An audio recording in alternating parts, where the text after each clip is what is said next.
bird gets the content. That's what I've always said. Hello, PCA0, Jensen Wong, Clarkener, Dave, Ezra Vale, Quackin, Vortex Hero, Cranny, EJ Hardy, Tester, Speed, Crumb, Duty. Good to see you. Good to see you. Happy Monday. I wasn't live on Sunday or Saturday, right? There's a lot to talk about. We missed a lot of stuff.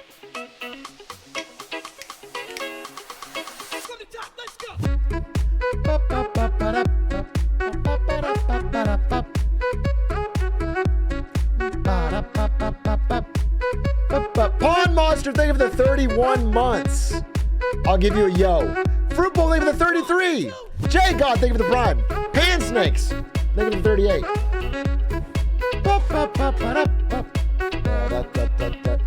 Thanks for watching that Jar Jar Binks.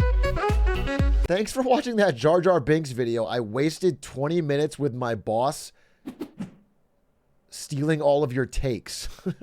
What was my take? I don't even remember. I think I said "squeeze me" a lot, and that Darth Jar Jar would have been cool. Either way, I'm glad it worked for you. Hello, Librarian. Hello, Warden here. Hello, Zast. Miss me. Now you gotta glizz me. And you put a quote, and you said Drake. I'm not sure I follow that. Like, if you put quote Atrioc, I haven't said that, but I would get it because you're doing the glizz. Why would Drake say it? I don't understand that at all. It doesn't make any sense. Certainly not facts. Certainly not based. Certainly not logical. Drake finally bringing back cerebral rap. Seymour Butts. What a classic name. Think of this 6 months. Atrioc, you were the best person at the roast of Ludwig Ogren. All those other posters don't get you, man. Thanks, Tomato McGain. I don't know what kind of Nokia phone you're on, but that was 3.5 years ago. Hey, Sylvester. If Twitter bankrupts, do you think it'll get bought out by Truth Social? I think it's a race. Who bankrupts first, bro? We can talk about that. I mean, what Truth Social stock. So today we're going to be watching the live interview of Donald Trump by Elon Musk on his platform X, aka Twitter. And if you don't know, Donald Trump quit Twitter a while ago to start his own social media platform, Truth Social.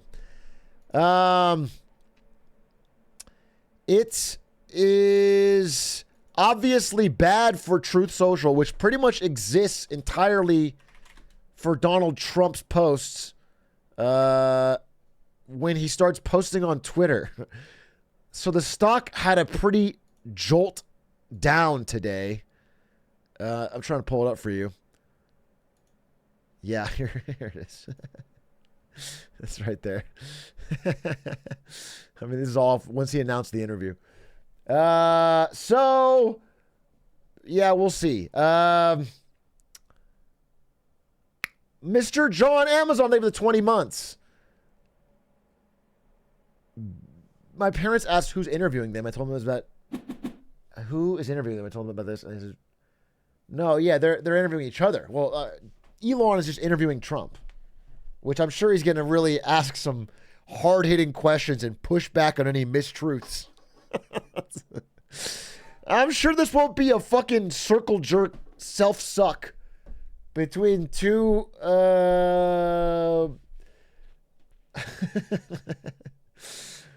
widely trusted men. Do you think they'll kiss? Who knows? Who knows? So much excitement today. Who knows? I was hoping they'd bring me in, though.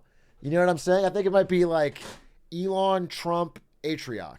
The big three, sort of the movement, and we could all share ideas. I'm thinking about halfway through they might ask me.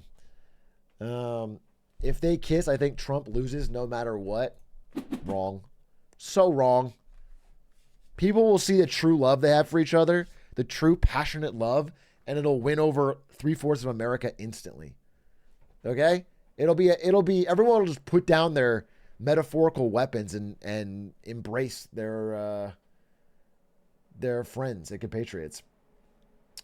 Trump is def going to call it Twitter the whole time. It will be funny.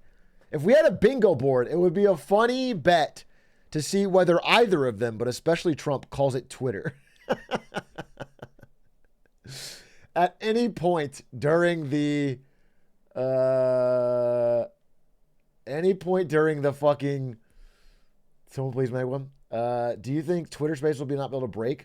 I don't know, but I think it's being restreamed on YouTube, which is probably where I was going to watch it. Starts in 10 minutes, folks. In fact, I'll put a little timer. 10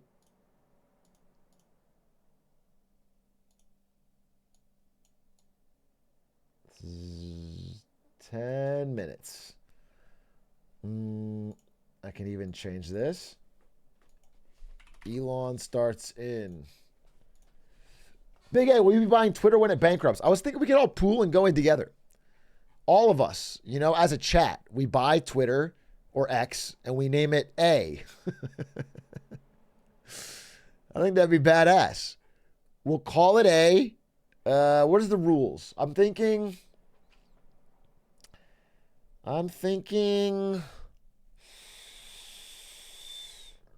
no woke. Oh, sure. Sure. We'll keep it no woke. But how about this? I was going to say only bots.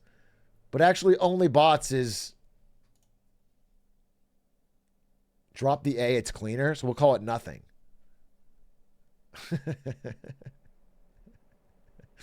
Yeah, if it's no woke and only bots, it's just Twitter as it is right now. This space is already breaking down. I repeat, the Twitter space is already breaking. Too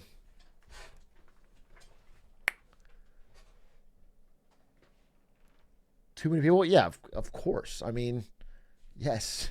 There's like 100,000 people in there already. Twitter isn't used to this kind of traffic. And they got 8 employees left. So how about no tax on truth? Okay, how about this? Every time you post on A, you get charged a fee. Unless what you say is super based. In which case your fee is refunded. And it's called no tax on truth. Okay? So pretty much everything's an ad.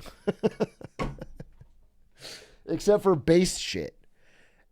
And who determines whether it's based? Great question. Me. It's me. I'll personally do it. I'll personally decide what's based. So then you could have like a little filter. You could say only based posts.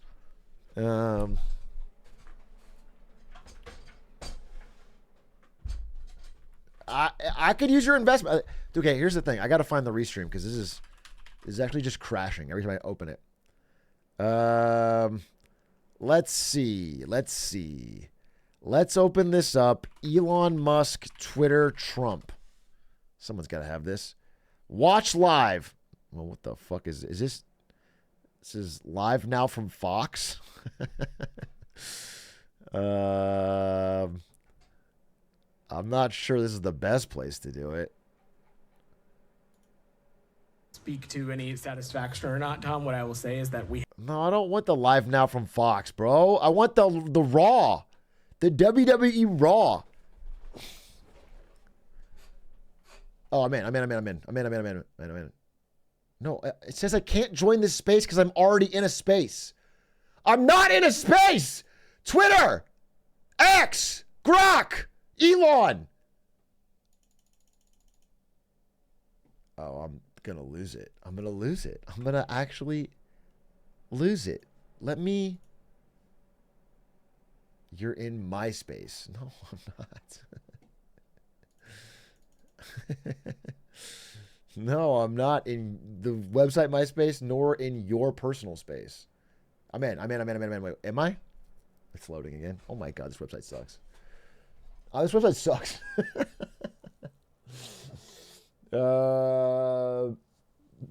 It's got everything on it. Of course, it's going to be a bit slow. True. It is the everything app. I can't possibly know Hey, don't hurt Elon's feelings. Well, you know what's funny?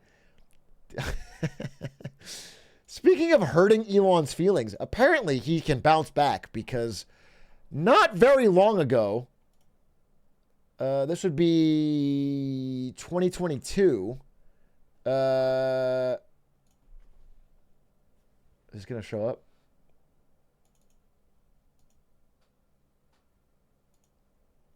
This would be 2022. Donald Trump said, when Elon Musk came to the White House asking me for help on all of his many subsidized projects, whether it's electric cars that don't drive long enough, driverless cars that crash, or rocket ships to nowhere, without which subsidies he'd be worthless, and telling me how he's a big Trump fan and a Republican, I could have said, drop to your knees and beg, and he would have done it. But now they're friends. But now they're tight. This is real. This is real. And then Elon, in response, said Donald Trump is an old man yelling at a cloud and should not run again. But now that we're down to the wire, they're best friends. Now they're homies, bro. Maybe he did drop to his knees. Who knows? Who fucking knows? Also, we got 5 minutes left. Elon Musk, just to be super clear, I am not donating money to either candidate for U.S. president. It's awesome. You can change your mind on that. A little weird to change it on since March 6th of this year. And then we see this clip. And you know, Elon, I love Elon Musk. Do we love him? I love him. Elon endorsed me the other day, and I didn't even know this. He didn't even tell me about it. But he gives me $45 million a month. Not 45 million. Gives me 45 million a month. And I talked to him just a little while ago to say I was coming here. How you doing? And interesting. Just fucking interesting, bro. That's a quick change. And I can't help but think that this beef is being settled so quickly and this stance is being changed so quickly, in part because of this. Tesla sales are slowing rapidly. The stock peaked in 2021. Now it's way down. Sales are way down. Look, this is every other car company total returns over the last year. Toyota's up, Ferrari's up, BMW's up, Tesla's down. In fact, we're starting in 3 minutes, but at one point, this has changed slightly since I updated this slide, but at one point recently, if you were to go to the S&P 500 top 500 companies in America and look at their year-to-date returns for 2024, number one, SMC, number two, NVIDIA, go down and down and down and down and down and down and down and down and down and down and down. And at the very bottom, 503 out of 500, the worst performing stock of the whole year in the S&P 500, Tesla. Now it's now up. I think it's at 462. Big win for Elon. But this is Intel has now done worse. Intel went worse. I think Nike went worse. Boeing went worse. But 462, not a great year. This was the headline when I took this. So understand that there's a lot at stake here. And I don't think it's I think he's a little brain rotted ever since his, estrangement from his children. But I do think a lot of it has to do with the business implications he has, tax and otherwise, of getting Trump into office. That's why he switched his stance. Now, without that, let's get to this interview, which I think is going live right now. Hopefully, hope to God I can get in. Dude, it's so laggy. It's crazy. 123,000 people in there. Can I get does anyone have a link, an alternate link?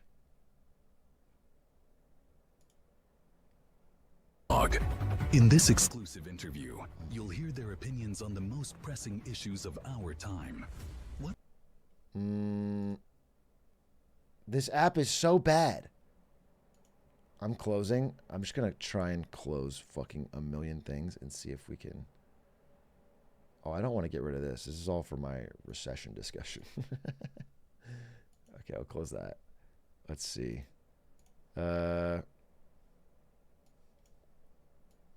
Twitter is... What's happening in 1 minute? Donald Trump is being interviewed by Elon Musk, the world's greatest journalist. Dude, I can't...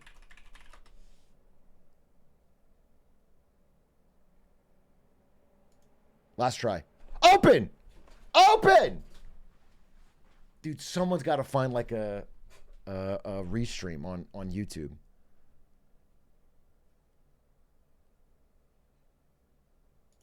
Oh, different browser. Let's try that. Let's try Microsoft Edge. The one engineer at Microsoft Edge just woke up.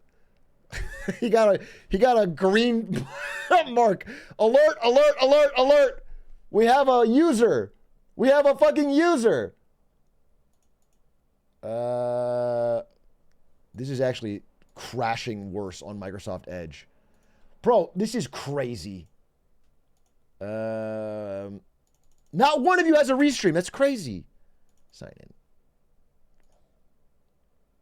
Oh, you found a stream on Fox? Okay, I'll use that. Let's open it right now. Let's open it right now.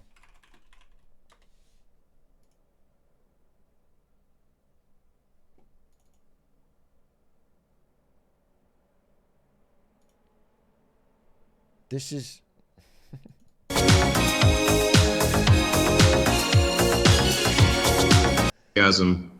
For this okay, we got it. project was palpable. We got it. And he sees it as a way to reassert American leadership in space. Is this it? Another exciting prospect we discussed was the creation of a national AI research institute. This would bring together the brightest minds from academia and... Is this a fucking crypto scam? No, wait, this is Tesla's. No, this is it. Wait, what the hell is this? Forward-thinking initiatives that can propel our nation into a new era of prosperity and technological leadership. They combine... This is the official Tesla US channel, live. No, this is it. Job creation, scientific advancement with economic growth. It's a hack channel?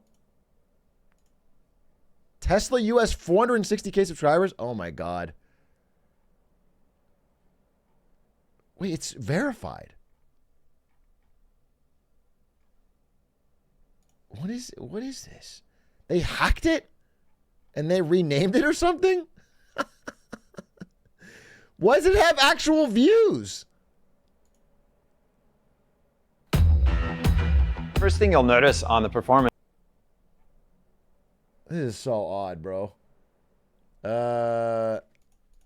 Okay.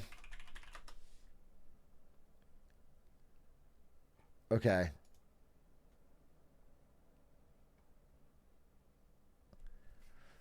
Having a real hard time. Real hard time. This happened to me? Yeah, it did happen to me. Well, no, I let them in because I was like, they said, can we sell crypto on your account? And I said, yes, please. I said, it would be an honor just to be a part of something as awesome as cryptocurrency. And if I could use my audience to help get that message out there, I'll do it for free. So that's not, that wasn't a hacking.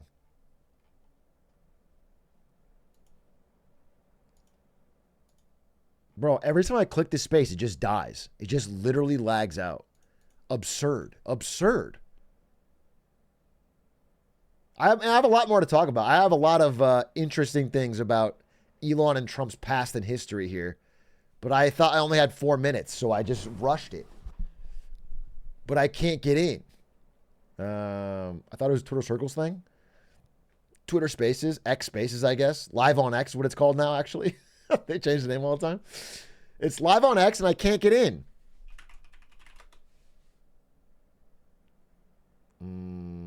Crash for everybody? I mean, that makes sense. Don't get me wrong. That makes sense.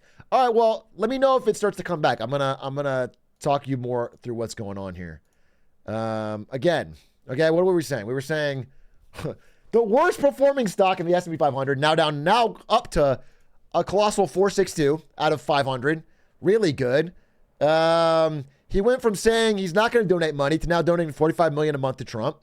They went from feuding and Elon saying Trump should not run again. In fact, Elon said there should be an age limit of 67? And he wouldn't vote for anybody over that. And now he's voting for Trump. It's a bit of a switch up. But again, I think it comes down to the fact that this is not doing well, and all the rest of his businesses are backed by the fact that Tesla needs to keep working. Tesla not only needs to be doing well, it needs to have like an extremely highly valued stock because it's all backed by that. And this year has been really bad news for Tesla. Tons of price cuts. They've been in this price war where in order to keep sales numbers from slowing too much, they've been rapidly cutting the price. But that has some knock-on effects. Again, they cut it once, they cut it twice, they cut it a third time. They kept cutting it. And the idea is to get rid of all the inventory. And if you're trying to buy Tesla, it's good news. But if you're trying to invest in Tesla stock, it's bad news because they're making less and less money per car and still selling less cars. Like this is the only sales spike they got from cutting the price this many times. So it's not excellent. Again, Teslas are fine cars. I've never knocked the car output of Tesla. I've often thought the company's overvalued, but it feels like the market is starting to wake up to that fact. Latest Tesla product looks desperate. Keeps cutting prices. Wall Street is worried. A sign that its grip on the EV market is slipping. Again, and if you're an owner of a Tesla, it kind of sucks for you because the used price, if you ever want to resell or trade in your car, has basically halved. Actually, it's lower than this. This is the end of November 23. It's actually so much lower than this now. So it's a bad, you know what I'm saying? It's a bad direction. Sales of Tesla in many markets are down, but I will say this. All of this chaos has caused one thing to go up. Tesla's reputation in China is slightly higher than it was last year. This is big. This is big. Tesla's brand reputation in China is up over a year. It's only slightly down in Sweden, Australia, the UK, Netherlands, Canada, and the US. In all of these markets, Tesla's reputation, when polled with consumers, is down. Which happens, okay? Sorry, is it supposed to play?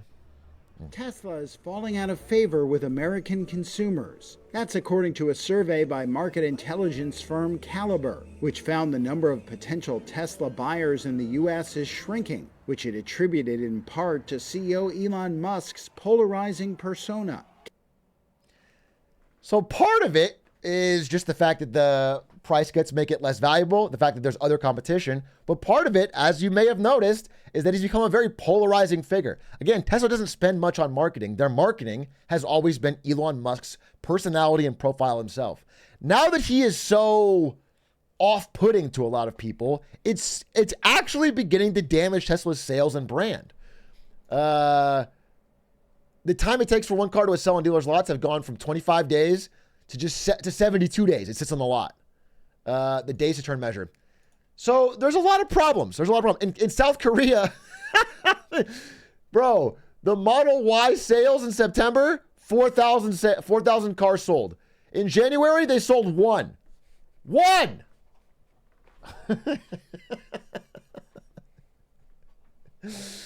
There's been real problems. I'm not saying it's the end of the Tesla. I'm not saying it's the end of the world. I'm just saying, like, clearly, it's not an uptrend. We're seeing slowdowns in almost every market. We're seeing worse consumer responses to Tesla brand. And he is tripling down on the idea that if he can get Donald Trump into office by spending a lot of money, again, he's donating directly to him and then also funding a super PAC that is supposed to get 800,000 people registered in swing states to vote for Trump. That's like what he's working on. So he's got this plan to get him into office and hopefully get favors. But whether that works out remains to be seen. Making sure it's back. It's back. Okay, let's check out. Jump back over to the actual live. Jump back to the live. It's back, maybe? I'm trying.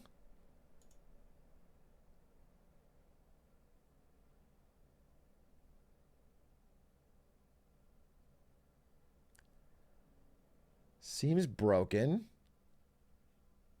Works on phone, but not browser.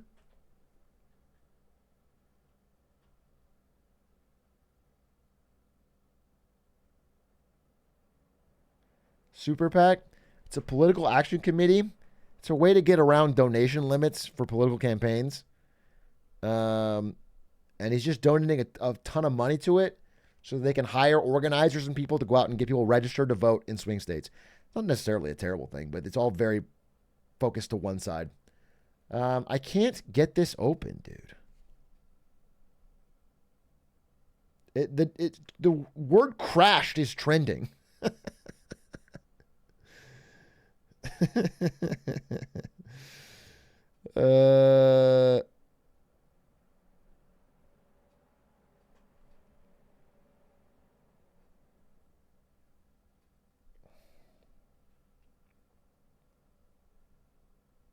Yeah, I can't get it. Maybe X shouldn't have fired all their engineers. Nah. That saved money. That was good. Who has a few questions for you? All of you will go to the polls. Okay. And they're in the polling place and make a decision. Wait, that's Trump's ad. That's Trump's ad, but I can't. Dude, this space is. Is there anyone actually listening to someone talk? Because I see everyone complaining that they can't get in.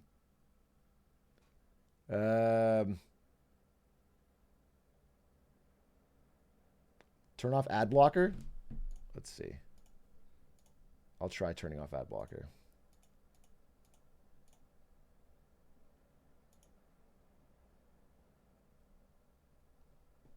Okay. Every time I try to join, it says I can't join because I'm already in a space. That's what I call fuck logic. That is fucking stupid.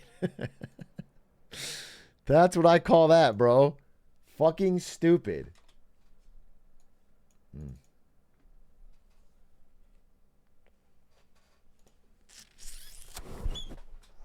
Close and reopen the browser. Bro, I have 700 fucking articles about U.S. economic data open. I'm not going to close it all.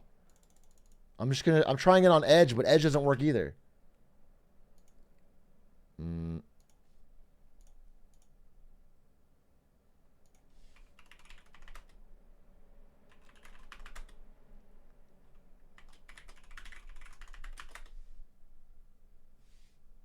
Okay, I just got a two-factor.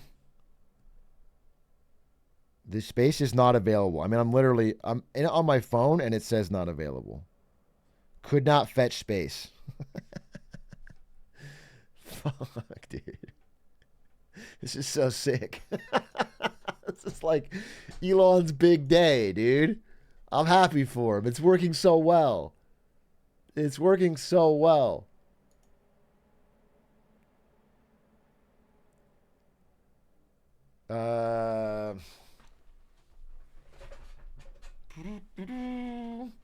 Exactly what happened to DeSantis? Yeah, wait. This already happened. I forgot about this. Back when Elon was on his fuck Trump and he was going pure DeSantis, he did the same thing. And then DeSantis' fucking thing failed. And now it's a year later and he's doing this. What if he's trying to curse them one by one?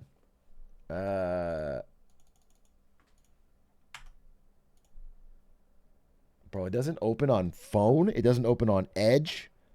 It doesn't open on fucking Chrome.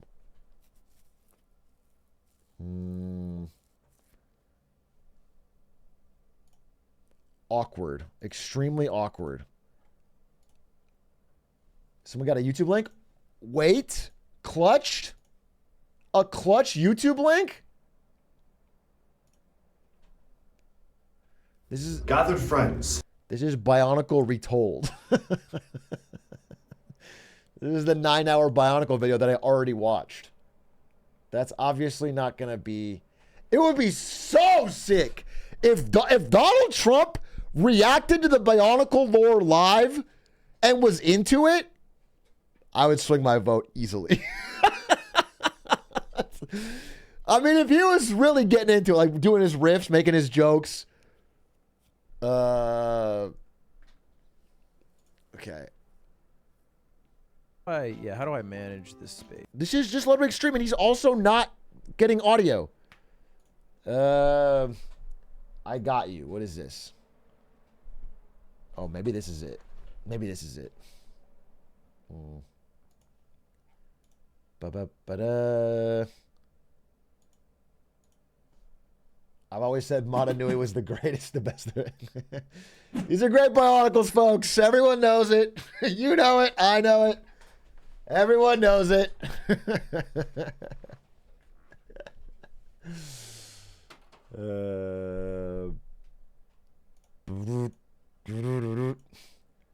We'll get in here. We'll get in here. As God is my witness, we'll get into this Twitter space. Man, I'm just seeing infinite amount of tweets that it's not working. Everyone's trying to do it. You know, it just makes you want to get in more, though. It's like really the marketing principle of scarcity and FOMO. They say Lee Khan was the best. I never liked him. The Paraka aren't sending their best.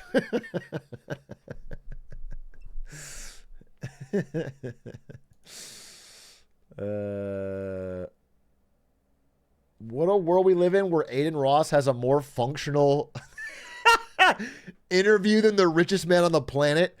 That's fucking true. That's fucking true.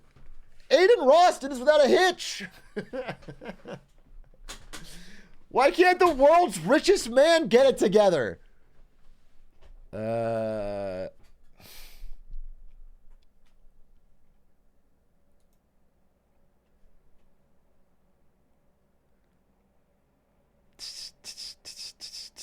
that real Tirzu? That's my dog. TZ. Where the I'm trying one more time. Anyway, I got more to talk about. If they're going to be fucking slow as shit with this, then I got more to say. I was looking a lot into how Tesla's actually been going, and it's not great. It's actually not great. I'll give you something else. Look, you know, this year's been pretty good for big 7 tech stocks, right? Been pretty damn good. Everyone knows that. For example, you might know that NVIDIA reached its all-time peak not too long ago, mid-24. Google reached its all-time peak not too long ago, mid-24. Amazon reached its all-time peak back from this not too long ago, mid-24. Microsoft reached its all-time peak higher than ever, mid-24. Tesla reached its all-time peak in 2021. Has never come close since. Never come close since. They call it part of the Mag 7, but there's nothing. It's not even close to the rest of them, dude. It's the Mag 6 and this guy. Yeah, that was the all-time peak. It's down 60% since then. And even diehard fans, you know how I first knew there was actual trouble at Tesla? Because again, there's always been Tesla haters. There's always been Tesla Omega guys, the greatest company in the world. And I've always been kind of out of it. Listen, I like the cars. I say it's a little overvalued, but I don't talk about it too much. But when I knew there was trouble was when this guy, Ross Gerber, if you don't know who he is, he's like the world's fucking biggest Tesla pumping stock bull. He's Tesla to the moon. I fucking love Tesla. It's the greatest stock in the world.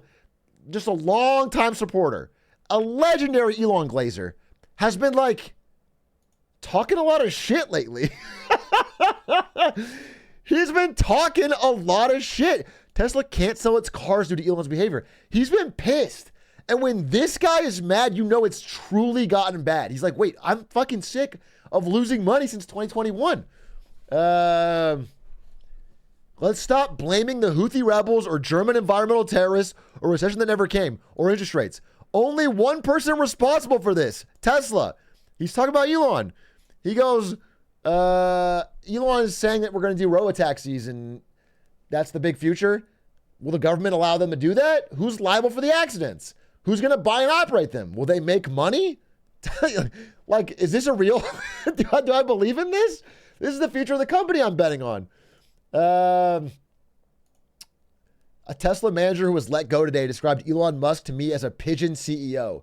He comes in, shits all over us, and goes.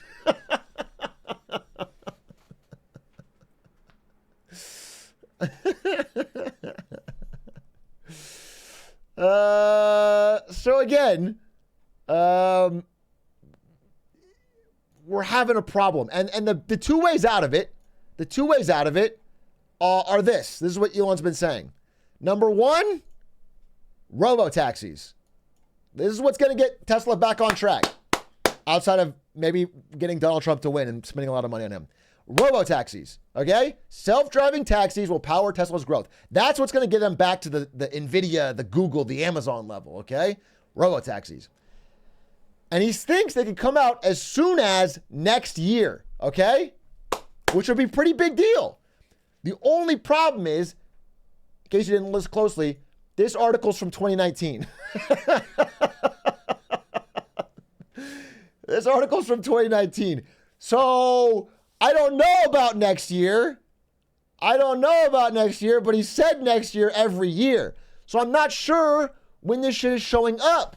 The second thing that is supposed to come out, again, is the Optimus robot. This is the big future of Tesla. This is what we tried this year. This is so funny to me because, listen, I've listened to a lot of Tesla earnings calls for many years. I have been a hater of the overvaluation of the stock since 2021. This is what I famously said. Prediction that I think maybe can turn it all around.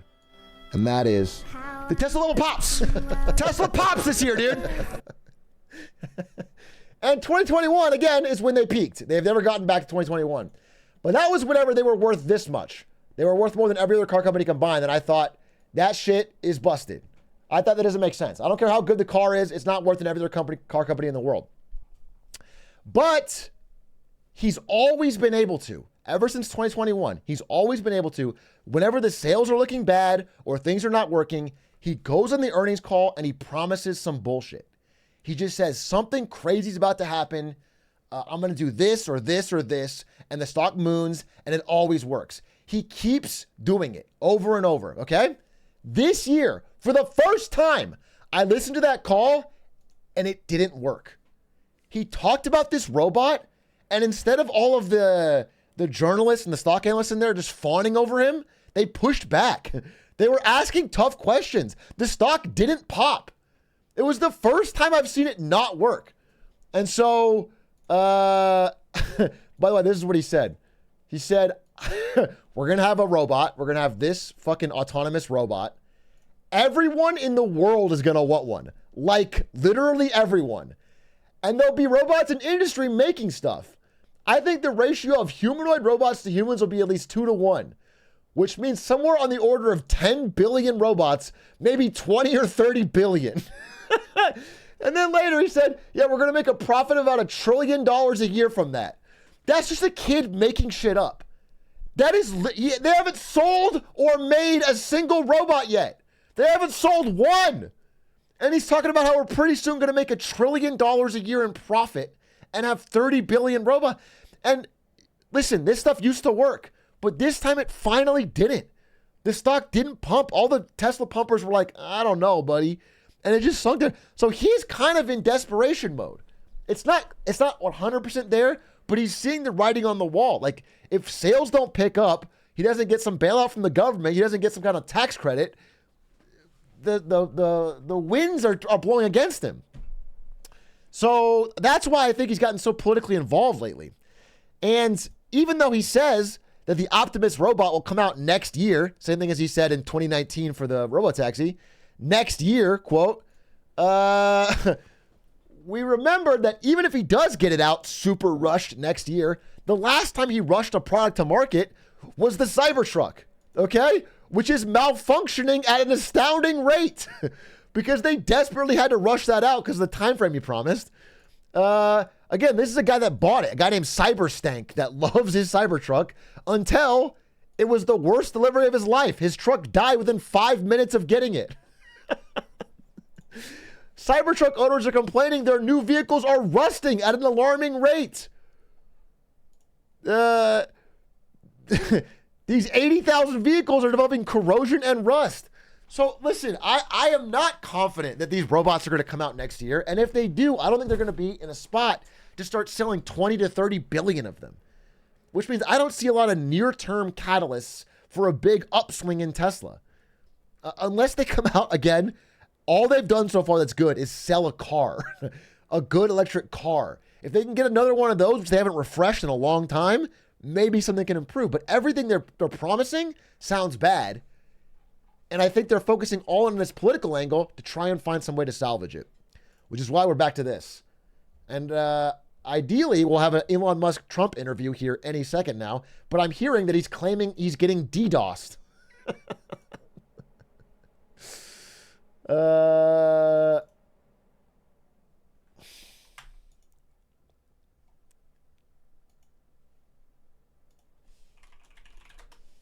I'm sure he's getting DDoSed. Not the fact there's like 5 engineers left and they can't handle the traffic.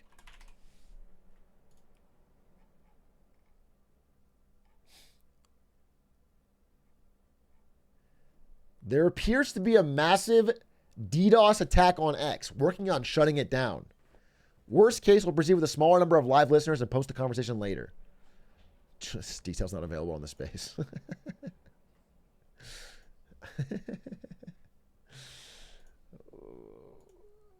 Was there a DDoS for DeSantis? Because the same thing happened.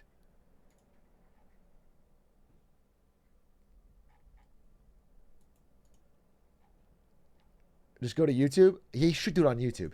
He should just give up and do it on YouTube, bro. Biden is DDoSing? That makes sense. I think Joe Biden is personally doing it. I think Joe Biden is actually a master elite hacker who knows the dark web well.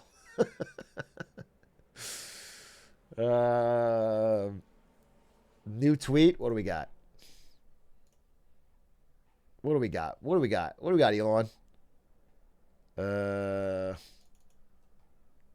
not seeing anything. I'm not seeing anything. I'll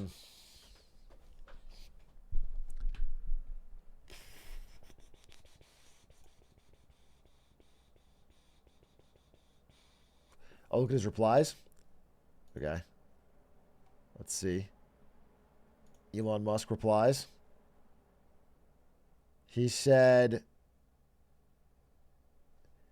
it's the Dems fighting to save democracy from 2 massive disruptors. And he went, yeah.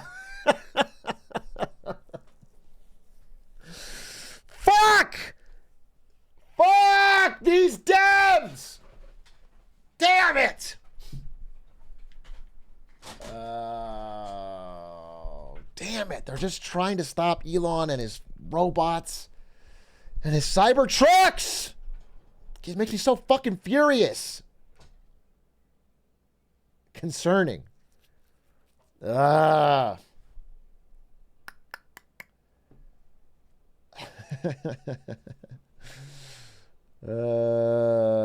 see. We'll watch the restream on Aiden Ross's stream. Let's see if we can watch. Aiden Ross kick. Let's see what Aiden Ross is saying. I gotta learn from the GOAT, dude. Why is the chat so slow? And then you're gonna be weird. Shoff, you know I just literally had to ban these fucking botsies, bro. Bro, you know what? You're actually being weird on God. Take it off sub-only mode. On God, dude. You're weirds, you know? On God, these botsies. Trying to take down my man Trump. Citrus, you went to Hawaii with a bitch you've known for 1 fucking week. Why are you on my dick? Okay, I got. We'll come back to this. Bro. Come back to this. I'm about to get fucking. On God, dude. On God. Dude, he just tabbed over to XQC stream to watch him spin slot. This is the state of... This is journalism 2024, baby. This is what it's about. This is what it's all about. That's what I'm talking about. Sheesh. Isn't that TOS? Bro, everyone restreamed the Aiden Ross Trump thing. Didn't matter. Quit being a narc, little bro. Oh, God, you botsy. I'm stealing that shit.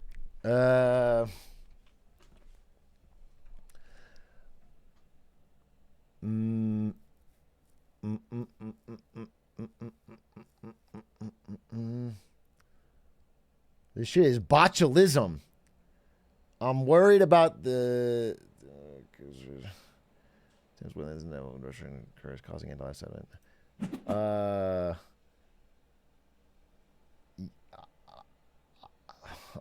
I'll talk about it more.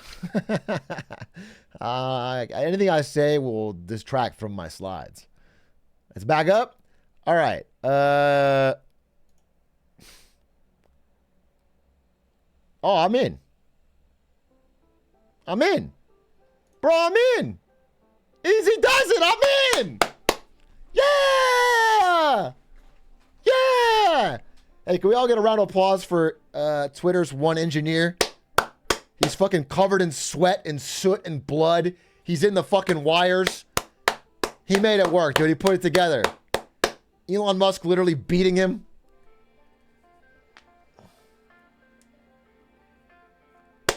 We're in, baby.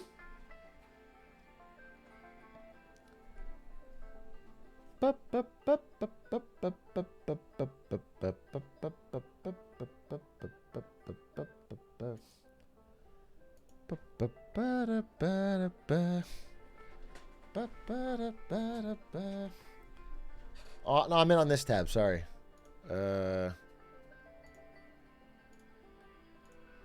Wait, I'm in on this other tab. I clicked the wrong one. Bro, well, I actually have...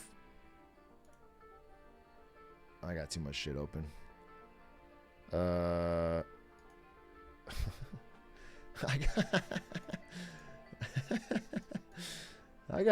got when I was trying to make my chain together thumbnail, I have two men in business suits chained together on a cliff. I paid $18 for that stock photo and then didn't use it. What a fucking waste.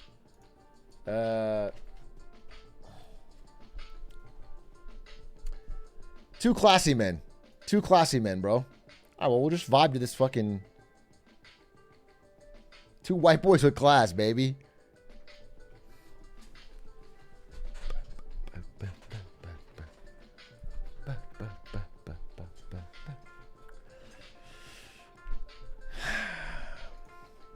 This is not going well, Elonifer. This is not going well, bro.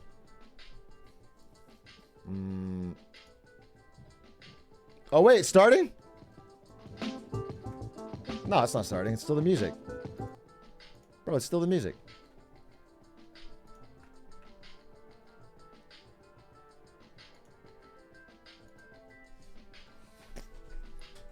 This is the most Elon thing ever. I mean, he's getting there. Video with Squeaks was fire. I had a blast with it. I'm glad you enjoyed. I hope it picks up. I think people are thinking it's more gameplay than it is banter, so they're not clicking on it. People don't watch the Hitman stuff where it's not like speedrunning. But I think they'll get there.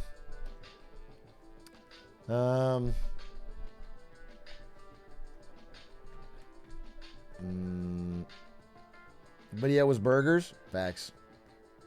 Facts. Can you ask Elon to postpone? I'll ask him. Bro. I'll ask him. Anyway, you know, not to belabor the point, but I looked into it pretty in depth, and I'm not very bullish, as you might say, on Tesla lately. It looks like there's a lot of slowdowns. All the numbers show slowdown. You know, growth is slowing, and instead of promising just better, new, refreshed models of their cars, they're promising fucking robo-taxis and robots. And none of those things seem ready.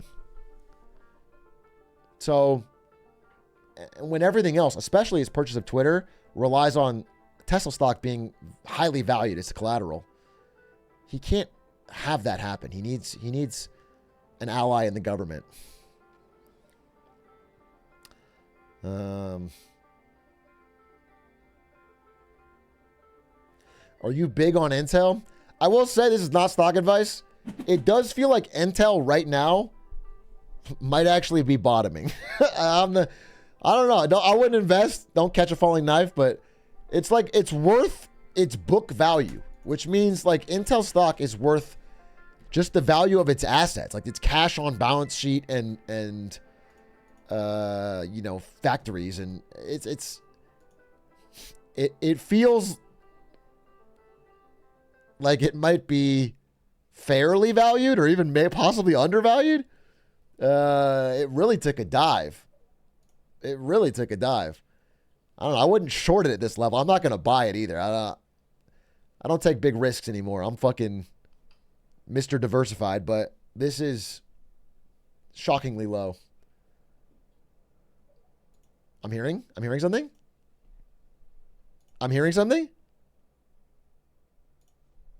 I heard a bloop.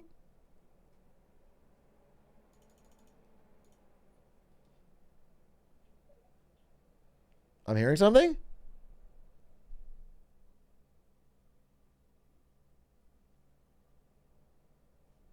Elon left. Wait, that was just the sound of Elon leaving. Elon just left.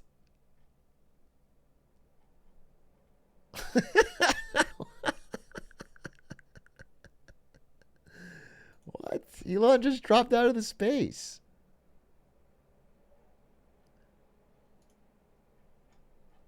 Dude, this is so funny. You can't access the Trump Elon interview through Twitter. The YouTube link that people keep sharing as an alternative appears to be a crypto scam. We found that. Great work all around. That's just funny, dude.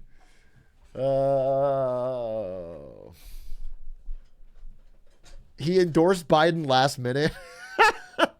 Elon's going to endorse Joe Biden. Out of nowhere, he's going to say, I'm going to vote for Biden. I want Biden to come back. That'd be crazy. That would be crazy.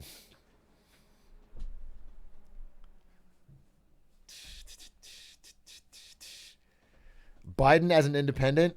Yeah, there's a good idea. That's good. Old man Joe back in it. Experience what we need. What is this? Live election updates. Tech issues delay. Bro, I feel like this is the most predictable thing in the whole world. I feel like if we all took a chat-wide poll yesterday, is there going to be tech issues for this? We all would have said yes. That's kind of crazy when you think about it. He's the richest man in the world.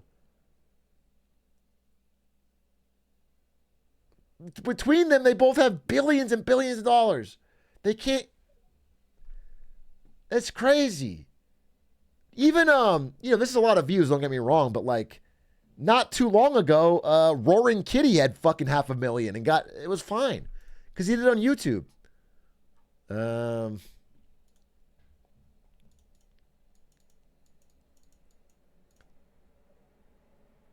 Nobody works Twitter anymore. The CEO's working her ass off. The CEO's working her ass off. Every week she gets a new fucking free speech tattoo. She's putting on fucking dark clothing. Her whole attitude's changing. She's just trying to live that Elon girl life. Maybe he got her double dipping as the engineer. She has to be CEO and engineer.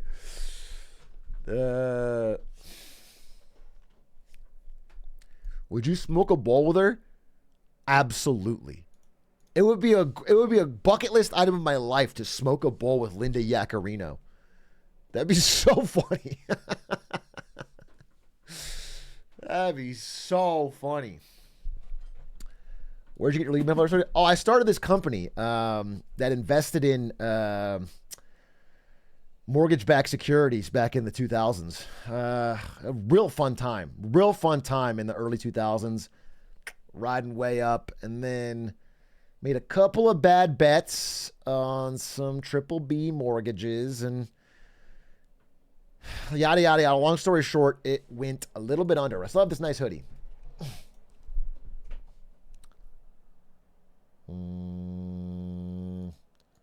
Elon's back in. Elon is back in. Let's see what Aiden Ross has to say. Aiden Ross, what do you have for us? Give us an update, Aiden. Aiden Ross. We are botsies. You're just being weird and cringe. Thanks, Aiden. Thank you, Aiden. Live from Aiden in the field. Thank you so much, Aiden. Appreciate that.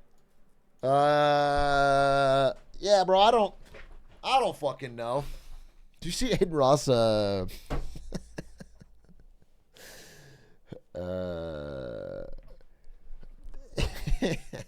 Aiden Ross was talking to iShow Speed, and he was trying to get him to chant Trump 2024.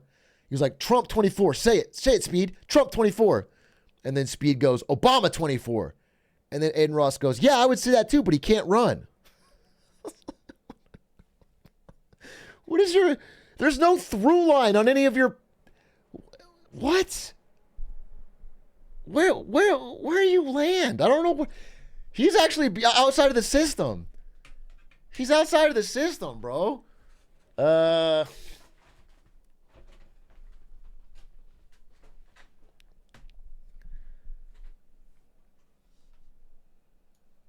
He's outside of the system. I respect it.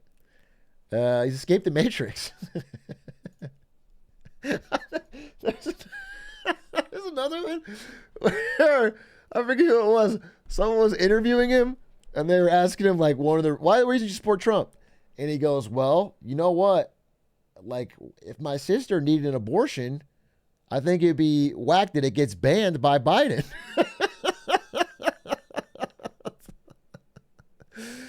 He's like, this abortion ban that Biden did is not. And it's like, yeah, bro, I don't know that you followed on that story super well. So I don't know, man. He's just outside the system. He's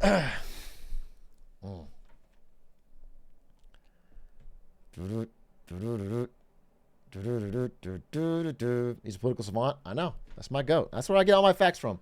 You guys are asking me, where's your sources? Atrioc, what are you reading? FT, what do you read? What's your sources? Oh.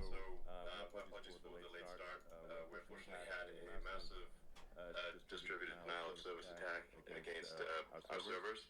Fuck. And saturated all of our data lines. Like, can you guys hear this? Hundreds of gigabits of data were saturated. We think we've overcome most of that, and so it's not. I'm trying to crank it up. But as this massive attack illustrates, I'm cranking it. I'm cranking it. Opposition to people just hearing what President Trump has to say.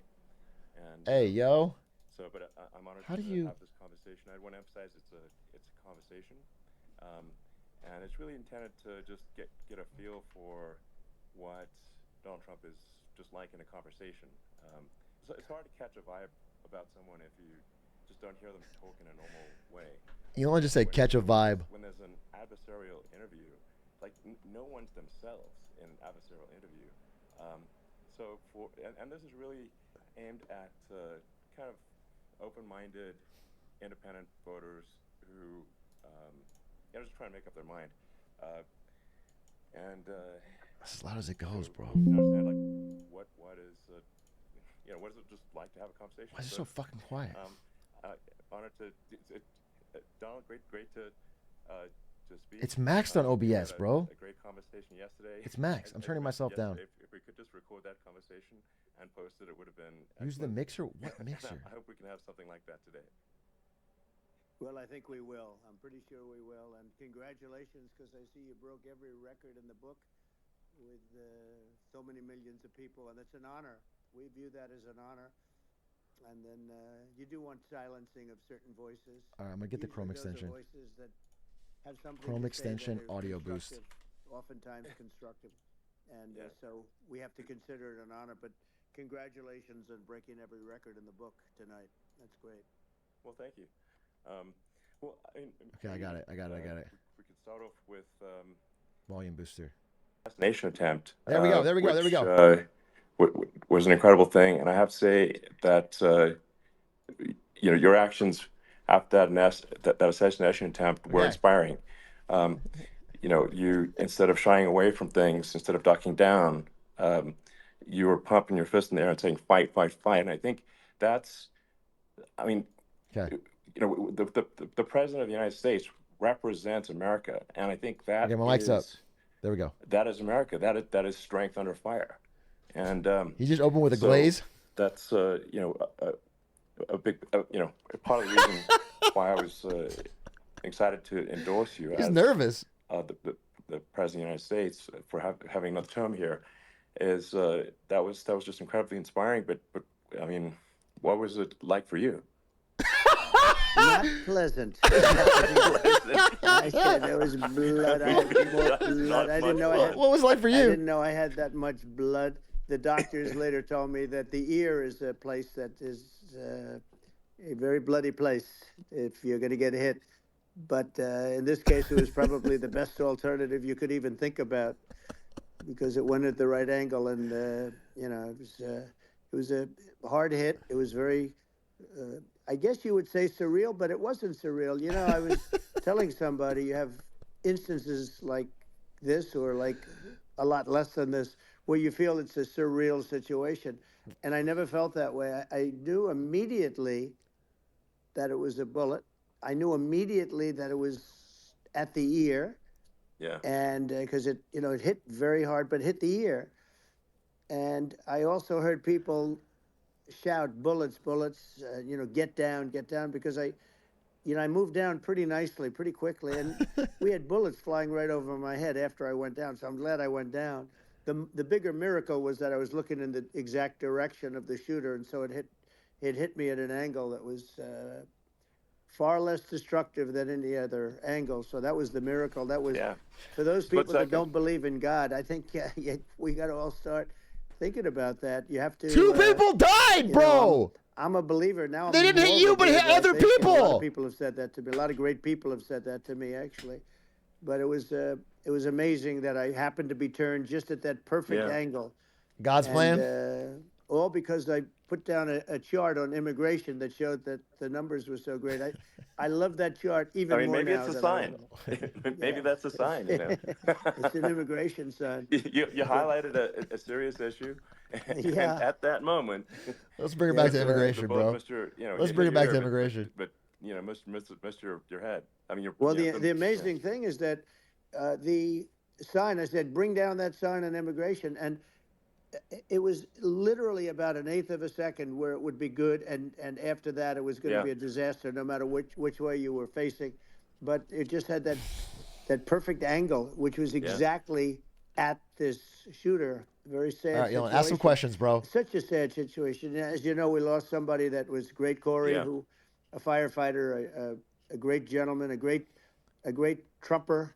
He was just a fantastic family and a fantastic man. And a friend of mine came up, Elon, and said, I'd like to give calling the someone a some great kind trumper of, in their eulogy is fucking abysmal. I said, that's great. He said, do you mind? I said, I don't mind at all. And he wrote out a check for $1 million, gave it to the wife. And, she said, this is really nice, but I'd rather have my husband back, which is a nice thing for somebody to say, to be honest. She's great. The family is great. And we raised a lot of money for them and for 2 other gentlemen are unbelievable people also. They were hit really badly. They thought they were not going to make it, and they did. The doctors in the Butler area, I tell you, they were incredible. They saved the 2, and they were really hit tough, both of them, equally. And we thought, my first question was because I heard bullets flying over me, and I said, how many people were killed? Because we had a massive crowd there, a tremendous thousands and thousands of people, and there was no land. I mean, it was all people. So I said, how many people have been killed? Because I knew there were other shots being fired. And they said, we don't know yet, but some people have been badly hurt. Just saying, sure. I have to give the secret He's getting service mogged. sniper, they call him, or sharpshooter, but sniper, because he didn't know there was a This is problem. not a conversation. It's a. He's an extraordinary shot, obviously, and he didn't know there was a problem, and he was able to pick it all out He's within trying to 5 get away seconds. in. And he used one bullet from very far away, I guess probably about 400 yards. The shooter was 130, but he was on the he was on the opposite side of the field and the podium. He's trying to say something. And Trump's monologuing him. The smoke and the flame from the gun, immediately recognized it, and immediately took a shot. And it was one perfect shot from very far away. And if he didn't do that, Elon, he would have. I mean, if he would have, a lot more people could have been badly hurt and killed. So I have to take my hat off to him, because that's also a surreal. You know, he's been with them for 23 years. Sure. And he's never had anything like this. Absolutely. And all of a sudden he has to act, and it's a very tough thing to act and to be shooting somebody. But he saw the gun, saw the smoke, saw the flame from the gun, very far away. Obviously has very good eyes. He's got very good vision, which Trump is monologuing. Work, but he took aim very quickly, and they say it was approximately 5 seconds from long range, one bullet. If that didn't happen, because the shooter had a lot of bullets, he's making his yes harder to try and get through. I've done this in meetings. Well, I mean, there he goes. That's clearly, he was very confident in taking that shot to stop the attempted assassination. But I mean, there does seem to be, some pretty significant failings elsewhere in the system. Like, there's just no way that, like, how on earth does a shooter get on a roof 130 yards away? That seems crazy. I think most people people are wondering how on earth could such a thing happen. Well, I view it as two ways. There should have been nobody on the roof. There were people, because there were so many tens of thousands of people there. There were people that were seeing him, and there was one woman with a red shirt and Trump all over it, and she's screaming. And that guy's got a gun. You saw it probably.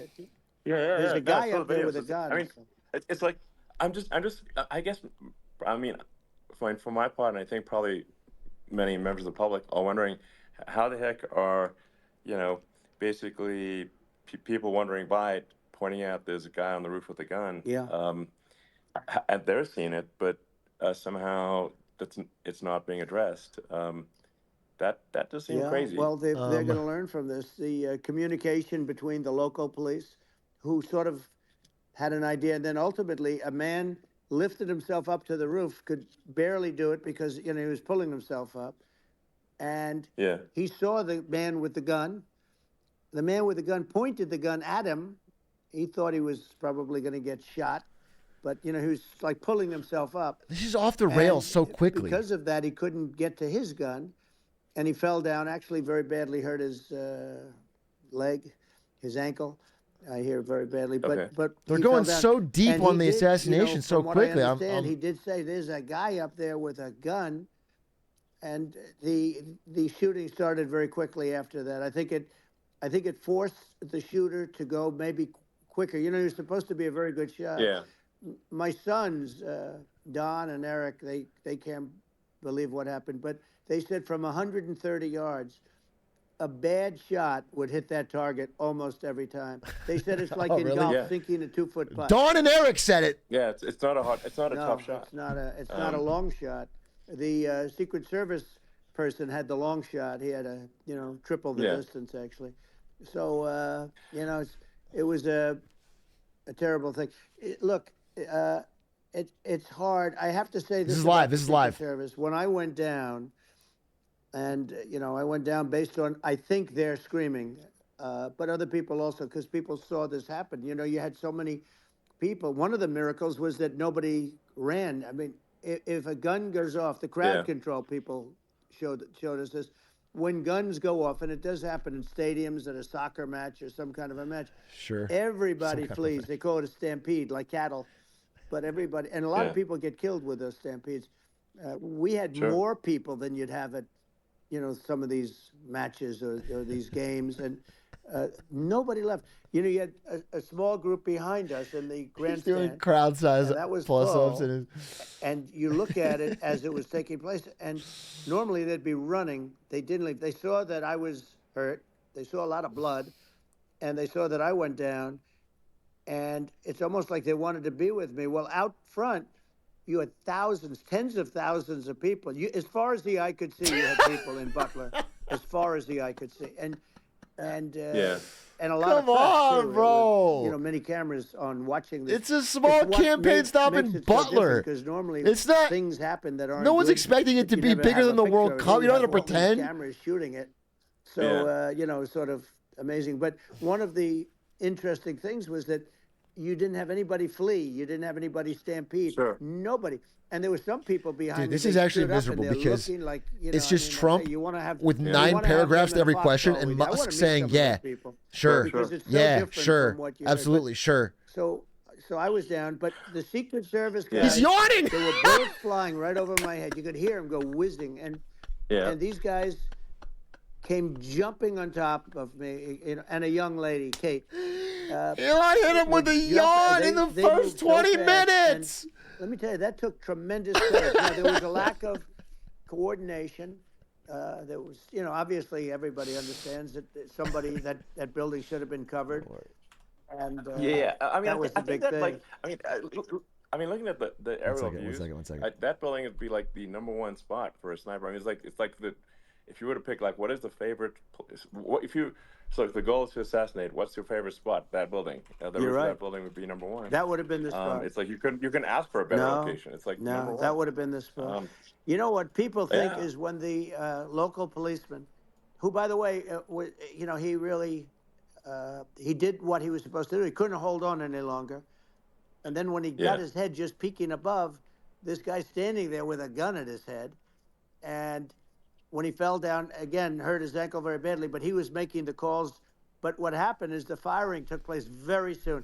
So what they think is that this guy ran to his site, which he had all planned out with the gun.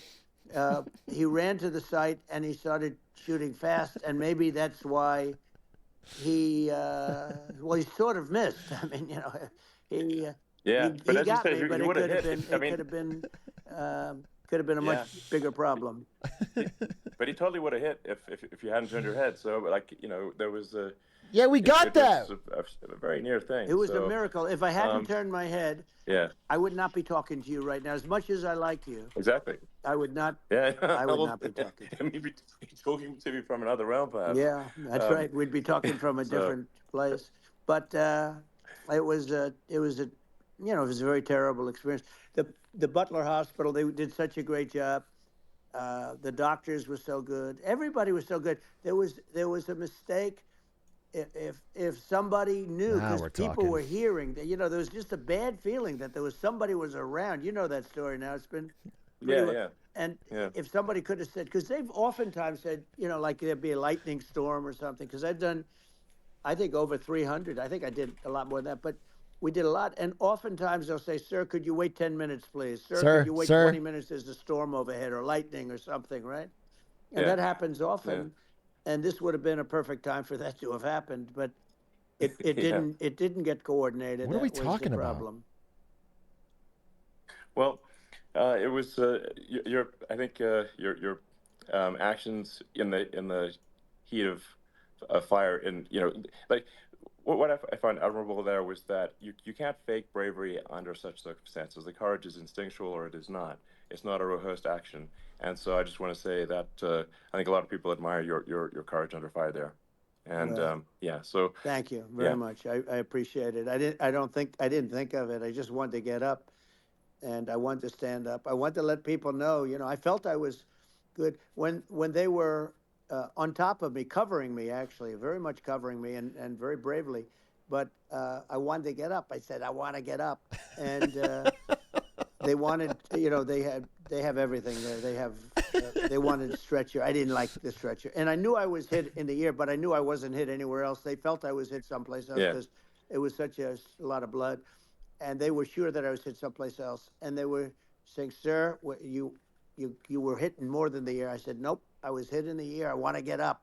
Let me get up. And so I got up, and the crowd didn't know what to think. I mean, this was so many people, and you could see they were confused. They didn't know what to think. And I wanted to let them know I was okay. It was very important for me to let them know that. And they went wild. You've seen the after. They didn't go wild when I got up because they didn't know, was I alive? You really couldn't tell. When I stood up, I think it is a cool moment. I think this is ruining it. I just don't. Fist in the air. Just they didn't know if I was one alive. Sentence. Yeah, you know what? Did. And, Secret Service was great. When I put, I'm happy to be up, alive. They were just relieved and happy and thrilled, and the place went crazy. It was pretty amazing. Yeah. It was a terrible thing, but it was incredibly moving. Yeah. Well, and I mean, speaking of the I'm watching sort Subway. of slide that got you to turn that saved your life really was the illegal immigration. Oh, what a segue by Elon! Maybe it's worth talking about that. It was that slide saved your life. No, the illegal immigration saved my life. You're right, but it had to be at that exact angle. I mean, that's a great one. You know, the incredible thing though, when you talk about the odds, you had to be exactly at that angle. But the incredible thing is that the chart, I used it less than 20% of the time. It was just a moment. Yeah. It's always on my left, never my right, and it's always. Bro, he's trying to transition to talk about immigration. Stop talking about the angle, Trump. Not the left. It's at the beginning, not the end. And even the people that put it up, they were unprepared, and they did a great job. They got it up immediately, fortunately. But I looked to the right, and the bullet came whizzing by, hitting my ear. So it was amazing. But when you think of the odds of that, I got it. And you know that. Stop talking about the odds. And then it would have been a very different story. It's very much. It's like talking to your grandpa, bro. I say an act of God. It's a miracle that. It's like when you're on the phone with. It's like my phone with my grandpa, and I'm trying to like wrap up the thank you for the birthday card. What were you about to say about illegal immigration before you were rudely interrupted? Well, I was going to say how good the numbers were. By the way, we're going back to Butler, and we're going to go back in October. We're all set up, and the people are fantastic in Butler. It's a great area. These are incredible people. Like the three that, in the case of Corey killed, and the other two, the families I got to know them a little bit, and the families are great. But we're going back to Butler, and I think I'll probably start by saying, as I was saying, prior to being so horribly interrupted, but. Yeah, so rudely interrupted by an assassination attempt. But the chart. Some people have no manners. Elon, the chart was just a chart that, in my last week, we had the best illegal immigration numbers, meaning stopping. It was at the lowest. You've seen the chart. It's become quite a famous chart. Yeah. But that was the lowest point ever recorded. It was a really, I was very proud of those numbers. And then you see what happened with these people. Kamala and Joe, you see what happened. They just let it go. I had remain in Mexico policies. I had all these different policies that was so good. Guys like Tom Homan and Brandon Judd from Border Patrol. These are all people. Brandon Judd, baby. On television. They says the best numbers we've ever had. We had so many different checks. Catch and release in Mexico, not the United. We had catch and release in the United States. We had it in Mexico. We had so many things. We had things where many people come in there, they have contagious diseases. We had everything passed. If you have a contagious disease, I'm sorry, but we cannot allow you into the country. So we were setting literally records, and all I was doing is showing that, and I use it sometimes. Sure. And in this case, I'm glad I used it. I can tell you that, but. They were fantastic numbers, but I'm going to sleep with that chart always. I'll be sleeping with that chart. That chart was very important for a lot of reasons. Well, I mean, would it be accurate to say that you're supportive of legal immigration, but we also need to shut down illegal immigration and especially unvetted illegal immigration, because and that's not the same as saying that everyone who's an illegal immigrant trying to put it back on track. In fact, I think most people who are illegal immigrants are actually good, but you can't tell the difference unless there's a solid vetting of who comes across the border. Elon's trying to make it more palatable to the average.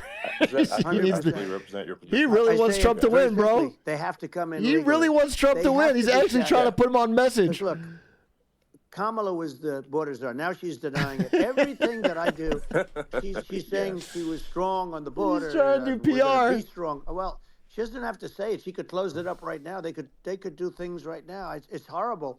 No tax on tips, and all of a sudden she's making a speech and there will be no tax on tips. Why is I he said that pivoting to months tax ago. on tips? And by the way, they had just the opposite. You know, they had not only tax on tips, but they hired 88,000 IRS agents, and many of them were assigned to go get waitresses and caddies and all of this. That's on not tips. true. They have a policy. They had a policy. They were really going to go after you, and were really harassing people. No, horribly. they did not hire And a then all bunch of a new sudden, IRS for agents to go after politics, waitresses, she bro. comes out with what I said, which I think is terrible, and I think it's also hitting them very hard.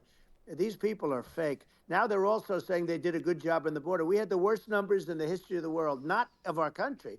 There's never been a country in history that has had a catastrophe like this. We've had, I believe, and I think you believe this too, you know, you hear 12 million, 13. I believe it's over 20 million people came into our History of the country. world. Many coming from jails, from prisons, from mental institutions, or a bigger version of that is insane asylums, and many are terrorists. And I'll tell you what, they're coming not just from South America, they're coming from Africa, they're coming from all there's over this the theory world. They're that coming he from thinks when Asia. someone claims They're coming asylum, from that they're the Middle coming East. from an insane They're coming asylum. from countries that are And he mentions asylum so much that he must. stupidly and horribly. There must be some truth to it because there's. Bombing Israel, October 7th. They're coming from all over the world. And you know, you look at, it's so sad, October 7th, because it should have never happened. Yeah. It's so sad when you look at Ukraine. It should have never happened. We have a defective government. These are defective people, and they're not people that should be running it. But where you see it the best is the border, because you have millions of people This coming guy's in kicking a ass at month. Subway servers. And then she gets up and she tries to pretend like she's going to do something. She had 3.5 years. And by the way, they have another 5 months that they can do something, but they won't do anything. It's all talk. She's incompetent and he's incompetent. And frankly, I think that she's more incompetent than he is. And that's saying something. He 'cause misses he's not Joe. too good. He misses Joe. Yeah. No, I think it is essential to have a secure border. I mean, you're really not a country unless you have a Correct. secure border. They had a real thing. And secure elections, too. You know, yeah, absolutely secure elections, and so it's just essential to have a real border, or we can't function as a country. And our central services are. I being thought overwhelmed in a Elon would lot be of amping cities. him up, but he's actually trying to soften and PR speak it. As we were talking about earlier, He really wants him to win. Having a legal immigration process that is smooth and efficient and done well, and I, speaking as someone who is a legal immigrant, and I think that I mean, like one way to think of it is, who do you want on your team? Who do you want on Team America?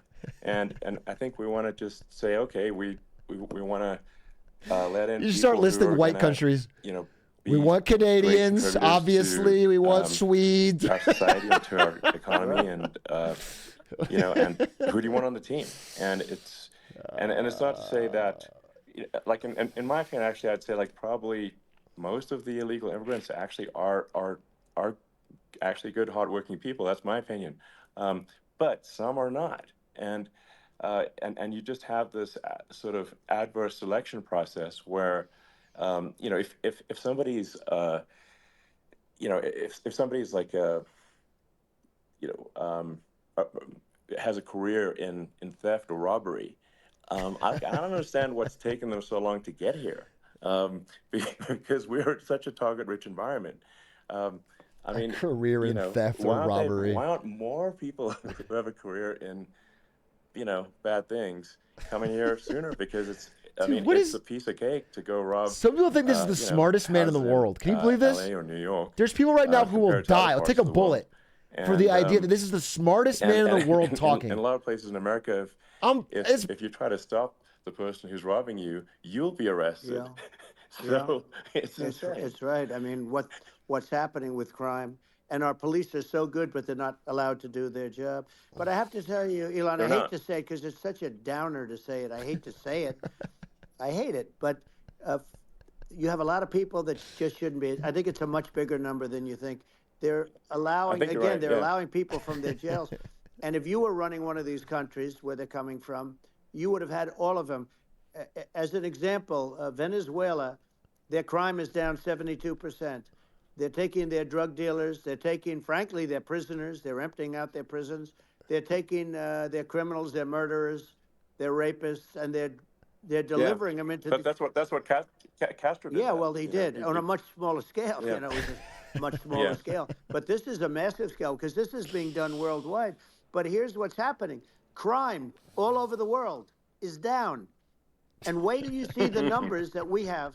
You know, this is migrant crime. This is crime that's going to be. Yeah. That's and not I saw it true. today in New York where somebody was knifed, where they raped the girlfriend of a man that stood there watching in New York in one of the shelters, and started Sure. pulling out the knives. And bad things happen today. But this is happening every day. These are rough people. These are people that are in jail for murder and all sorts of things. And they're releasing them into our country, and they're telling them, if you come back, we're going to kill you. We're going to give you the death penalty or kill you. So they don't want to come back. But these are rough people. Yeah. These are criminals that make our This is criminals so look insane. like nice people. And it's horrible what they're doing. And We and have good. she's in Don't charge talk of shit it on our because, you know, criminals, now she's Donald trying Trump. to say she had nothing to do with America's it. criminals can hang And with the she's best. such a liar because We she got was some called the toughies. border czar the first day, and it was on the headlines of every newspaper. She's the border czar, and she never even went there. She went to one location which had nothing to do with where the problem is. You know, she went in and out, I Right. guess, because she was getting a lot of pressure, Yeah, but yeah. had nothing to do with the problem Yeah. is. But she was the border Don't czar. shame our and criminals. people Yeah, yeah. can't allow them to get away with their disinformation. We can send our campaign. criminals Now to she's Venezuela. trying They'll do say just fine. that, she wasn't really involved, and the whole thing is horrible.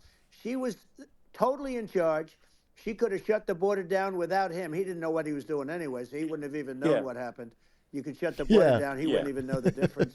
But the fact is that she was border czar. But if you don't have to call her Yes. that, the fact is you could just call her. She was in charge of the border, and the border was the worst Right. ever. It's simply not working. No, it's horrible. Whether it's a question of intention or competence, either way, we don't have a secure border, and we have people streaming over like Okay. it looks like a World War Z zombie apocalypse at times. And you know, sometimes you got to sort of wonder, like, is it real or not? So I do wonder that. Like, is it real? I do went wonder to the that. border at Eagle Pass, and I saw for myself in Texas. And I You was like, saw the World okay, War it's Z real. swarming I'm, like, over seeing this the. in real time. I actually posted the video like just live. I just flew there one day and just to see, hey, is this made up or real? And I'm just seeing people stream across the border, and I have to say, you know, at least the people that I saw did not look friendly. You know, These are people can look at my video and say, hey, Yeah. you know, these people look friendly. I don't What look does that super mean? friendly, so These are people What that is he, just Elon looked would at not him? be the What same about man him? if he had to What walk about him across didn't the look friendly? street and look these people in the eye. These are rough people. These are really rough people coming across, and I know rough people, and these are people that we don't want in our country. And you know, the caravans are coming in, and they're putting, and who's doing this are the heads of the countries. And you would be doing Yeah. it, and so would I. And everyone would say, oh, what a terrible thing to say. The fact is, it's brilliant for them because they're taking all of their bad people, really bad people. And I hate to say this, the reason the numbers are much bigger than you would think is they're also taking their non-productive people. Now, these aren't people that will kill you. We have enough of them. But these are people that are non-productive. Yeah, what does that mean? They are just non-productive. I mean, for whatever reason. They're not Yeah, yeah. workers or they don't want to work or whatever. And these countries are Say it. getting rid of non-productive No, people say in it. the caravans in many cases. And they're also getting rid of their murderers and their drug dealers and the people that are really brutal people. And they're coming into our country Yeah. at levels that have never been seen before. This is some And I insane saw an ad fear-mongering, just bro. Before I got on the air, I'm walking over here, and I saw an ad by Kamala saying how she is going to That soap is provide getting crushed. border security. Where has she been for 3.5 years? For 3.5 years, Yeah, no, we have 20 million people I poured think in. is It's a terrible. Yeah, I think this, frankly, I think this is a fundamental existential issue for the United States. And if we have another 4 more years of open borders, and it's going to be even worse with another 4 more years, it's going to be even worse than it's been for the past 3.5 years. Especially if we don't give I'm not sure Tesla we've got a country. some damn tax cuts. Elon, if they get in, you will have 50 Let's bring to back 60 the credit. million people from all over the world, not South America only. You know, we think of South America, we think of Honduras and El Salvador, Guatemala, and Mexico, you know, the 4. But it's not that. It's everywhere. They're coming in from everywhere. And I had to stay in Mexico. Yeah, I think this is a super important point. Like people, it's like basically when I went down there, I was like, well, where are people from? It's like almost no one was from Mexico. No, Mexico less. It's just the border. It's just the border with Mexico. But the people coming in, it's Earth, the rest of Earth, and America is only about 4 or 5% of the population of Earth. It would only take a few percent of the rest of Earth to overwhelm everything in the US. We're already overwhelmed, Elon. We're overwhelmed. You had to see the news tonight about New York, and I love that place. And what they're doing to it is horrible. What they're doing to it, and all the courts do is they try and focus on Trump. Okay, let's focus on Trump, who did nothing wrong. I complain about a rigged election. Elon, what's happened is unbelievable. You have from Africa. From the Congo, they're coming, from the Congo. And 22 people came in from the Congo recently, and they're murderers. And they drop them. They take them out of jails, which is very expensive, to maintain the jails. Although they don't do too much maintaining, I can tell you. But they take them out of jails, prisons. They take them out, and they bring them to the United States. They deposit them in the United States and say, don't ever come back or you're going to be executed. And they don't want to come back. But they won't come back. Sure. But they're coming from Africa. They're coming from Asia. They're coming from the Middle East. They're coming from South America. Well, they're coming from everywhere. Earth, and there are a lot of really bad ones. That's weird. You didn't mention any. It's just an everywhere on Earth thing. You're saying Earth, but you're not saying Europe or even Russia or even a few percent of the rest of Earth. It's just not possible. Well, Elon, we're going to have to finish this up. We're going to have the largest deportation in history of this country, and we have no choice. Otherwise, we're going to have a country. What they've done to our country. Think of it, with in Venezuela and in some of these other countries, crime is down 50, 60, 70, 80%. Bro, that and you would be the same. Cannot be true. Venezuela is in a crisis right now. Venezuela has not gotten rid of all of them. They've gotten rid of about 70%. Venezuela is in an of economic really and political crisis. I'm sure that unrest and crime is up. The United States. Same with other countries. Some are at 30%, some are at 50%. They're all different. But the bottom line is they're all going to be at 100%. They're at massive inflation. They're at, And they're doing it right now while this third-rate phony candidate. Don't forget, I beat Biden. He failed in the debate miserably. And, some people said, oh, gee, it's too bad. It's too bad he did so badly, or I did well in the debate. The first night they said, wow. One of the people at CNN said that was the greatest debate performance I've ever witnessed. And then 2 days later, they didn't talk about that. They just said he was bad. But that's okay. That's the way I get treated, and I don't mind that at all. What I can tell you is, they did not say that on CNN, bro. I promise you that it's verifiable. Look, she hasn't done an interview since this whole scam started, and say what you want. This was he did beat him in the debate. This was no doubt about that. Biden got of cooked. The United States. He didn't want to leave, and they said we can do it the nice way, or we can do it the hard way. Yeah, they just took him out back behind the shed and basically shot him. Oh, what they did with this guy, and I'm no fan of his, and he was a horrible president, the worst president in history. And one of the reasons he was so bad, first of all, the Israeli attack would have never happened. Dude. Russia would never have attacked Ukraine. And we'd have no inflation. He says the we same wouldn't things. have had the Afghanistan mess, if you think of it. Well, and we wouldn't have had Afghanistan. But we think of it. You take a few of those events away, and we have a different world. We would also have inflation was caused by oil. What? Yeah. No. What? When other countries can, that are thinking about invading or doing bad things. When they're thinking about that, did he say we'd have no inflation if he was president? Going to do? Every other country in the world got it, but we wouldn't have had it. American president, or is it someone they do not respect and do not fear? And I think they would they rightfully be. I mean, you know, look at that the footage with the assassination. Why is he They're like, stutter so much? okay, you know, President Trump is like, don't mess with me. I mean, that's like, but whereas I think people are not going to be, and they obviously have not been at all intimidated by Biden, and they certainly will not be intimidated by Kamala. And you have to really think about Is it. you think Vladimir Putin is going to be so intimidated by Trump at the? That if the American president They're is not fist fighting. that, like, you know, evil dictators are scared of, that makes a huge difference to the security of the world. So I had a good relationship with Putin, despite the Russia hoax that lasted for over 2 years. Just a hoax created by Hillary Clinton and Adam Shifty Schiff, some just bad people, you know, just sick people, frankly. I mean, Schiff is a sick person. He's going to end up probably being a senator. It's hard to believe. The whole thing is hard to believe. But, you know, they put our country in danger with that stuff, too. They actually, when they make up stories, and you have to fight your way out of it for a long time. But I know Putin very well. I got along with him very well. He respected me, and it's just one of those things. And we would talk a lot about Ukraine. It was the apple of his eye. But I said, don't ever do it. Don't ever do it. You know, I shut down Nord Stream 2. That was the big oil pipeline, the biggest, I think, the biggest pipeline in the world going all over Europe. I shut it down. Biden came, and then they say, I was. This is the second time I heard him say that. Is he claiming responsibility for the attacks that blew up Nord Stream? He said, if you're my friend, I'd hate is he claiming responsibility for that? His pipeline, the biggest pipeline. Because no one on this claimed it.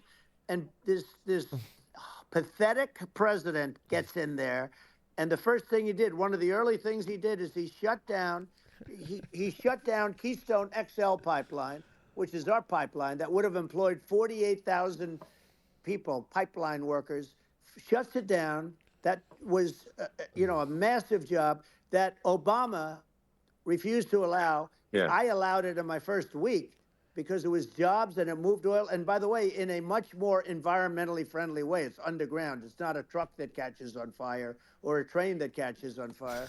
But think of it. He shut down the XL pipeline, the Keystone XL pipeline. Yeah. He shuts that down, and he approves the Russian pipeline. Yeah, it doesn't make any sense. Doesn't make any It's sense. You're right. Inconsistent. You're right, Elon. Doesn't make any sense. Certainly. But I mean, I think it's just worth emphasizing, to listeners the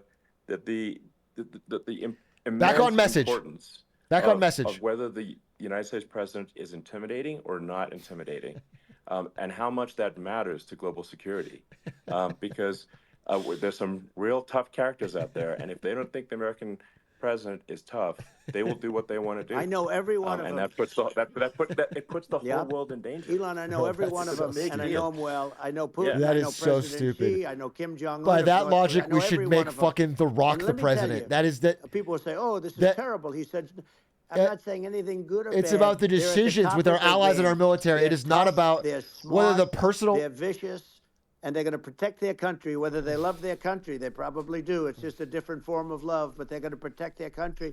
But these are tough people at the top of their game. And when they see a Kamala, You guys know or when they Putin's like see, 5'6". Biden, Sleepy Joe, they can't even believe it. They can't believe this happened. All the stuff that you're seeing now, all the horror that you look at Israel, they're all waiting for an attack from Iran. Iran would not be attacking, believe me. You know, when I was there, and I say it with respect because I think we would have been good with Iran. I don't want to do anything bad to Iran, but they knew not to mess around. Iran was broke because I told China, if you buy from Iran oil, it's all about the oil. That's where the money is. That's But true. if you buy That is oil true. from Iran, you're not going to do any business with the United States. That's just not And I true. meant it. And they said, we'll pass. They didn't buy oil. Other countries likewise. Sure. You want to buy, you're not doing business with the United States. And they were at a point where they had no money for Hamas. They had no money for Hezbollah. They had no money for any of these instruments of terror. And it was amazing. In fact, there were articles when I was leaving, which is hard to believe, actually, especially when you look at what's happened to our country. Our country is so bad right now. It's such a different place. We were respected. Think of it. 4 years ago, we were so respected to a point where when I said don't buy oil, they didn't buy oil. But they had no money, and Israel would have never been attacked. Zero chance. Oh. And again, I said to Vladimir Putin, I said, don't do it. You can't do it, Don't Vladimir. do it. You do it, it's going to be a bad day. You cannot do it. And I told him things that what I do, and he said, no way. And I said, way. And you know, it's the last time we ever had the conversation. He would never have done. I got along well with him. I hope to get along well with him again. You know, getting along well with them is a good thing, not a bad thing. I got along well with Kim Jong-un. When I met with President Obama just before entering, you know, it's a sort of a ritual. That's my go, dude. That's the king of negotiation. We talked. It was supposed to be for a very short period of time. It turned out to be a long period of time. Holy I shit. said, what's the What did biggest Aiden Ross say to problem? that? He said, North Korea. I had that problem worked out very quickly. It was nasty at the beginning with Rocket Man and. Is Aiden Ross's chat just bored out of their minds? I got a call. This is actually a really boring conversation. By the way. Yeah, they were. No, they were. I need to check in. He said that he has a red button on his desk. I said, I have a red button on my desk too, but my red button is much better. I need an Aiden my red check-in. button works. And then I called him Little Rocket Man. If Little Rocket Man. Anyway, here's the bottom line. All of a sudden, I got a call from him. And they said they want to meet. They want to meet me. And we met, as you remember, we met in Singapore. We met also in Vietnam. And I got along with them great. We were in no danger. But President Obama thought we were going to end up in a war, a nuclear war with him. And let me tell you, he's got a lot of nuclear stuff, too. Exactly. He's got plenty of nuclear. He can do plenty of damage. So. Yes, I mean, it's because, you know, I mean, people like Kim Jong-un, I can't, they respond to strength, not weakness. Well, and he and I had a good relationship. You know, remember I met him. I can't mute we it. walked onto his land. Nobody ever walked onto his land before. I walked onto. I wouldn't say. You know, I wouldn't say they were thrilled when I did that. I walked onto his land. I mean, it's just he's caught up to me. It was just an smiling. amazing period. He's just but we were cheesing. not in danger with him because of me. You know, I always say that he's just we have cheesing, enemies bro. on the outside and we have enemies on the inside. We have some really bad people in our government, and I tried muting the tab, but it just didn't stop. Controlling of the people. I mean, I'd mention names, but I really don't want to give them the credit. But we have some really bad, and I say they're more dangerous than Russia and China. If you have a smart president, a president that gets it, we are not in danger from those countries because they need us and they need our help. I mean, we forced Obama, if you think about it, Obama and Biden, and Bush to a certain extent, in all fairness, forced Russia and China together. And if you're a history student, the first thing you learn is you cannot let Russia and China align. But then they also got, if you take a look, Iran, and they have North Korea. That's, you know, they call it the axis of evil. In the old days, you had the axis of evil. Here we have a modern-day axis of evil. These are powerful countries, very heavy nuclear, which is the biggest threat. Yeah. You know, the biggest threat is not global warming, where the ocean's going to rise 1/8 of an inch over the next 400 years. And you'll have more oceanfront property, right? The biggest threat is not that. The biggest threat is nuclear warming. So because true. We have 5 countries. So true, and we love it. More oceanfront property, my dog. We have to not allow anything to happen with stupid people like Biden. You know, Biden did something with Russia. There was no chance of him ever going in. And when I left, and then after I left, they started forming big armies on the border. He's blushing. With Ukraine, right? And I looked at that, and I thought he was doing that. Look at his eyes. He doesn't even need Subway Surfers. He is locked the fuck in. Biden started saying such stupid things. For instance, he's in love. He said that it can be a NATO country. Now, Russia for as long as there's been NATO has said we're never going to agree to that. I'm the one who's bored, bro. Right up front. I think Trump's rambling. And we did things and said things through this president with a low IQ, very low IQ. He had a low IQ 30 years ago, by the way, but now he might. And we did things and said things through this president with a low IQ, very low IQ. He had a things same thing. He's a little behind. That were he's a little behind. So stupid that war would have been. That war had zero chance of happening if I were there. Zero chance. He was saying everything the opposite. Everything the opposite. And it's so sad because many more people have been killed in Ukraine than you read about. You don't read about how bloody it is and how disastrous. Hey, look, just in the two armies, you lost 500,000 people. And, you know, Ukraine's having a hard time. Ukraine, I don't know if you saw the article recently, and it's true. You don't hear the true story. But if you think about it, Russia's gone. Russia defeated Germany with us, and they defeated Napoleon. They've been around a long time. They're a big fighting force, and it's very unfair. And Ukraine now doesn't have enough men. They're now using young men and very old men to fight. What is he clapping for? We're in a very bad position. Doesn't have enough men. I'm not going to blame. Is he clapping for Russia winning the war in Ukraine? I could have stopped that, and a smart president could have stopped that. It wouldn't have happened. But we had a man that actually made it. It made it more prevalent. It was so bad. The words that he was using, the stupid threats coming from a stupid face that he was using. I said, this guy's going to cause us a war. He's going to cause us. And let me tell you, it can lead to World War III. That can lead to World War III. The Middle East can lead to. We have numerous places that could end up in a World War III right now for no reason whatsoever. No, I think you're right. I think people underrate the risk of World War III, and it's just when you're looking at the risk of global thermonuclear warfare, it's game over for humanity, and it's something that people have, I think. At least they're not fear-mongering. People have become complacent about, but they actually have forgotten that there are currently a lot of nuclear missiles that have targeting parameters for the United States from 100%. other countries. And one of the things we're going to do is we're going to build an Iron Dome over us. Israel has it. We're going to have the best Iron Dome in the world. We need it, and we're going to make it all in the United States. But we're going to have protection. Because it just takes one maniac to start something. Let's we're get going to have protection. And Iron we're Dome going to have. Why shouldn't we have an Iron Dome? Israel has one. Some other places have one that nobody even knows about, frankly. But Israel has it. We're going to have an Iron Dome. World's fourth largest country. To me, that's so important, the most important. But with all of that being said, 9.5 million square kilometers. Let's get an Iron Dome, baby.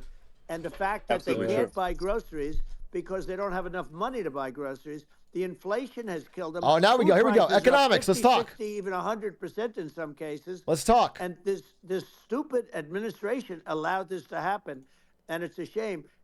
And that's the thing that people most care about. I don't know how we got there. They care about the border a lot, and we discussed the border at great length. It's nice to have a forum like this where I can discuss something at length. And by the way, you think Biden could do this interview? Do you think that Kamala could do this interview? They would take a pass on you. No, they could not. So they don't need Elon. They don't need Elon. Bro, there's been no pushback. It's pretty sad. You've just rambled. That somebody that does this anyone could do his interview because there's not or is afraid to do an questions. Interview. And in her case, with a very friendly interview, she's got all friendly interviewers. It's pretty sad. Yes, absolutely. But the big thing now is you think this is an unfriendly interview? Yeah.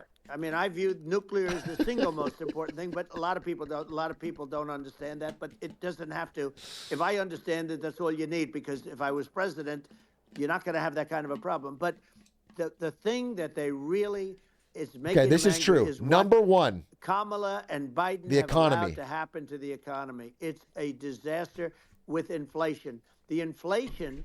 It doesn't matter what you make. The inflation has eaten you alive. If you're a this worker, is true. or if you're it is from middle-income person, 30 years of government printing, and especially from COVID stimulus from you and Biden. Today, they're using all their money Both of you. and borrowing money just to live.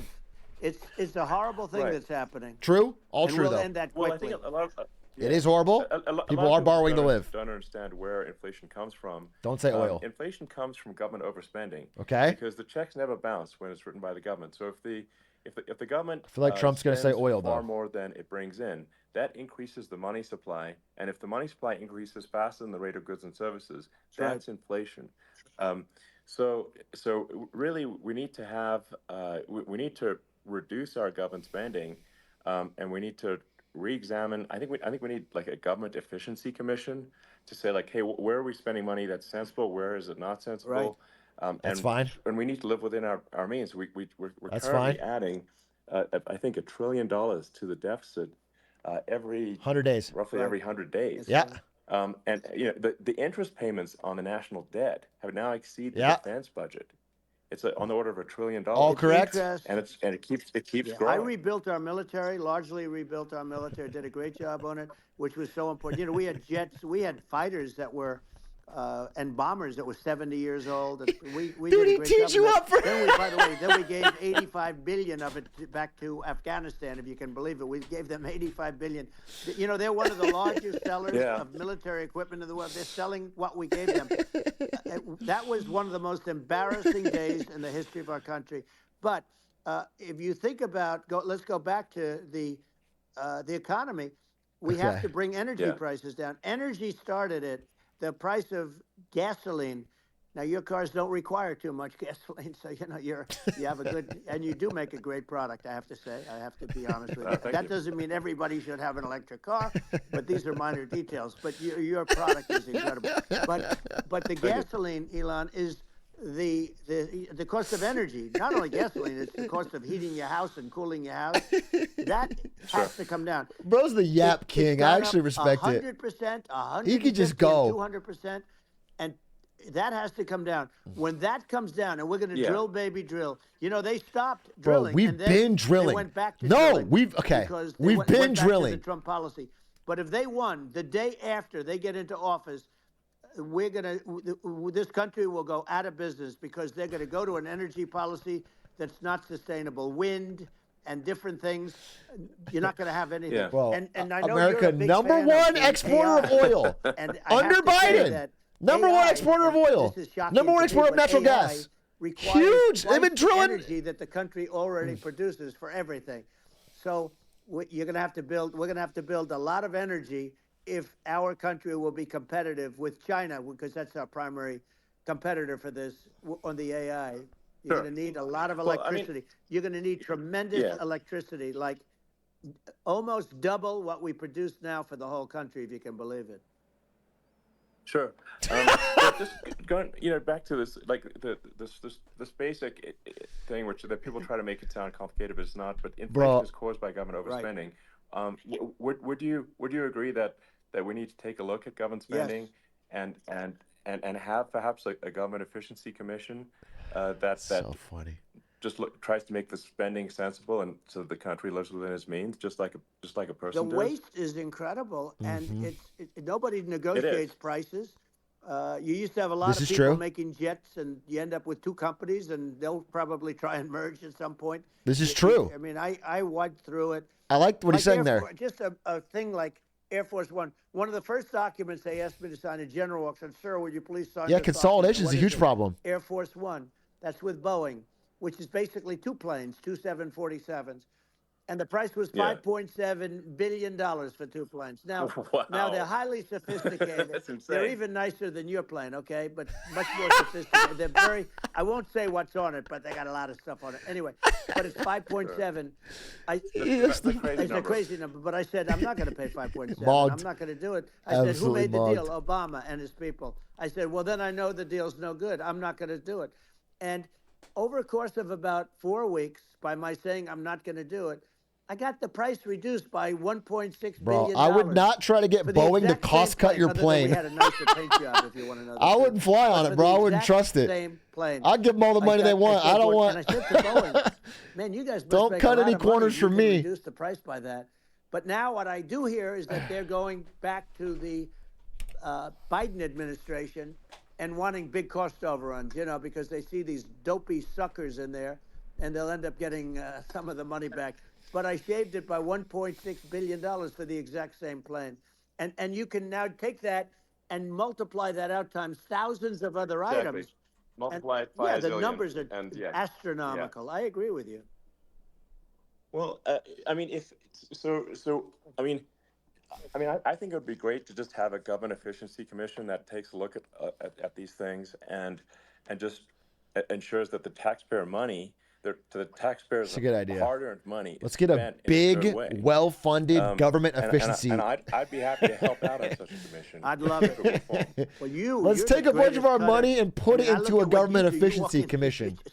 We could spend money there to try and analyze the rest of the government. I won't mention the name of the company. It's a good idea. Go on strike, and you say, that's okay, you're all gone. You're all gone. So everyone. Wait, what did he say? And you are the greatest. You would be very good. Oh, you would love it. But if you said Elon would be a great strike breaker. By the way, congratulations! Yeah. I just looked at the number of people that are listening to you and I chat. We'll call it a chat. But Yeah. congratulations. Did he just say Elon Musk would be great for the job because he can break you're an unions interesting easily? Character. You know, the new head of a place called Chad. Argentina, and he's a big, you Malay's know, awesome. he's great, and Yeah. he's a big MAGA fan. You know that he ran on MAGA, and he took it to an extreme too. He ran on MAGA, and I hear he's doing really a terrific job. It's called Make Argentina Great Again. It worked out perfectly. He came and he bought a lot of hats. He brought over, but he's doing a big job. He really cut. And I'm hearing they're starting to do pretty well. Inflation's getting down. You know, they had like 2,000. It remains to be seen, but yes, they did a great progress on inflation. They had Malay cut the government budget deal. drastically. We're going to have that pretty soon. We have, I think we have the worst inflation we've had in 100 It remains to be seen if they can actually fix all their problems, but they have cut inflation. I don't believe it. I think we have the worst. They don't include a lot of the items that should be included, you know. Yeah. Well, it's just from government overspending and not spending taxpayer money effectively, and having just like so many departments you can't even name them all, and what Malay is doing is he's cutting government spending, he's simplifying things, he's putting in regulations that make sense, and Argentina overnight is experiencing a giant improvement in prosperity. But, I wouldn't say that yet. It's really too early to call. But they have had lower inflation. Argentina used to be one of the most prosperous countries in the world. In the 30s, 40s, and because of bad government policy, it ruined the country. And if you take Venezuela, for example, Venezuela should be incredibly prosperous. They have phenomenal reserves of everything, oil, everything, and it should be prosperous. But if the government's wrong, just oil, it impoverishes the people.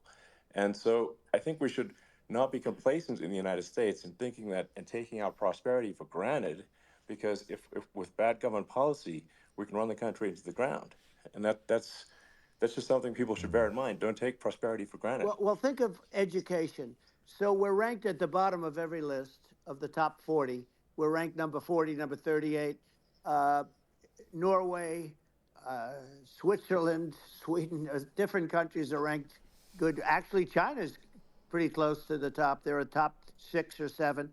But we're ranked at the bottom, almost at the bottom, 38, 39, 40. In other words, horrible. And yet we spend more per pupil than any other country in the world. So we spend more. And what I'm going to do, one of the first acts, and this is where I need an Elon Musk. I need somebody that has a lot of strength and courage and smarts. I want to close up Department of Education, move education back to the states, where states like Iowa, where states like Idaho, not every state will do great, because states that basically aren't doing good now. You look at Gavin Newsom, the governor of California. He's terrible. He does a terrible job. So he's 13. not going to do great with education. But of the 50, I would bet that 35 would do great, and 15 of them, or 20 of them, will be as good as Norway. Norway is considered great. You can name them. I mean, they're so good. Some of these countries are so good. But if you go into some of these really well-run states, we have states that don't know what debt is. We have states that have low taxes, no debt, everybody working. They're really well-run. Sure. And maybe they have certain advantages in terms of location, in terms of, the land or the sun and the water and the whole thing. There are a lot of advantages that some people have. But if you moved education back to the 50, you'll have some that won't do well. But they'll actually be forced to do better, because it'll be a pretty bad situation. What is he advocating? But if you think about it, you'll have some of these states. I'll bet you'd have 30, 35 states. It'll be much better. And you know what it'll cost? Less than half what it is in Washington. And these people don't care about the students in these, faraway states. Abolishing the Department of Education? It would be unbelievable. Yeah. I think you're making a good point in that if the states have to if each state has to compete against other states, then people will naturally move to states where. Oh, come on! Better. Well, like California, as we said, it's a badly run state. I No, I got so many friends that we're not turning all our state fucking schools into corporations competing with each other. People can't move states willy-nilly for their kids' schools. That's crazy. That is what a billionaire would say, bro. But it's almost going to force them to run better, and they won't. That's the most unrelatable world's richest man shit I ever heard. You're not going to do worse than you're doing right now. And I would say that the cost, you would cut your cost by 50 or 60%. And you'd have a little monitor. You want to make sure they're teaching English as an example. Give us a little English, right? Sure. Right. Yeah. No, but I mean, too much. I mean, some of these governors are doing so badly. I mean, they got so many people moving out of their state. They should get U-Haul Salesman of the Year award. So much U-Haul. It's actually amazing. People moving out. It's amazing to you as a businessman that they can even survive. Like Illinois. So many people are leaving, and you wonder, how do they survive? I mean, how do they survive? I saw where you left California, and you moved to Texas. Texas does a great job. But, I mean, I just wonder, how do these states survive when big businesses, a big oil company just left California, as you know, and they moved to Texas. Yeah. How do these big states I wonder if this has anything to do with it. When they lose the fact that the judge in Texas and their taxes are already that is hearing really all of high. his cases owns Tesla stock. You almost wonder, how do they continue on? And I wonder if that had anything to do with it. The governors don't do a good job in their crime-ridden places. You wonder, how do they continue to just go on? It's not a good situation. Unrelated. I mean, I think the only thing that's going to force some of these states to change is if they risk bankruptcy and they're not getting bailed out by the federal government. Right. Well, that's you're the going only to have thing that's that. going to get them to change. You remember the area in California where they had that, where I guess somebody had sticky fingers and they stole a lot of money, and they went into a form of chapter, and it was very nasty for a period of time. But now it's probably the most popular place in all of California. So at some point, something like that may have to happen. But the problem is you can't penalize people that loan money to the state when you have incompetent people like a Pritzker. Look, the family didn't want him in the family business. And then he ends up being governor of Illinois. So, what? Is he going to be a great governor? And, you have people. I could name every one of them. I got to know every one of these. And some are very good and some are just horrible. Well, I think that the larger point here, too, as you're saying, like a lot of people bring it back, Elon. A lot of people concerned about inflation, and inflation is effectively a tax on people that save money and for people that are working day to day. It's just a form of taxation. I love hearing the world's richest man talk about everyone's day to day. Problem will solve the inflation problem, which I love means it. people will have a better standard of living, and that's a really big deal. Well, the people that got hurt worst are the people that did it the way they were taught to do it all through, their younger life and their young life and their whole life. The people that saved money and then they got no interest on their money and inflation destroyed them. And frankly, they were almost better off if they didn't do anything like that. I mean, those people have been absolutely decimated, and we're going to bring those people back and help those people. We've got to get the prices down. When I look at bacon costing 4 or 5 times more than it did a few years ago. When you look at some of the couldn't say a number. He's changed it. People go, they can't believe it. They used to be able to buy a whole. He didn't know a number. So a lot of people just don't have the money. They go in and they can't buy anything. They look at it's sticker shock. They call it sticker shock, right? I think it really just comes, like I said, I think it just comes down to really, I guess, two things, which is that if you solve government overspending, you solve inflation, which improves living standards of the average person, and then if you deregulate, like have sensible regulations, so because a lot of the regulations are nonsensical and cause the cost to be extreme for no reason. But unless you've got effective deregulation, like Reagan did a great job on deregulation in the 80s. You're right. But it's been 40 Ronald years Reagan since we did great. Anyone really? I mean, during your administration, we made some progress, but I think rich man advocates for Ronald Reagan policies. News at 11. Regulation, and if Elon, those two things, those are the big deals. We set a record. We did more deregulation and more restrictions on all of the different businesses than any other president. Deregulation or restrictions? I had the rule for every one we put in, you have to get rid of 10 or 12. and we did radical cuts on all of that, and a lot of that's being put back by this administration. And we did radical cuts on things that weren't necessary. But we were all set. You know, we had the best economy ever, maybe in the world. And then what happened is COVID came in, and we had to focus on that, and nobody knew what it was. And I always say I got good marks on economy, good marks on military. We knocked out ISIS. We did so many different things. We rebuilt. But, you know, I never got the credit that we really deserved on what we did with COVID. We never got the credit. But had that not happened, a gift from China, from Wuhan, came in from Wuhan, the Wuhan labs, and I always said it, and it turned out to be right. But had that not happened, we were set to start reducing debt. We were going to reduce taxes further. I gave the largest tax cut. You were set to start reducing debt. You were just about to. For middle income people, not only you were just about to get around to that debt thing. They're the ones that. That's why we had the great job numbers. 3 years in, hadn't done it, but really start reducing debt. And you know, we're sitting on the biggest pile of liquid gold anywhere in the world, bigger than Saudi Arabia, bigger than Russia.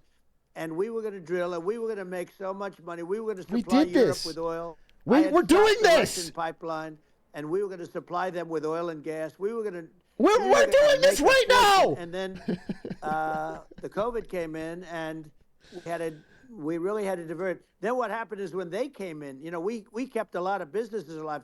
If I didn't do what we did, we would have had a 1929 type depression. But the problem is when Biden came in, he got trillions of dollars and just started spending it stupidly. You didn't need it anymore. You know, we got over that bad period where everybody was dying and feeling, you know, it was just not a good period. Interestingly, you know, during his administration, there's some truth to that. Many more people died during his administration of COVID. Well, that's what happens in 4 years of COVID really versus 8 months. But people don't realize more people died during his administration than ours. But it diverted us from doing what I wanted to do. But we had the greatest for, you know, almost 3 years. But there is truth that, like, the spending should not have been equal for Biden and Trump for COVID. The best years we've ever had in business were during the Trump years. And also said that African American, Hispanic American were so incredible. They were having the best. Asian American women, men, young people without a diploma, young people that graduated from the best colleges. Listening to voting blocks. From MIT, from the Wharton School, from all of the great colleges, Harvard. They were doing better, and people without a diploma were doing better. And everybody was happy. And then COVID came, and we had the problem is they spent trillions and trillions of dollars. They wasted. They shouldn't have taken any money, and we wouldn't be having inflation right now, which is killing our country. Yeah, absolutely. I mean, I should probably say something about, like, you know, maybe my views on, you know, climate change and oil and gas, because I think let's hear it, Elon. Different from what most people would assume. Because my views are actually pretty, I think, moderate in this regard, which is that I don't think we should vilify the oil and gas industry and the people that have worked very hard in those industries to provide the necessary energy to support the economy. And if we were to stop using oil and gas right now, we would all be starving and the economy would collapse. So it's, you know, I don't think it's right to sort of vilify the oil and gas industry. You know, the world has a certain demand for oil and gas, and it's probably better if the United States provides that than some other countries, and it would help with prosperity in the U.S. At the same time, obviously, my view is like we do over time want to move to a sustainable energy economy, because eventually you do run out of. I mean, you run out of oil and gas. It's not there. It's not infinite. And there is some risk. I think the risk is not as high as you know, a lot of people say it is with respect to global warming. But I think if you just keep increasing the parts per million in the atmosphere long enough, eventually it actually simply gets uncomfortable to breathe. People don't realize this. If you go past 1,000 parts per million of CO2, he's like trying to you start getting headaches and nausea. And so we're now in the sort of 400 range. We're adding, I think, about roughly 2 parts per million per year. Local mail-in in a bit. I mean, it still gives us. So what it means is, like, we still have quite a bit of time But so there's not like we don't need to rush, and we don't need to like stop farmers from farming, or you know prevent people from having steaks or Right. basic stuff like that. Like you can leave the farmers alone. I agree. in How my crazy opinion. is that? Where I mean, you have farmers that are not allowed to farm anymore and have to get rid of their cattle, and the whole world is yeah, a that's little silly. crazy. But it's largely taken its lead from us. I do say though, I've heard in terms of the fossil fuel, because even to create your electric car and create the electricity needed for the electric car, fossil fuel is what really creates that at the generating plants. And, so you sort of can't get away from it at this moment. I mean, someday you might be able to, but I do hear we have anywhere from 100 to 500 years left. Much of it hasn't even been found yet. Yeah. But there are tremendous, like Anwar. I got Anwar in Alaska approved. Ronald Reagan couldn't do it. Nobody could do it. Everybody tried. Nobody could do it. I got it approved. The first thing that Biden did was unimprove it, to get rid of it. He ended it. His secretary went in and she ended it. And what a disgrace. That's Anwar. That's bigger, or they think it could be bigger than Saudi Arabia in Alaska. Could be bigger than Saudi Arabia. But they went in and they terminated it. And I'll get it going very quickly, because not only is it big for Alaska, I mean, you talk about economic development, that for the United States, I mean, that is, they say bigger than Saudi Arabia or the same size, and pure, really good stuff. And, they end it. So I think we have, perhaps hundreds of years left. Nobody really knows. This is Anwar. But during that time, something will estimate, come around that will be very good. Yeah. Well, I mean, I'm just trying to live check this stuff. A little more aggressive than that, but it's not the sort of like we're all going to die in 5 years stuff. That's obviously BS. But I mean, my view is like if you just look at sort of the parts per million that increments every year, you get sort of 2 or 3 parts per million every year of CO2.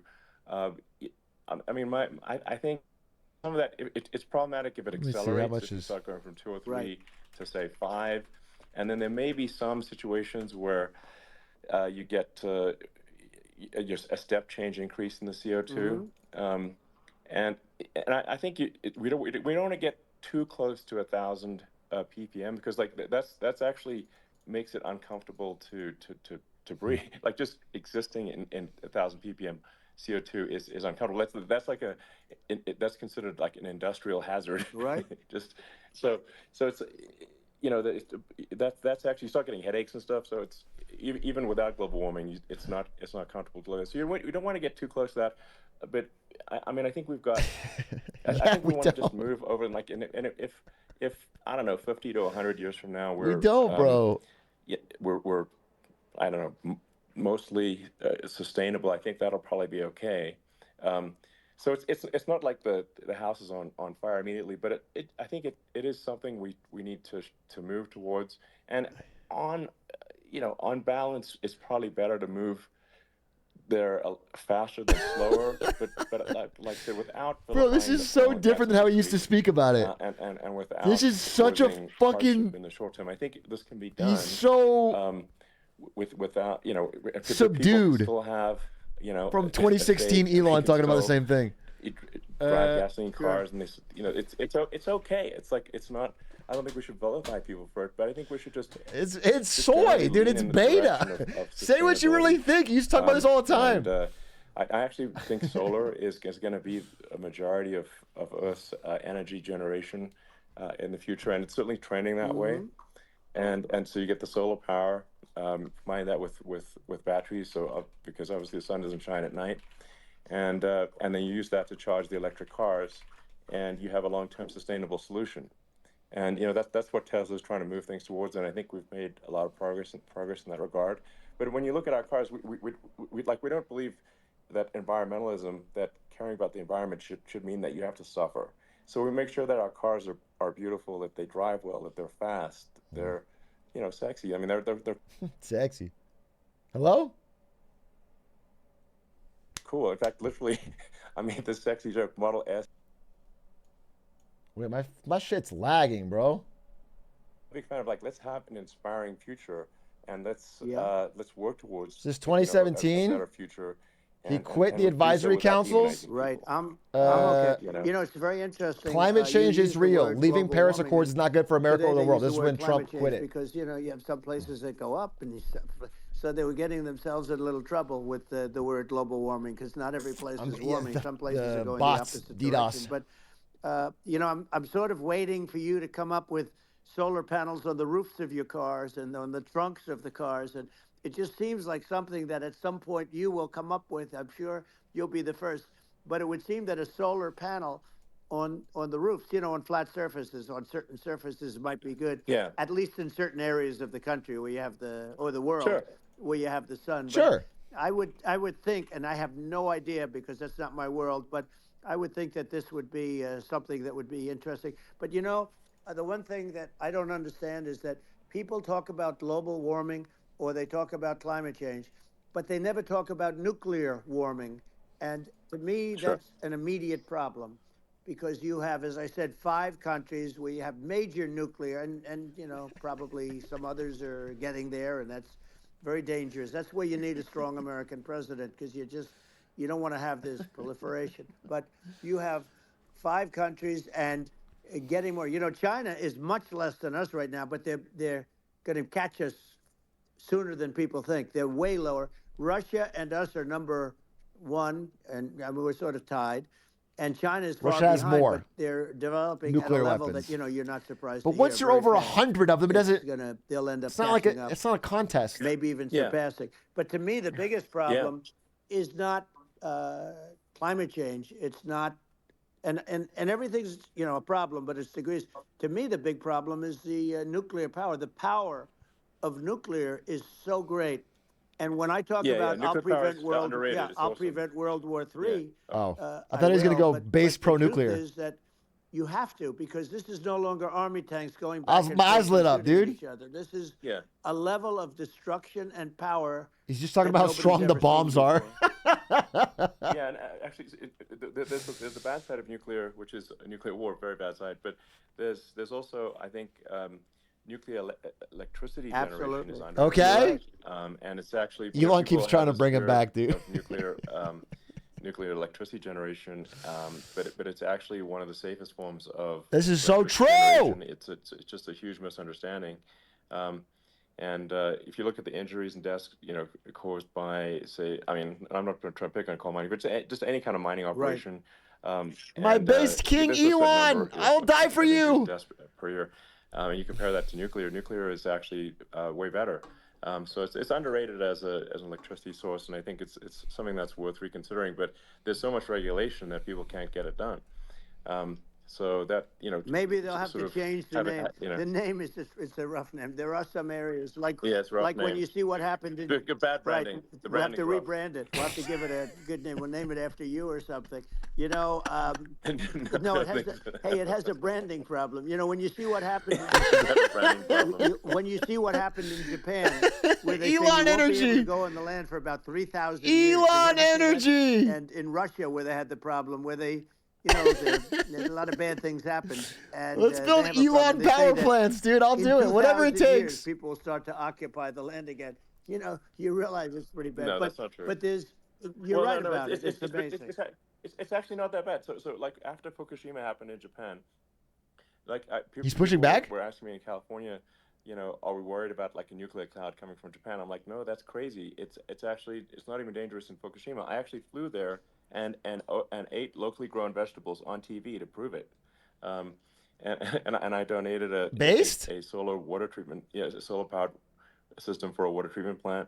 And yeah, but you haven't been feeling so well lately, and I'm worried about it. No, but I'm only it's fine, you know. It's like you know, Hiroshima and Nagasaki were bombed, but now they're like full cities again. So it's really not something that, you know. That's right. So it's not as scary as people think, basically. But let's see. I mean, are there some other topics? I like Trump's little quips. You know, I gotta admit, lawfare. I think, you know, we need to be concerned about what they've done to this country. Obviously. Yeah. Well, we just won the big case in Florida. This was a Biden administration did something that's never been done in this country, and that's go after their political opponent, me, with this nonsense and just nonsense. In the big case in Florida, we won, but they always pick a judge and a jury, and they use the local DAs, they use the local attorney generals, like Fani, Fani, spelled Fani, Fani, and it's all a big hoax, and it's all run from there. Like in Manhattan, one of the top people from the Justice Department went in, ran Manhattan, ran the state. The Letitia James deal was run by a person from the Department of Justice, Biden. They've never done this before, and they set up a very bad precedent. It's called lawfare, warfare. It's a terrible thing, and never happened in our country. It does happen in banana republics and third world countries, but it's never happened. And the incredible thing is it actually drove my numbers up because people see, fortunately I have a platform like you, or, in all fairness, like a conversation like this where I can talk about it and people understand. I mean, you fight for election integrity and you end up getting indicted because you're fighting for election integrity. And when the day comes that you can't fight for election integrity, you don't have a country anymore. That's not. So what happens is they went after their political opponent, me. Now Biden's that's a gross mischaracterization. Stage, in my opinion. Okay, I looked at him today on the beach, and I said, why would anybody allow him? The guy could barely walk. Why would anybody allow him? Does he have a political advisor that thinks this looks good? He thinks this looks good because it looks so bad, and it's ridiculous. I mean, and he's been doing that for a long time. Biden is old. He can't lift the chair. The chair weighs about 3 ounces. It's meant for children and old people to lift, and he can't lift it. The whole thing is crazy. Well, he's clearly. He's clearly like we just don't have a president. Right you now. don't have a president, and she's going to be worse than him because she is a San Francisco liberal who destroyed San Francisco, and then as Attorney General, she destroyed California. You talk about location, and we're talking about the sun and the water and all. There's nothing better than California. She has destroyed that. She was the original DA. She was the original in San Francisco. Tell them, Trump. Pro-California Republicans, please. What she has done to California. Talk about how sick Cali is. You know better than I do. You just left California for a lot of those reasons. And what she's done with crime, with cashless bail, where you kill somebody. I mean, we have states there you kill somebody and they let you out right away. I mean, you don't have to even put up, and then they never find the people unless they kill again, and then they let them out again. Sure, I killed 12 people this week, bro. Dangerous place. I've killed 12 people this week. They just let me out every time. It's crazy. Liberal, and now she's trying to protect. Crazy. Now she's looking like she's. Watch out, chatters. She wants to be more Trump than Trump, if that's possible. I don't think it's possible, but she wants to be more Trump than Trump. Yeah. I want a wall. I think that's, it's legal. She wants to release all the prisoners that are in detention, and some of these guys are really bad. Right. That just came out today. She doesn't want to build the wall, even though the walls work. Walls and wheels. In your business, everything you do is obsolete. Almost, well, not the tunnels, but everything is obsolete. Even your rocket ships, they're like a month later, they're obsolete. You find a better way to. The only thing that's not obsolete is a wall and a wheel, and the wall. I built hundreds of miles of wall. And that's why we had such good numbers. I was going to add 200 miles. We bought it. We could have flipped it up in 3 weeks, and they sold it for 5 cents on the dollar. That meant, I said, wow, that means that they actually do want to have open borders. She wants to have open borders, and now she's going like she's tough on the border. It's such a lie. Yeah, this is simply not true. This is simply not true. And everybody knows it's not true. It's a disgrace that she can say it. It's kind of obviously what's happening sort of overnight is got some spit sloshing around in there, huh? History a little lisp or something. Kamala sound like a moderate when in fact she is far left. It sounds like he's slurring his word a little bit. She is considered more liberal by far than Bernie Sanders. She's a radical left lunatic, and if she's going to be our president, Kamala Harris is more very quickly. You're not going to have a country anymore. Than Bernie Now Sanders. Go back to all of the things that she believes in. She believes in such a defunding the police. milk she toast. believes in no fracking, zero. Now all of a sudden she's saying, no, I will. I really want to see fracking.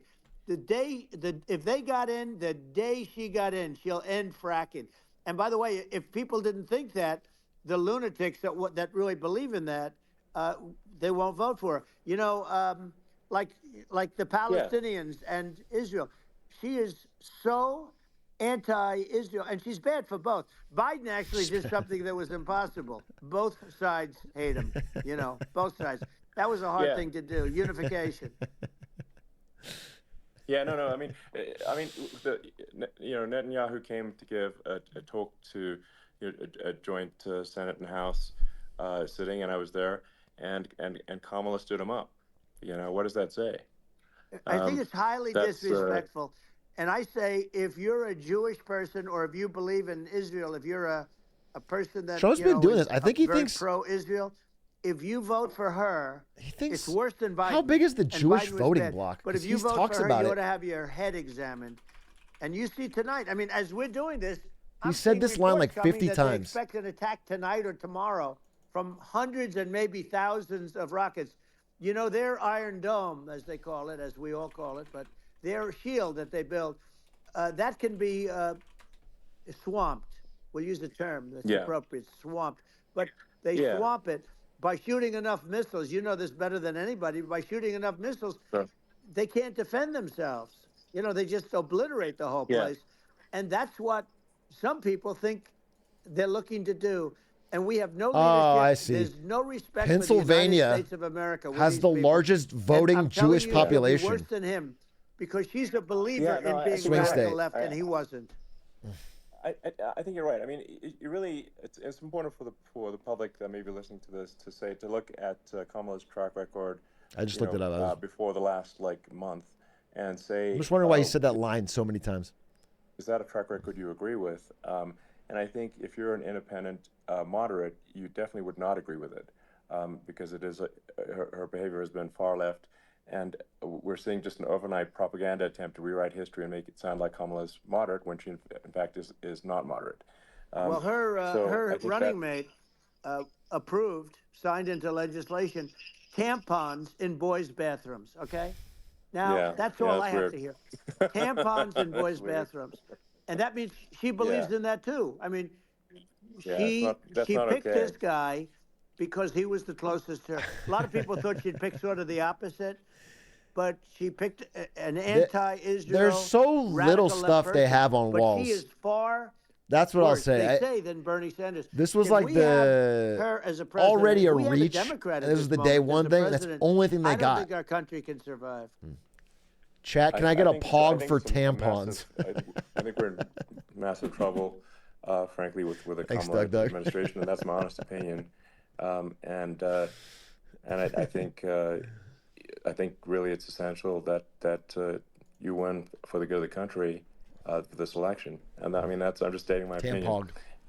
Now, you may have seen this, but I got a letter from the EU Commission, saying, to not have disinformation on during this discussion that we're having, and there's a lot of attempts to do censorship and to force censorship even on Americans from other countries, and what do you think about that? Well, I know the European Union very well. They take great advantage of the United States in trade, as you know. We, through a different forum, NATO, we protect them, and yet if you build a car in the United States, you can't sell it in Europe. You just can't sell it. It's impossible. The same thing with our farmers. Our farmers find it very difficult to do business. He makes cars in the U.S. and sells them. $250 billion. He does that. Which the person you're talking to. Sounds so nice, the European Union, but let me tell you, they're not as tough as China, but they're bad, and I let them know it. And that's probably why they notified you. No, they don't treat our country well. We defend them, with Ukraine. So we're in for $250 billion, and they're in for about $71 billion, and they have the same size. If you add up the European nations that, in terms of an economy, it's about the same size, wouldn't you say, as us? And they're in, and they're in much greater risk. They're right there. We have an ocean separating us so much from, out of it. We get in this so case, much soft power, geopolitical control over Europe. Let's assume they're close enough. If anything, it's what happens unfairly balanced towards America. They're in this military deal we have with Europe I think even has less than that. billion, and we're in for Almost turned Europe into a about vassal state. 250 billion, and it could be a lot higher than that. And I say, why It's aren't you funny. going to It's equalize? like Why aren't it's such they an unfair paying advantage to what America, we're and he wants to paying? unravel it And because he's they're looking at the much more, fucking you know, basic they're numbers. much more important It's for them so because of the fact that short-sighted. they're right near there. I mean, they're all sort of in that location. We're not, but they should. They should. And I did it with NATO. There were only 7 countries that were paid up in NATO, out of 28 at the time, and the United States was The United States was subsidizing NATO, tremendously subsidizing NATO. And I said, I went in. It gives us incredible power over NATO. We're not going to. It gives us incredible leverage. It's not done for no reason. There's a reason. I'm not saying it's even a good thing, but he's talking about like it's for money. Isn't aware of the fact that the United States pays a disproportionate share of the NATO expenses. And then we get taken advantage of on trade. So think about it. Yeah, well, I mean, the point of NATO is defending Europe, and it's it's like, then okay, well, why is the United States paying disproportionately more to defend Europe than Europe?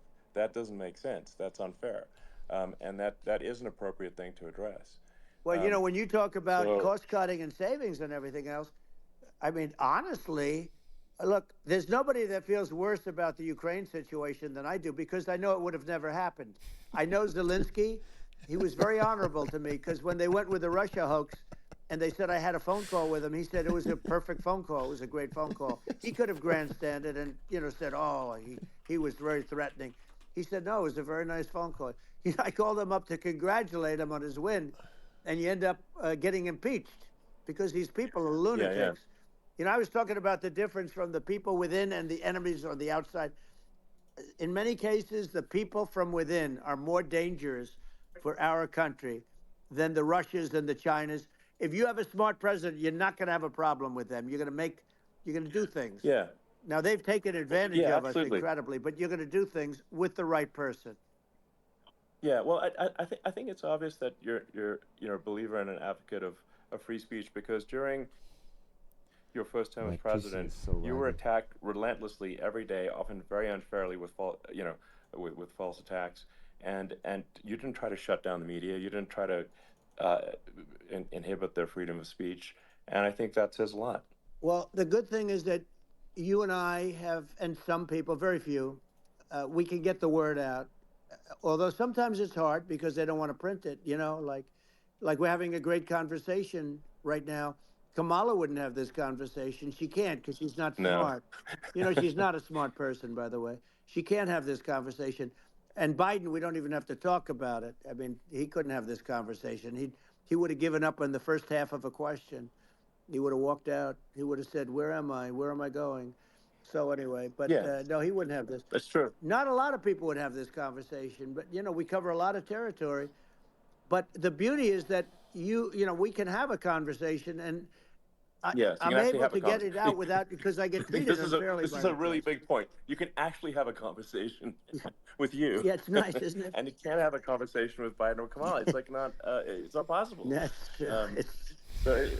This is like talking to an NPC. No. So it's If this is a conversation I had at a party, it would be the worst conversation I ever had. If someone cornered me at a party and talked like this, I'd kill myself. This is the worst conversation I've ever heard.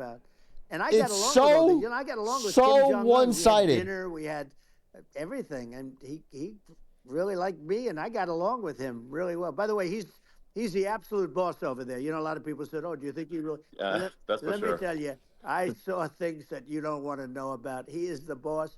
But you know, we had a good relationship. And talk about Putin. And he doesn't like Biden. He considers him a stupid man. He said he's a stupid man. Well, at least he speaks his mind. But you know, in this country, you're not sort of allowed to say it. But I guess you are. You should be allowed to say it if it's true. But we need smart people, and we need people that have an ability to lead. Bro. And she doesn't have that ability. Can you imagine? Now, you know Chairman Xi very well. Can you imagine her and him negotiating, or even standing together? It is, the whole concept is ridiculous. She is terrible. She's terrible. But she's getting a free ride. I saw a picture of her on Time Magazine today. She looks like the most beautiful actress ever to live. It was a drawing. And actually, she looked very much like our great First Lady, Melania. Flirt? Didn't look. Yeah. She didn't look like Camilla. That's right. But of course, she's a beautiful woman, so we'll leave it at that, right? What? Yeah, well, maybe like I think part of what people in America people in America want to feel excited and inspired about the future. They want to feel like the future is going to be better than the past, and that America's going to do things that are. Bro, this has been the most fear mongering about the future interview ever. You've been talking about World War III and a million rapists murdering migrants and. They want the American dream back. They want the American dream back. More important than anything else, it's like you don't have that today because the people they've been just sucked. They see incompetent people running our. The Biden thing is very interesting. People just found him to be incompetent, and when I debated him, I was like, "Is this for real?" It was. Yeah, it was just absurd.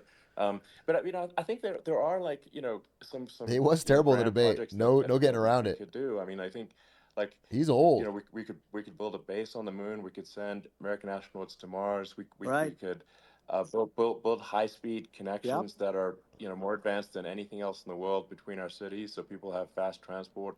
Are you promising me fiber? It's possible to solve traffic with tunnels. Elon Musk, are you promising me fiber in LA? Made great progress in Vegas doing that, and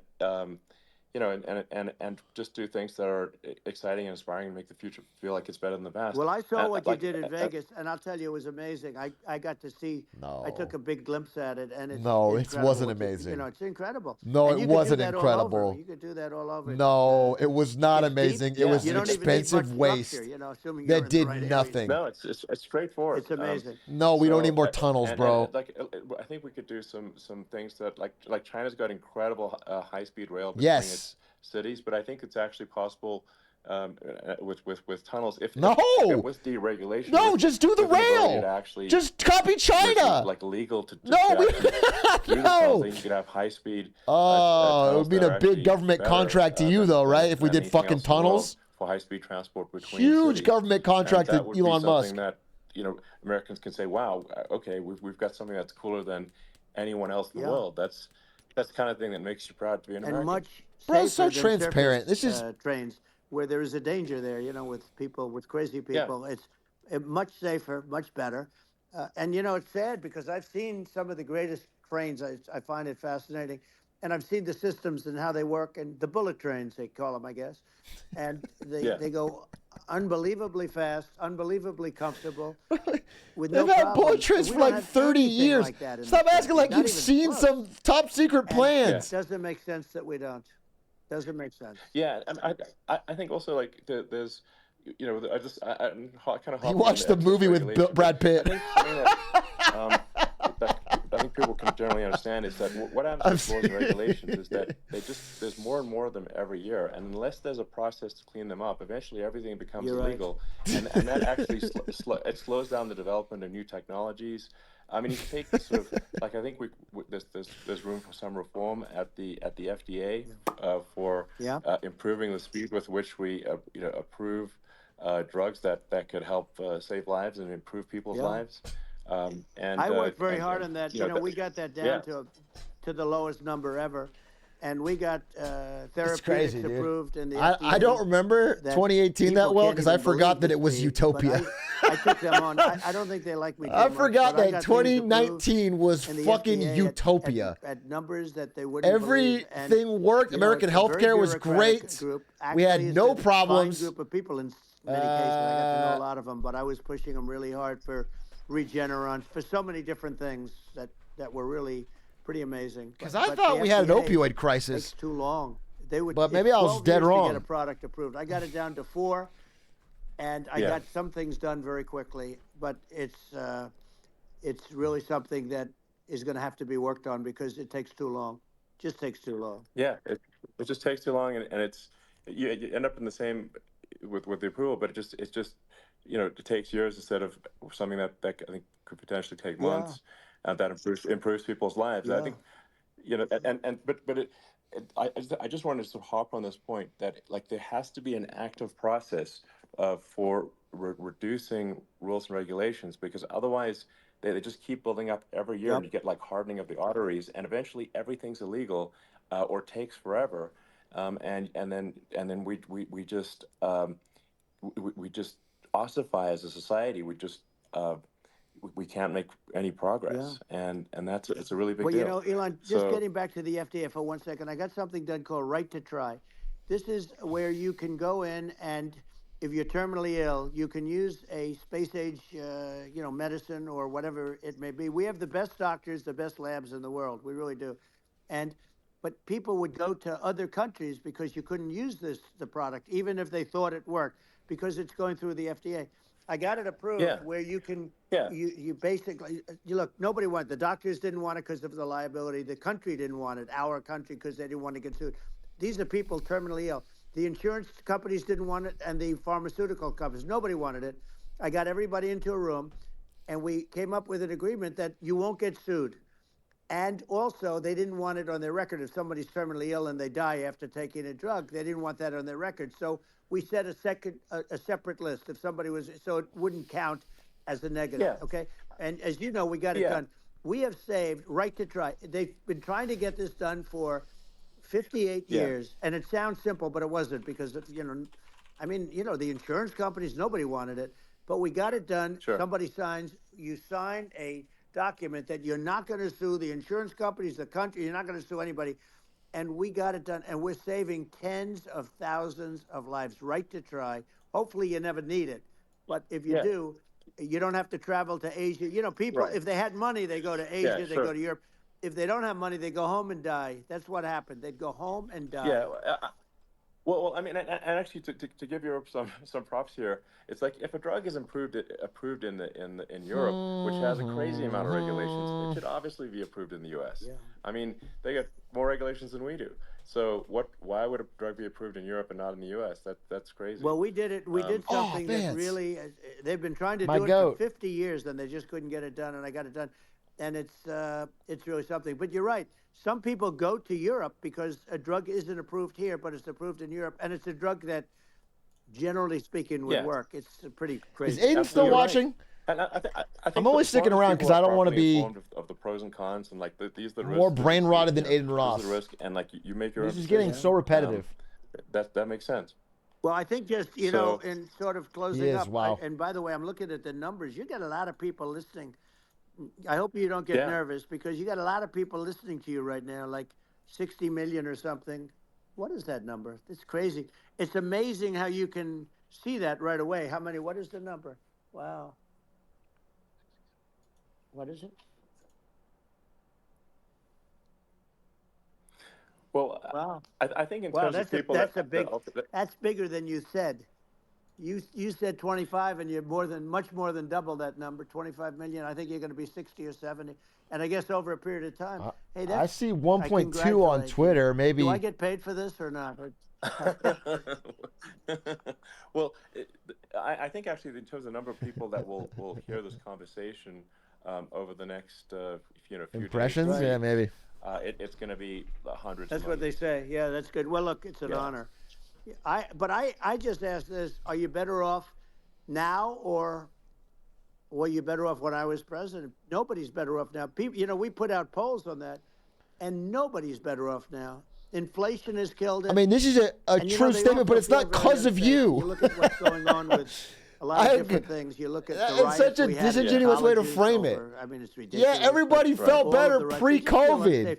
And now they really feel unsafe because you have a new form of crime. It's called also, migrant crime. I call it people that are better off now. Migrant. This guy. Maybe I'll call it Kamala migrant crime. The top 18% or whatever are better off. The ground truth by just asking people. And my mom lives in New York, and I was like, Mom, have any of your friends, been attacked or assaulted? And she said, yeah, 3 of her friends in 3 separate incidents were assaulted just in recent months, just walking around the streets of New York. And I said, well, what happened to the people that assaulted them? Oh, nothing. They got away. Like, and they just know they always get away. Nothing's gonna, and they don't even bother reporting it because they know that there's not. Did he say his mom got assaulted 3 times walking around New York? They just let violent criminals out in New York. The only one that gets prosecuted is Donald Trump. They don't. 3 of her friends. They prosecute Trump. Yeah, I mean it's just obviously messed up. Oh, it's terrible. If violent criminals are being getting off scot-free, and meanwhile the New York spending massive resources prosecuting you, and it's like what's this and I think the sort of sensible public looks at this and says, what the heck's going on here? This is obviously abuse of the legal system. The legal system is supposed to be protecting the public from violent criminals, and it should be obviously allowing the public to make their own decision about who should be president, as opposed to some legal case. Once they start this precedent, because this can go on with the next one. I mean, this is a very bad precedent what they're doing in terms of going after their political opponent, and that's all it is. It's going after their political opponent, and then you get a judge who's a strong Democrat, and I'm being nice when I say that. In many cases, crooked as hell. But you get a judge, and you go into an area where a Republican gets 3 or 4% of the vote, and you'll have a jury pool with people that hate Republicans or hate. It could also be the other way, though, because it could start the other way in areas where they hate Democrats, and you get into a Pandora's box. It's a very dangerous thing for this country, and a very dangerous thing even for the state. New York City is losing. New York City and state lose a lot of business over what they did to me, because these people say, we don't want that to happen to us. That's no justice system. You have an unfair system of justice, and it's costing New York State a tremendous amount of money. People are leaving and companies are leaving, and they won't come back. So, all of that stuff is important. But the economy now is the big thing, and we can turn that economy up so fast. And people are going to be back again. We're going to get rid of inflation. I think there's a lot of opportunity. Right, absolutely. So fast. And I just want to congratulate. Got a fertile mind. We can talk. You and I can talk about rockets. Well, it's kind of you to say. Thank you. Tunnels. We can talk about tunnels and rockets and. My shit's cooking. We lose it? Hello? Hello? F? Now you're into the AI, and that's going to be another beauty. It's cutting in and out.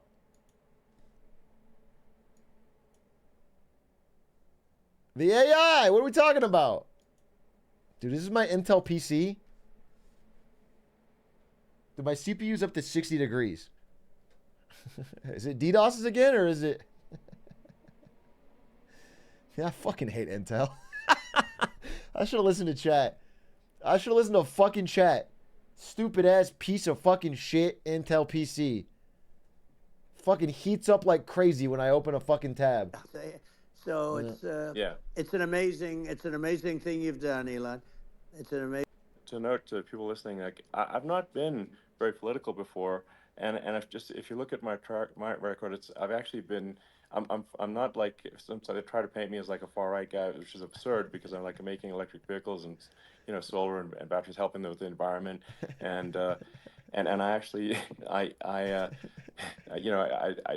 supported Obama. I stood in line for 6 hours to shake Obama's hand when he was running for president, and so it's not like I'm like you got some tax sort of credits then. You just care about Republican. I'd call myself historically a moderate Democrat, but now I feel like we're really at a critical juncture for the country, and I think a lot of people thought the Biden administration would be a moderate administration, but it's not, and obviously we're just going to see an even further left administration with Kamala. We're at a critical juncture. I mean, her dad is literally. We're at a critical juncture. Her dad is a Marxist economist. You can Google it. I mean, it's not a. We're not making this up. We're at a critical juncture. That's how she was brought up. So, and we want to have a future that is prosperous. And I think we're just at this critical juncture, and I think this is a case of the America. We're at a critical juncture. At a fork in the road, and true. And I think it will take the path like you are the path to prosperity, and I think Kamala is the opposite. Then that's my honest opinion. I'm gonna get attacked like crazy, and I've also experienced quite a bit of lawfare myself. But I'm just trying to tell people my honest opinion, and I haven't been really active in politics before, and I'm just trying to point out that my track record historically has been moderate, if not moderate, slightly left, and so this is to people out there who are in the moderate camp to say I think you should support Donald Trump for president. And I think it's actually a very important junction in the road, and we're in deep trouble if it goes the other way. Well, I want to thank you. And, you know, I actually always did think of you as somewhat left. I must say that. So it's Yeah. even more of an Well, honor to have your endorsement. I know how strong you feel about it. But, you know, when you think of her, San Francisco, 15 years ago, I had a great friend, Bob Tish. He said it's the greatest city in America. And now it's almost not livable there. And California likewise. And she was involved in the destruction of San Francisco and the destruction of California. And she will be involved in the destruction of our country if people are so unwise as to elect her. And I hope that doesn't happen. And I hope the elections are going to be run honestly. And we're going to turn this country around. We're going to do things and we can do it fairly quickly. And we have to get rid of the criminals that have been, you know, given to us by other countries as they laugh. They laugh at us. They think we're stupid to accept these people. These are radical, stone-cold killers in many cases, and terrorists. And they're in our country by the hundreds of thousands. Yeah. And we have to take them out. Yeah, I mean, if I could summarize it, perhaps, you know, I think these are issues that I think most people in America would agree with, which is that we want safe and clean cities, we want secure borders, we want sensible government spending, we want to restore both the perception and reality of respect in the judicial system. Just, you know, stop the lawfare, and I think that's like, and how are those even right-wing positions? I think those are just that's just common sense, and that's I mean, would you agree with that? 100%. I don't understand. I feel like there's you some know, other the stuff you're whole- not mentioning. They call it progressive. They don't like the word liberal anymore, but call it liberal or progressive.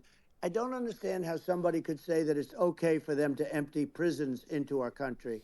And again, I told you, their crime rates all over the world are going way down, which makes sense. In fact, the next time what we'll do is if something happens with this election, which would be a horror show, we'll meet the next time in Venezuela because it'll be a far safer place to meet than our country, okay? So we'll go, you and I will go and we'll have a meeting and dinner in Venezuela because that's what's happening.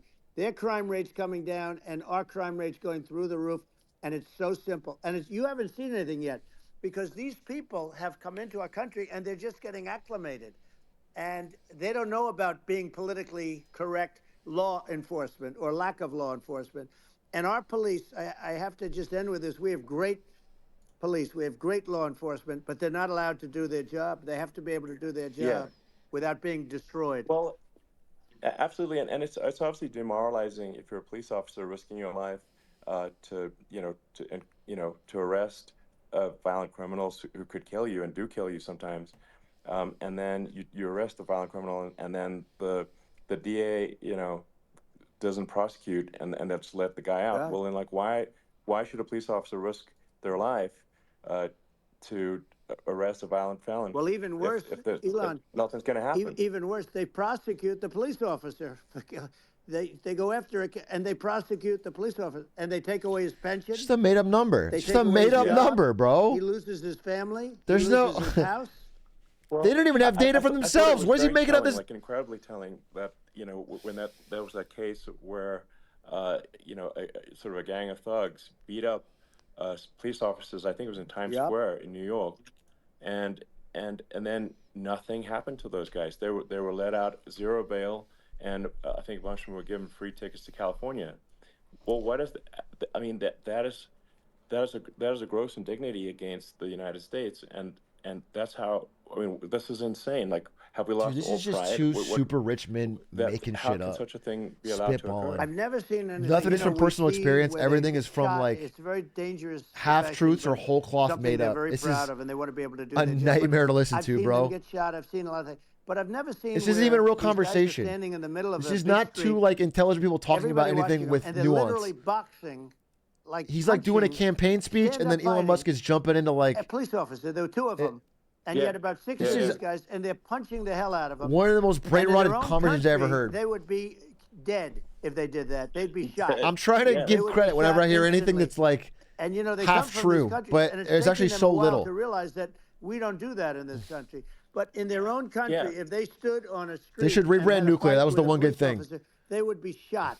There's no political correctness, and it's such a sad. Yeah, it's just- It's such a sad thing to see, and that's the reason you have crime, by the way, yeah. because we don't do anything about Yeah. it.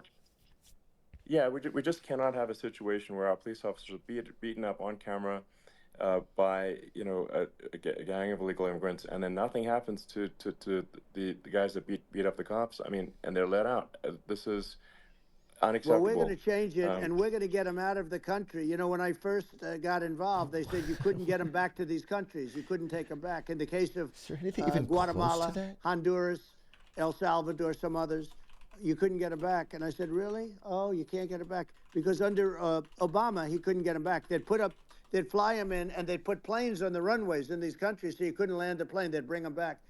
And the generals told me, sir, we can't bring them back. The countries won't accept MS-13 gang members. They won't accept them.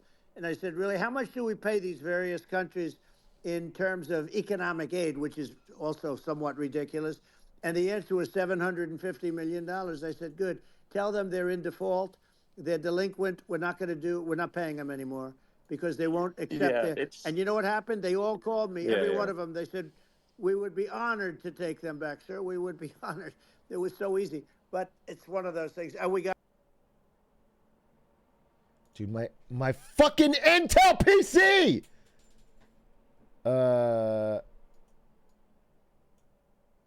Back. We took in so many. You know, the MS-13 is probably economic aid. And once I said that, they were nice. They wouldn't take them back for Obama. They wouldn't take them back. This is for the one that I can anybody. find. And now we have a problem. But it because looks we like have they this were guy, sent and to Rikers. Again, they don't take them back anymore with Biden because they don't respect him. I don't see anything about them getting out. Yeah. It's just gotta be done. We just can't have. What's Intel stock at? Whether Should they're be lower. citizens or not citizens, we can't have because they won't prosecute citizens either. Not just illegals. So, if it's you can't have violent, repeat violent offenders that are not that don't get incarcerated. That's right. Because they will obviously, by definition, continue to hurt people. And I think where part of this comes from is that there's, and I do sort of consider myself liberal in some ways. I mean, it's just that you want to have empathy for people. Obviously, you want to have empathy for people. I totally agree with that. You want to have empathy, but you also have to have empathy for the victims of the criminals. And if you just have empathy for the criminals, it's actually shallow empathy. It's not real. You're not thinking. You're not. You have one layer deep empathy. You got to say like, what if you don't incarcerate this person? Who are they going to hurt? Got a ton of They might empathy. kill someone. They might rape someone. If you don't incarcerate them, you have to have empathy for the victims. And there's a lack of empathy for the victims of the criminals, and too much empathy for the criminals. It doesn't make sense. That's why you want to have deep empathy for society as a whole, not shallow empathy for criminals. And we have to give our police officers, and we have to let them do their job. They can do a great job, but we have to let them do their job. And if we don't do that, it's going to all disappear. There's never been a society like this where you're allowed to do anything you want and nothing happens. And I'm talking about violent crime. And it's going to get more violent because these are really, really violent people. And we're going to get them out of our country, and we're going to get them back to where, because Dude, they were sent here by the president. This is what we started and by the with, and we're various back people here that run still. those countries. And I know every one of those guys.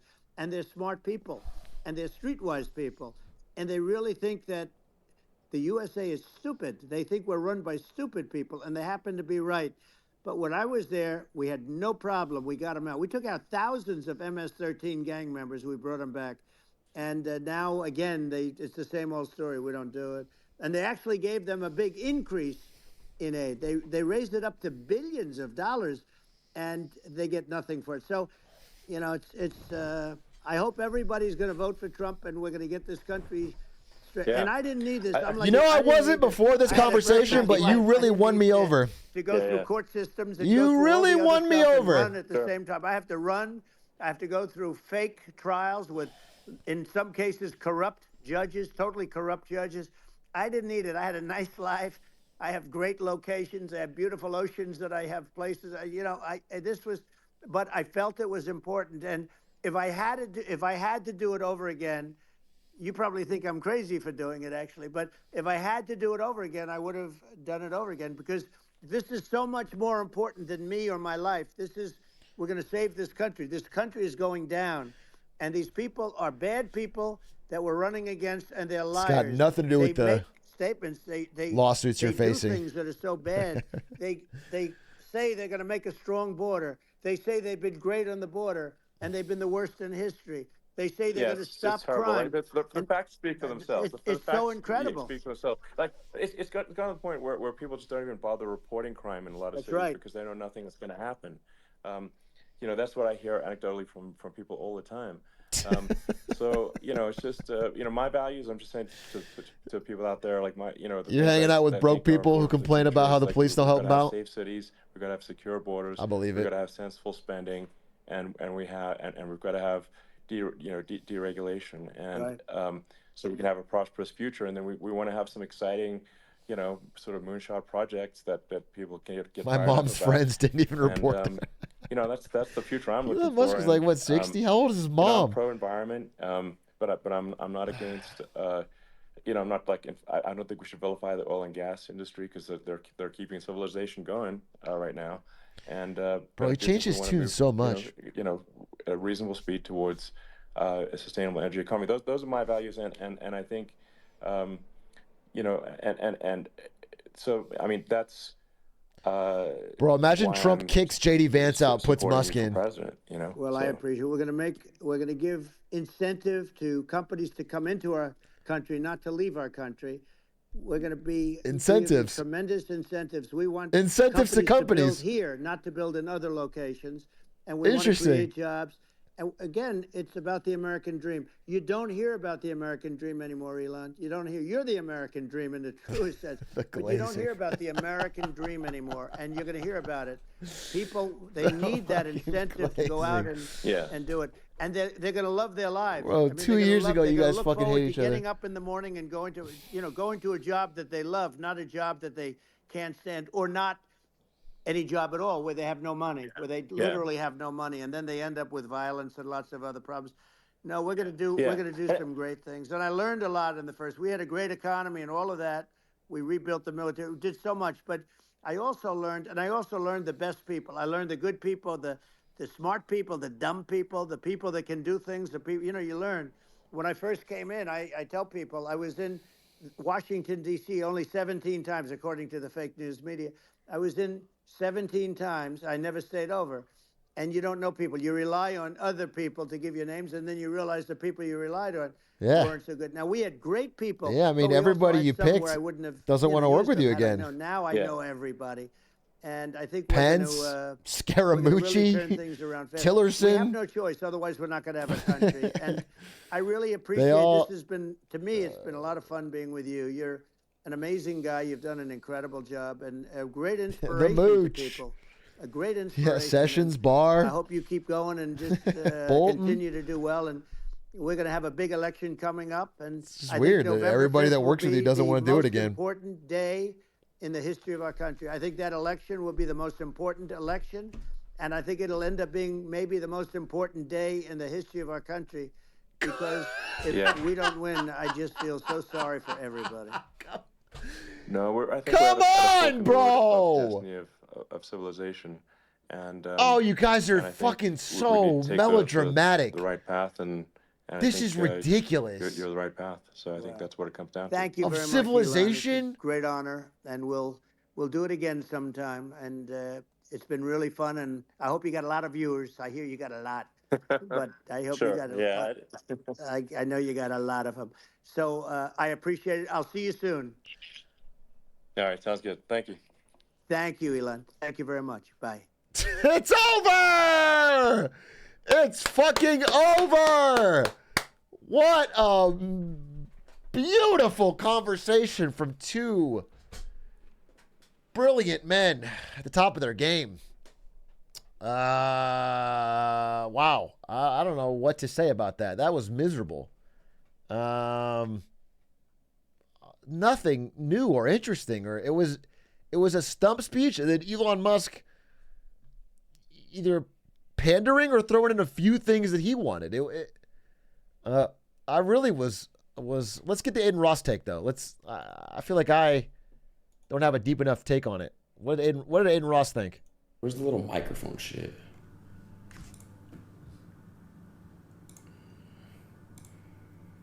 Who will people you invite to speak? What do you want to talk about?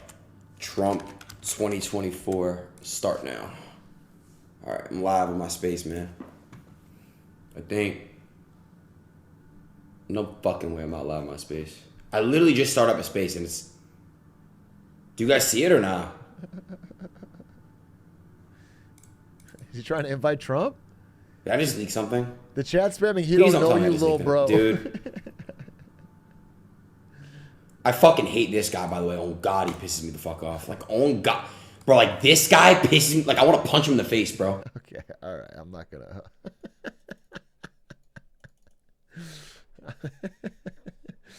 I'm not about that. I don't want to pull people up and scream violence to 50,000 people. Yeah, it was bad, dude. I'm down. Listen, we'll do the same thing. I hope that, again, I haven't seen a ton of long-form Kamala interviews, which I guess is a fair criticism. I would love to see a long-form one. We'll do the same thing, but unironically, that was terrible. I mean, that was terrible. That was really, really bad. There was nothing substantive in the whole conversation, and it was just the same stump speech talking points. And Elon Musk is so transparently obvious about just wanting government help to his business. He wants the fucking contract for tunnels. He wants the fucking tax credits for Tesla.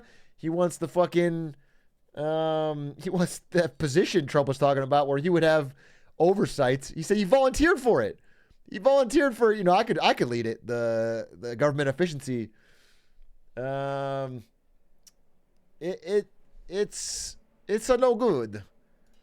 And it's just very, very clearly related to the fact that Tesla's going through increasing amount of troubles, that their diehard stock pumpers are questioning, that the sales figures are down, that the brand perception is down, and they need something.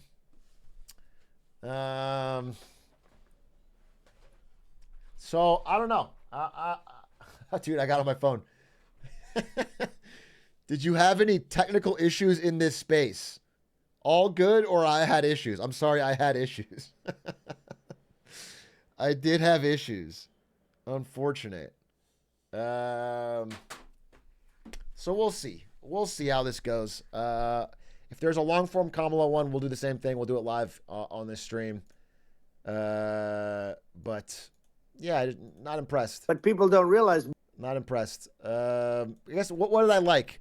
I liked them talking about nuclear, and that it's a good idea, and that that if they have to rebrand it to Elon Energy, whatever. I like that. I liked the general idea that the economy is hitting average Americans really hard.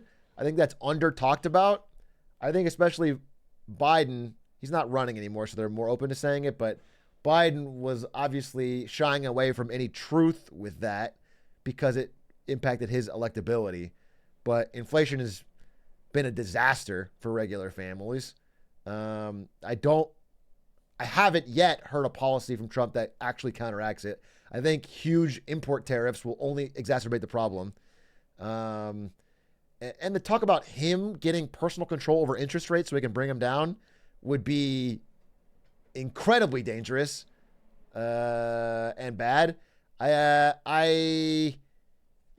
I just hear is that he's going to fix every problem day one, but I don't hear how. And I don't think either of them can. So I'm kind of not happy with the choices, but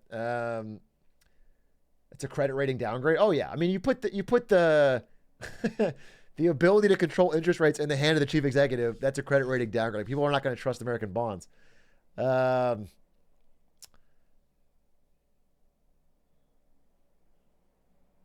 What else? What else can I even talk up from that? I hated the constant fear mongering, constantly talking about the millions of rapists and murderers coming into your bedroom. Kamala Harris and Joe Biden want them there. It's like the painting of them as the devil who have no interest in doing anything good for anyone. Their only goal is to make sure that some brown-skinned person can kill you. It's insane. The Iron Dome is so stupid. I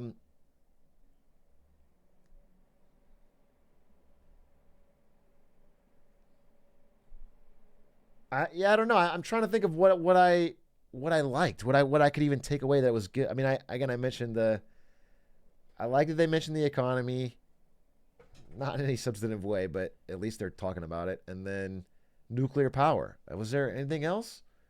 He seems to think highly of Venezuela. Bro, he talks about Venezuela like things are great. Like they have no criminals there because they're all shipped here. Venezuela is going through a terrible time. Venezuela is deep political unrest at a fucking fraudulent election, is economically in shambles, had the worst quality of life, standard of living drop of any major country in the last 10 years. Like, massive drop.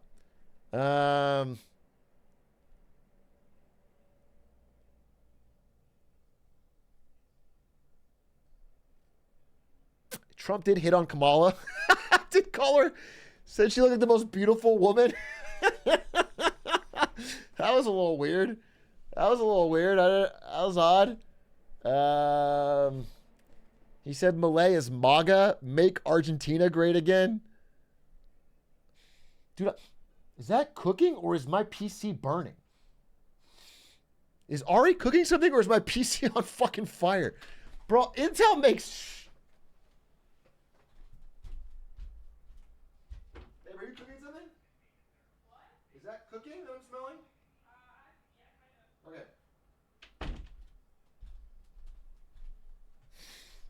It's cooking.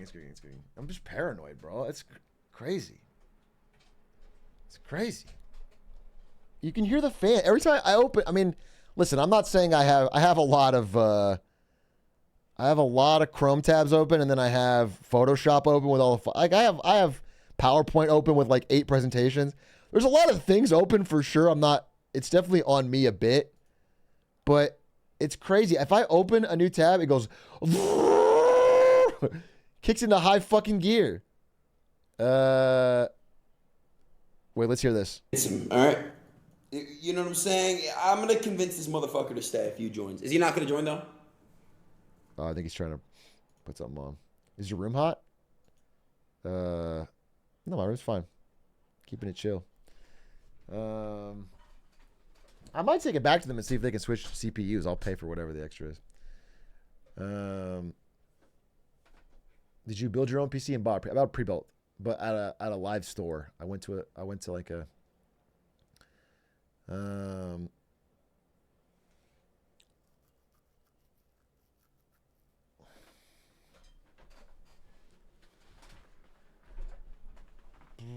Trump wants to end the Department of Education, which is scary for me as a teacher.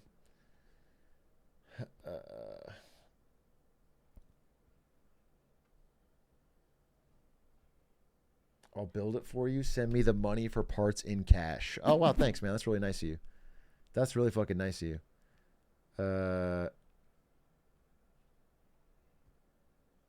I'll happily do that. So there's a few grand. Just give me your PayPal. I'll send it to you. And your promise to get it to me back? You promised to build me the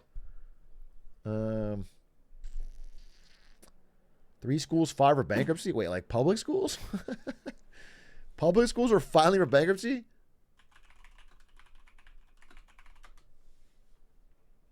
Can a public school district declare bankruptcy? Yes, and they have. Wow. That's crazy. That's crazy. I don't see the specific schools in Ohio you're talking about, but just seeing that a school district can indeed declare bankruptcy, and in fact, some of them have. All right. Wait, I want to hear what Aiden and Hey, dude. Listen. Yes. I said it's not my final stream on Kick. It's my. I mean, I don't know if it's my final stream on Kick. It's just my final stream of my contract. I didn't say what I'm doing yet. Oh, you didn't announce yet. Who is this? I didn't announce what. This is Rage. You're You Rage didn't announce Gaming. where you're going yet. Okay. Yeah, I didn't announce where I'm going yet. Yeah, no. Okay. No. Well, I want to have a conversation with you, right? Right. And it's a good conversation to have publicly because I'll be real with you, bro. I'm gonna stick up for you like I've been sticking up for you. You've been asking the entire year for a couple changes and you haven't gotten them, and I'm not gonna sit here. Oh, this is about Kick. This is not about. They're just talking about Kick. I don't give a shit. I don't give a shit about fucking Kick features, dude. Let me see. What's I'm gonna read some tweets here. See if anything.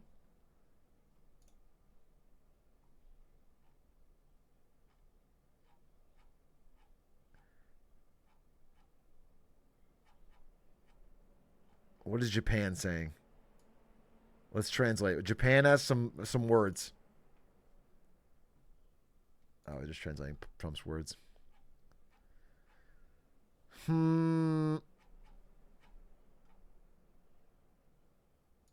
This is crazy.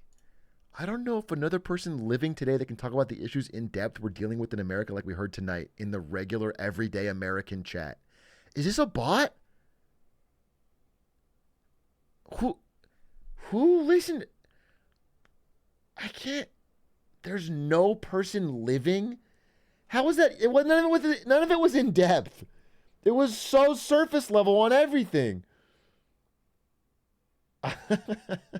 No, but I don't know. It's so tough sometimes to understand what if someone's hearing something different than I want to hear.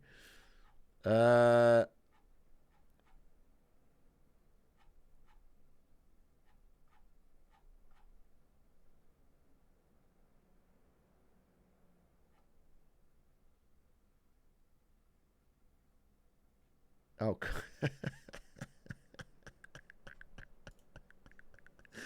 A moderate Republican and a moderate Democrat just talked for over 2 hours. No race baiting, no fear mongering, no pandering, no hoaxes. Just two smart people throwing around ideas for how to improve the country. This is the antidote to so many of the current poisons. That's fucking crazy.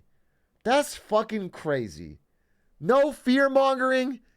Elon Musk is a moderate Democrat.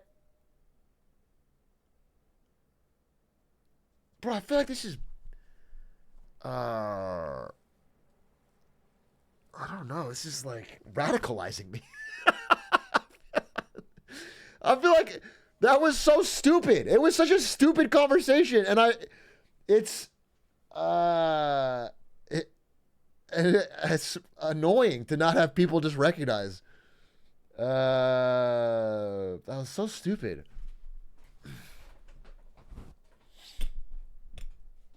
I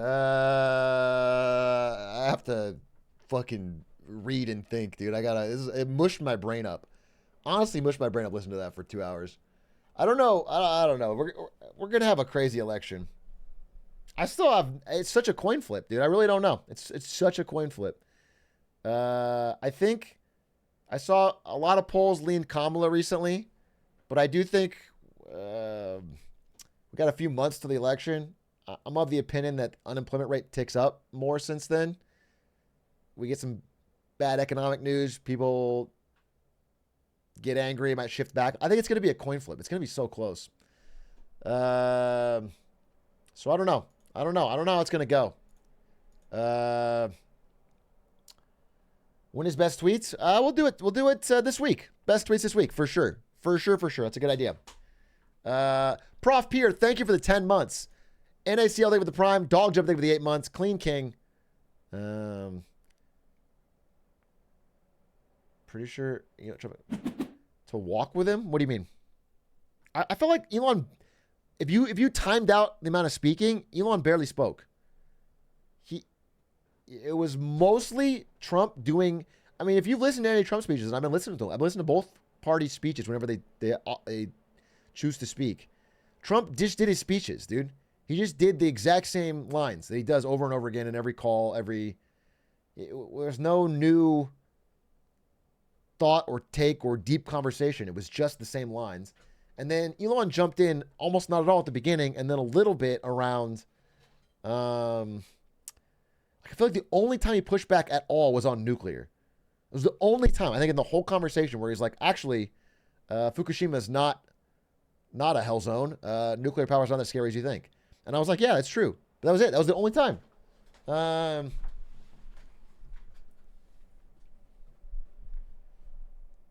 Climate change a tiny bit. Yeah, but it was crazy because Elon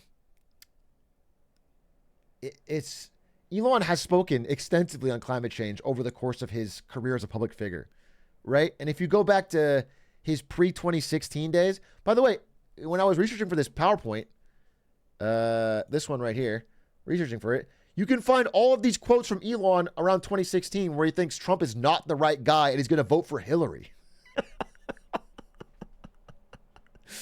Like, in that time when it was in his favor, he was a super fucking Hillary-pilled, Obama-pilled, climate change is existential, dangerous threat coming fast, and we need to, you know what I'm saying? Like, he's so clearly switching for personal gain. And it's frustrating that it's not more obvious. Like, it's,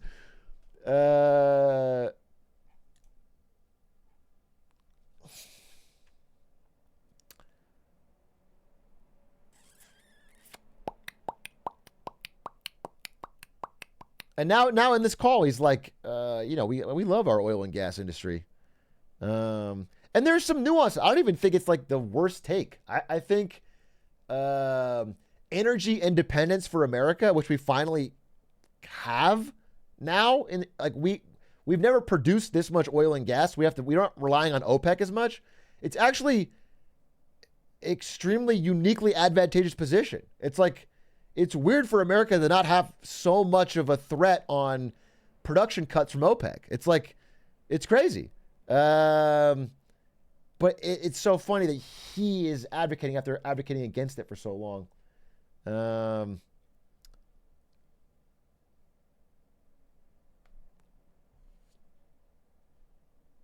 Clean coal mansion. Europe importing energy from US. They're doing this. This is not like would be great. I feel like it's because Biden is so afraid to talk about it, or at least was when he was campaigning. He's so afraid to talk about it because it's against. I think the Democratic Party wants to promote green energy more, but the United States is exporting natural gas to Europe, where Russia used to. We're doing that right. It's happening right now.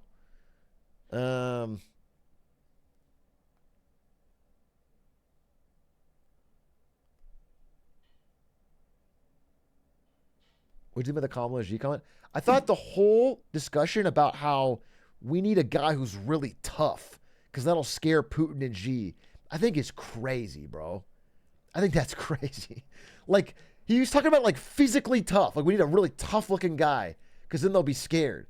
It was, that's insane. It would 100% be about policy, allies, economic power balance, military power balance. It's not going to be on the fucking how macho the person on the call is.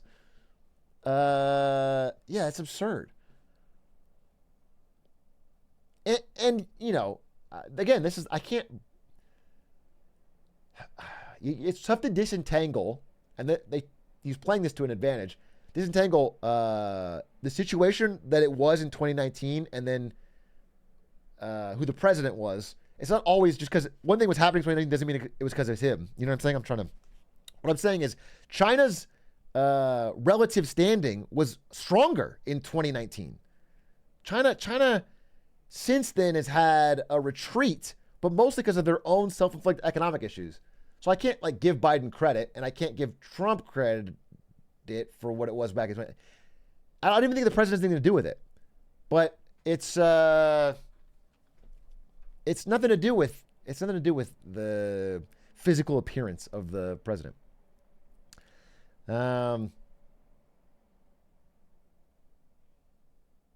What are the ramifications of immigration as an issue? Immigration, we talk about this so many times. I'm going to give like the same stump speech. I don't even want to talk about it anymore. It of course, cannot be discounted. It is an issue, especially if a lot of people are worried or feeling the effects of it, especially if it happens really quickly. 100%. But the way they speak about it is not in good faith. It's not in good faith at all. It's so fear-mongering and demonizing of what is a net good, which is immigration. So it's impossible to take it seriously. It's just trying to scare people by the idea of these fucking mythical other that are coming to stab you or rape you or kill your family so that they can get their vote. It's not the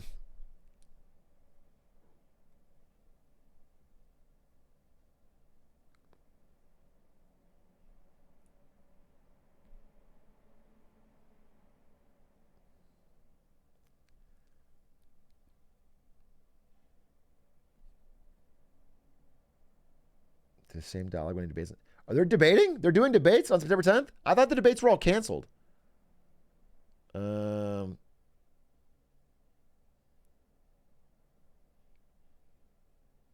debates? Are you sure?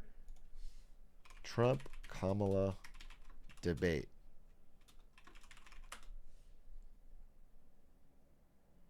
Oh, they did 7 hours ago.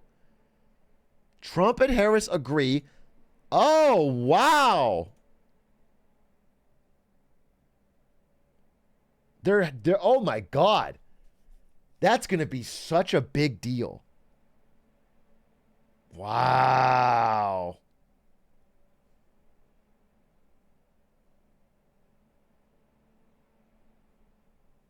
That's going to be such a big deal.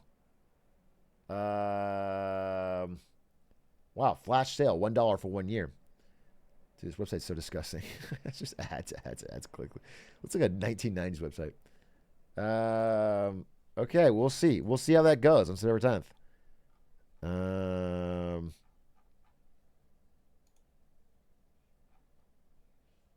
September 10th. Okay. Yeah, that's going to be a huge swing. I mean, again, what, 40, 50 million Americans tuned into the Biden-Trump debate, and it had a major impact. I mean, the world changed. Biden would not have dropped out if it wasn't for that debate. So we'll see. We'll see how the next one goes. It's probably the last big event. Well, actually, we don't ever know. Things can happen.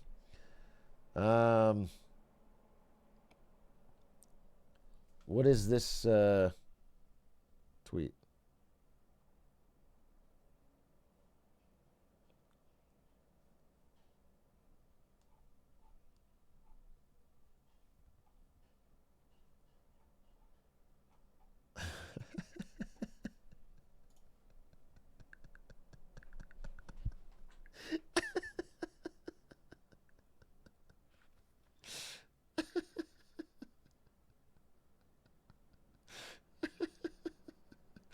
A fucking men, dude. A fucking men. Nobody more American than my boy Jesus. Nobody was more American. Red, white, and blue.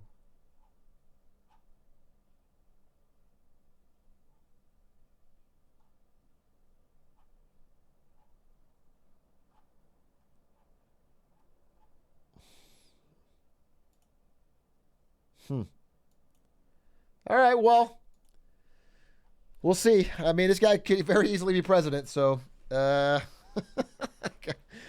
prep for that. I just really, really fucking hope he doesn't go with the 0% interest rates and mass tariff plan. Inflation will roar back so fucking hard.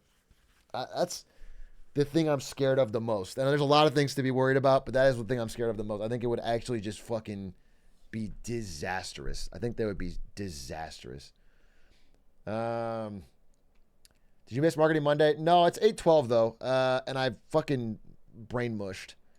I have a presentation I'd like to give about some serious data, but it is I want to do it after something fun because it's kind of a downer, and this is not a good time for it.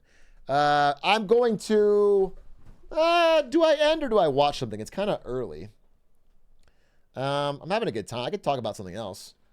Joe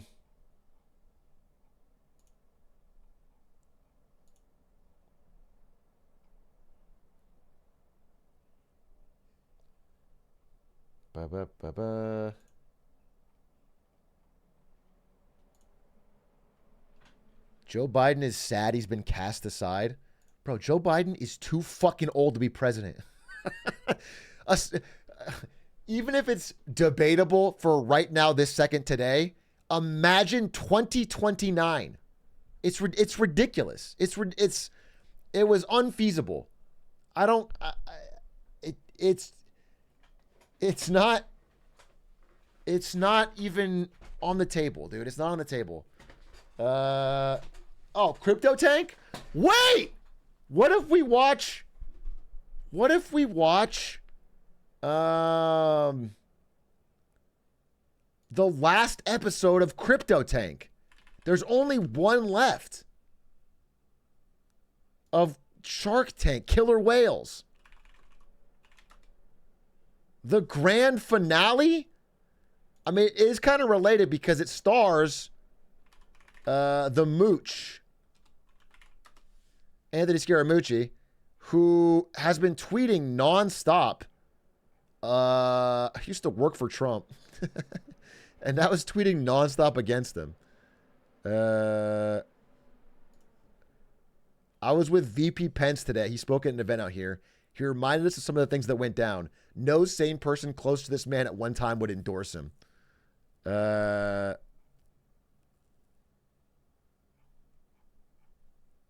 so funny. He's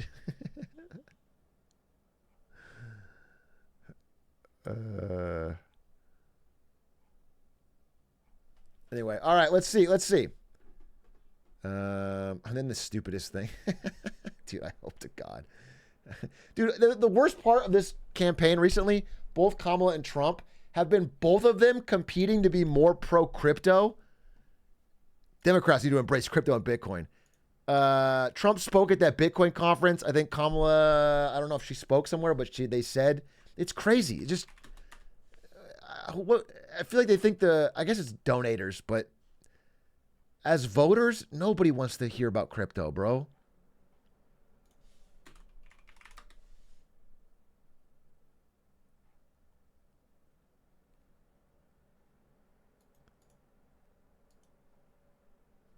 There's crypto for Harris. And then he spoke at a thing.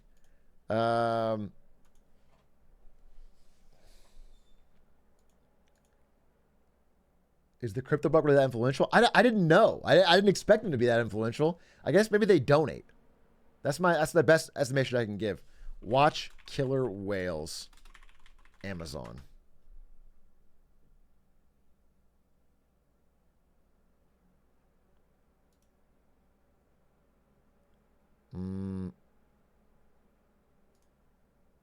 Newest episodes. Oh, yes! The grand finale. Season 1, episode 5. They only got 5 episodes. Quality over quantity, folks. March 11th, 2024. This one's about NFTs. The greatest use of crypto of all, NFTs, baby. I cannot wait to hear people pitch NFT businesses to the mooch and see who sinks or swims.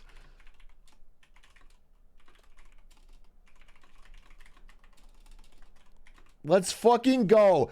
I will I'll run a quick ad.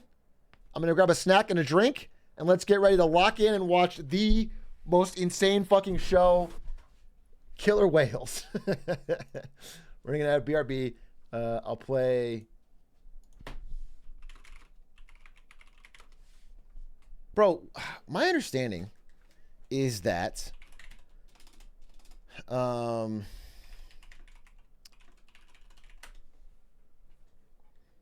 people have not been paying their student loans since they started having to pay them again last November. People just haven't been doing it. Large number of people not paying them at all. And my understanding is this November, they said it for after the election, but this November is when that starts impacting your credit. I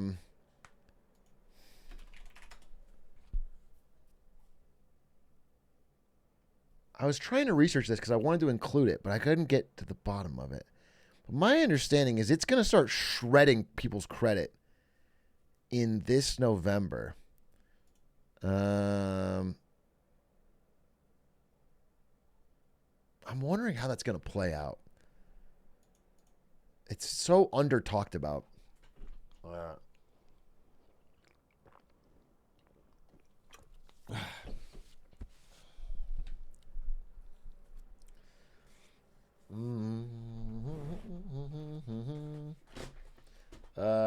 Domo the streamo, thank you for the prime.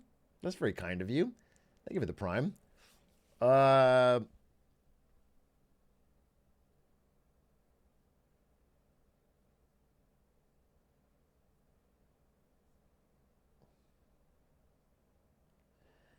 I just got talking to my client, talking my ear up about how sick that Elon Trump conversation was, and check out his personal Twitter account about all his Q research. I'm sorry, the conversation ended 5 minutes ago, and then you got on a phone call with a client who told you to learn more about Q. That's cool. Oh, did you guys know that I was Q? Did I mention that? I did it as a goof, but then I got in so deep. I totally forgot to.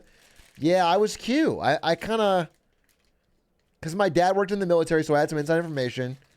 And then I kept leaking some stuff, and then eventually started making it up because I was in too deep. Did I make a vid on that or no?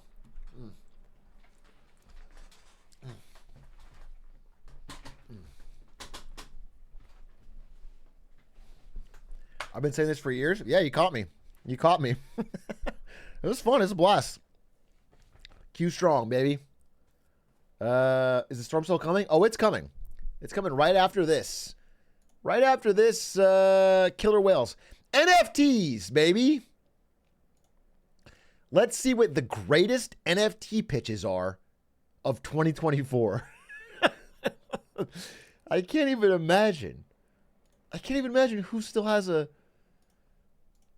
All right. If you guys don't know what this is Crypto Shark Tank, a.k.a. Killer Whales, where they bring on 5 crypto investors who don't actually invest. They just offer entrepreneurship advice to startups in the crypto space. This episode's all about NFTs, apparently.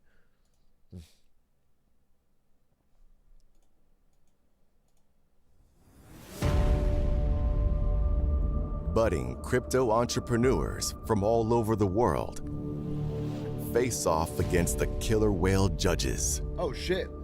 Seeking to gain as many swim votes as possible. I'm a visionary, and I can tell he's a visionary. Call me Michael fucking Phelps because it's a swim for me. And avoid the dreaded sink. You put 10 million of your own money into this project. Are you crazy? I'm kind of crazy. For me, it's a sink. Who's this new guy? At stake is not only their personal reputations, but that of their whole project as the eyes of the world watch on. Absolutely. Those lucky enough to score To be clear, I've never seen anyone in the world talk about the show other than me.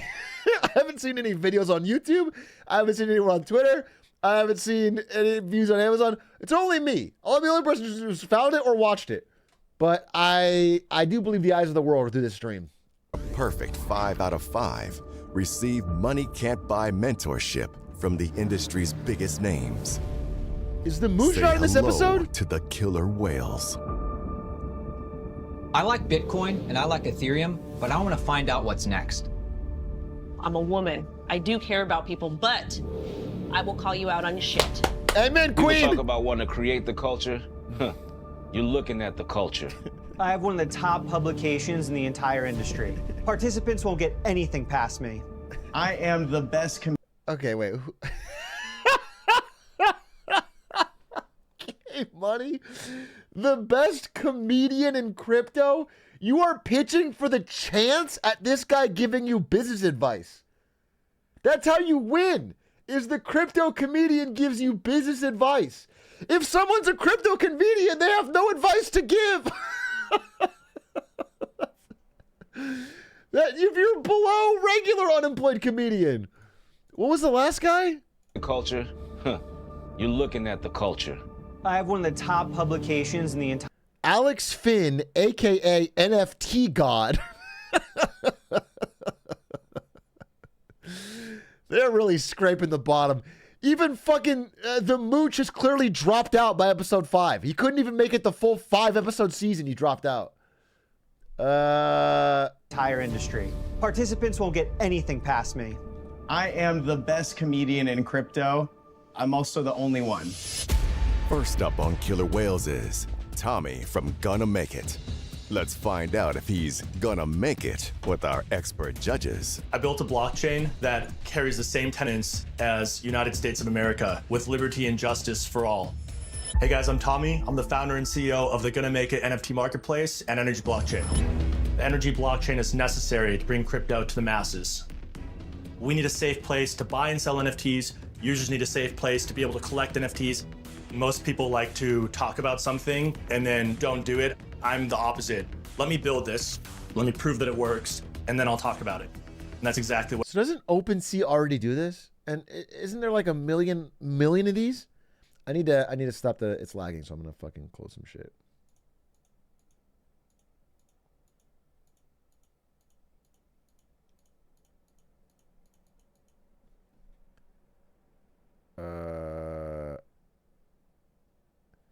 We need a 7th crypto exchange market. I don't know how this is better than OpenSea, which is like the one everyone uses, right? I don't. Okay, I have to close Aiden Ross's stream. I'm sorry. that's what's lagging. What I've done. This has been the focus of my life the past 6 years. I've invested all my time, my energy, my own money, building this technology. Gonna Make It is the NFT marketplace the world needs on the blockchain technology the world needs, and it's my job to get it out there. All right, let's hear about it. Welcome to Killer Whales. Give us your pitch. My name's Tommy. I'm the founder and CEO of the Gonna Make It digital asset marketplace, as well as the Energy Blockchain, which is the foundation of it. The idea of this is to have a marketplace that adequately protects both users and businesses on the blockchain, which is the biggest pain point right now in crypto. Tell us about yourself. I was actually a crypto YouTuber, taught a lot of people about it, and then it was actually the 4th of July, 2017, that I got a message from God, from the universe, whatever you want to call it. How is a crypto YouTuber who got a message from God is a bad opening to a pitch? It's a bad opening to a pitch. I don't know that the great creator of the universe called down to you to start making NFTs. I don't think God said we need to centralize our decentralized blockchain and get a one-stop shop for you can buy and sell monkey JPEGs. That told me I need to make this blockchain, and I didn't know why I needed to make it, but now I know why. I'm the only founder that I know in the space that has built decentralized governance into the actual blockchain protocol layer. And what that does is it allows people to have a safe crypto experience. A message from God? Come on, Tommy. It's that energy that's been driving me for 6 years now. So God told you build in crypto. Well, I was looking at my on my phone and seeing all the Instagram stories for the 4th of July, and I felt those vibes. Are you on drugs? Not right now. Okay, got it. Were you on drugs when you were feeling the vibes and talking to God? No, just on Instagram. I guess it's kind of a drug, though. How much of your own money have you invested into this? I put $10 million of my own money. What the fuck? And we've also paid a team out about another $10 million worth of tokens. So $20 million total has gone into building this technology. If you don't mind me asking, where did that $10 million come from? I'm an OG crypto investor. I actually took a $10,000 home equity loan out of my house and bought 10,000 Ether at $1 in January 2016, right before it went to $10. You put 10 million. Don't clap at that. Don't clap at that. That's just the most degenerate gambling that paid off. That's so obviously a terrible businessman, not somebody you want to invest in. You guys are so stupid clapping at that. Yeah, so I I stole the deed to my grandma's house and I sold it. And then I flipped it and put it all on red, 32 in roulette, and then I hit. I'm a genius. No, you're not a genius, bro. You're lucky one time. Of your own money into this project. Yeah. Tommy. Yeah. I mean, Are you crazy? I'm kind of crazy. And actually, I will just say, when I built Energy, the motto was originally cryptocurrency for world consciousness. And then I realized that people don't even know what consciousness means. The illusion of separation, that we are all of the same spirit, and we should treat each other as we'd want to be treated. I like this. It feels like a blockchain for Burning Man. That sounds very kumbaya, but I'm gonna be honest with you, I don't think anyone gives a shit. How are you gonna get $10 million back? Yeah. So actually, that's how I'm different than everyone else. You see, most people come in the crypto space and build something for the purpose of making money. Right. I came in the crypto space like an artist. I built. Okay.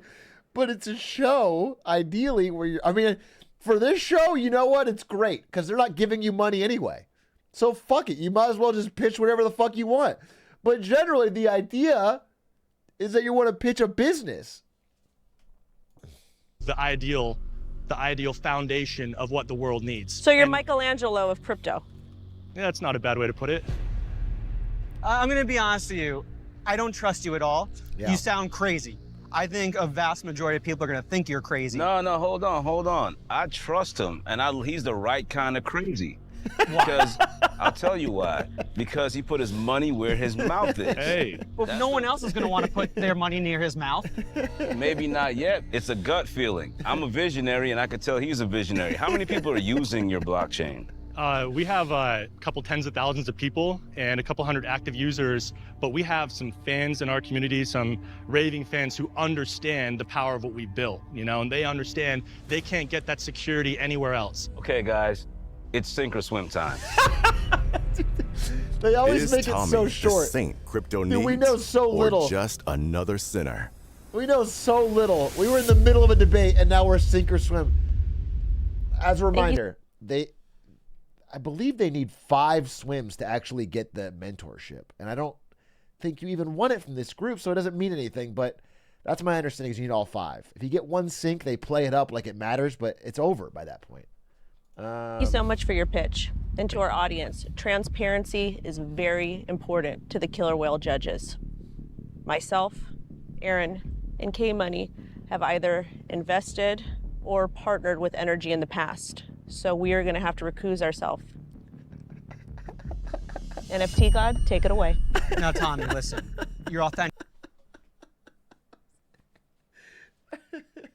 Recuse, by the way. But okay, so 3 out of 5 can't even vote on.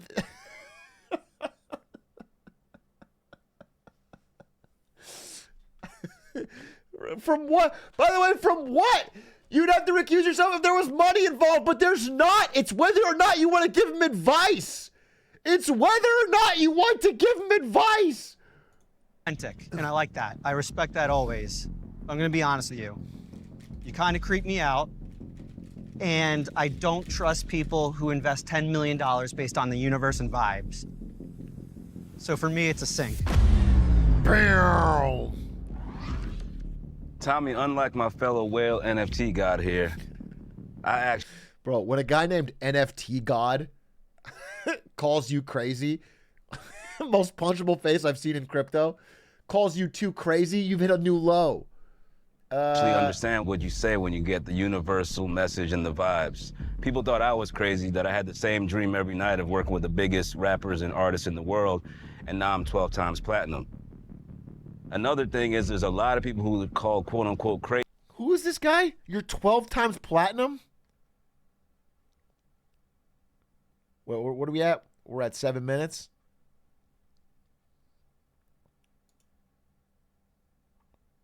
Find out what's next. I'm a woman. Publications in the entire industry. Participants won't get anything past me. I am the best The culture. Illa the producer. I want to fact check here. People are saying a lot of shit. Illa the producer.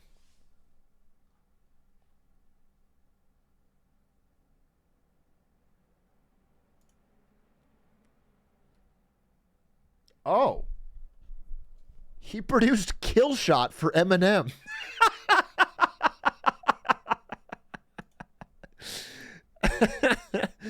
I believe that is 7.3 million of the 10 times platinum. So it's 7 of the platinums. Wait, it's all from that one show screen. This is it. He did Kill Shot. He actually has produced quite a number. That's funny. Dude, is this why Eminem had that huge crypto phase where he made like the NFT thing with Snoop? Was it this guy? He is the culture. Well,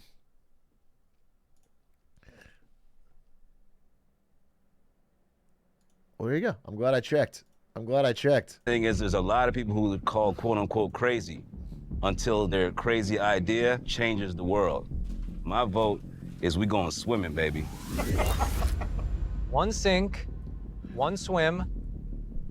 This is the first time we've had this happen. Tommy, I want you to give a 30-second Hail Mary pitch to NFT God. It's important to understand that I didn't build this for myself. I feel the pain of all the people around me, my friends, my family members, of having their crypto stolen from them. The world needs if he this switches, sort of technology this is the most stupid show. That a network can vote if there's a scammer to stop that scammer from taking advantage of other people. Just like you have police in the world. I'm sorry. Is the innovation here that once somebody scams people, everyone else can vote kick them? He added a vote kick system to crypto because that's after you've gotten scammed. That's after they've already taken the...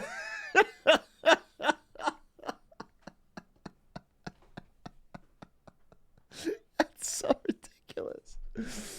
There needs to be a governance which is like police in the blockchain. That is necessary for mass adoption. Otherwise, crime is just going to keep getting worse and worse as we're seeing every year. This is needed for the evolution of crypto.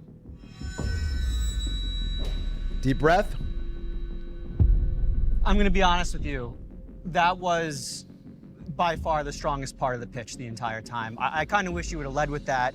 I, in the past, have been stolen from and scammed. So I now understand the pain of what you're going for. Oh my that God. very much spoke to me, and also it just felt very authentic, and I respect authenticity.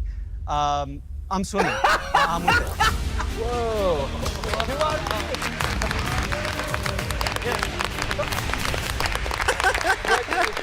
This show fucking rules, dude. Look at his smug. It was awesome. You know, NFT God kind of threw me off a bit, Cinema. but at the end, Cinema. he caught the vision. That struck me, honestly. Everything else I found kind of weird, but he truly showed his true colors, I think, there at the end. Yeah, because you got scammed like not too long ago. Yeah, like 2 months ago. So it feels like his intentions are pure. I felt that the entire time. I don't care what his intentions are. He was fucking talking about God giving him a signal to go into crypto. He punted $10 million, only has a few hundred users.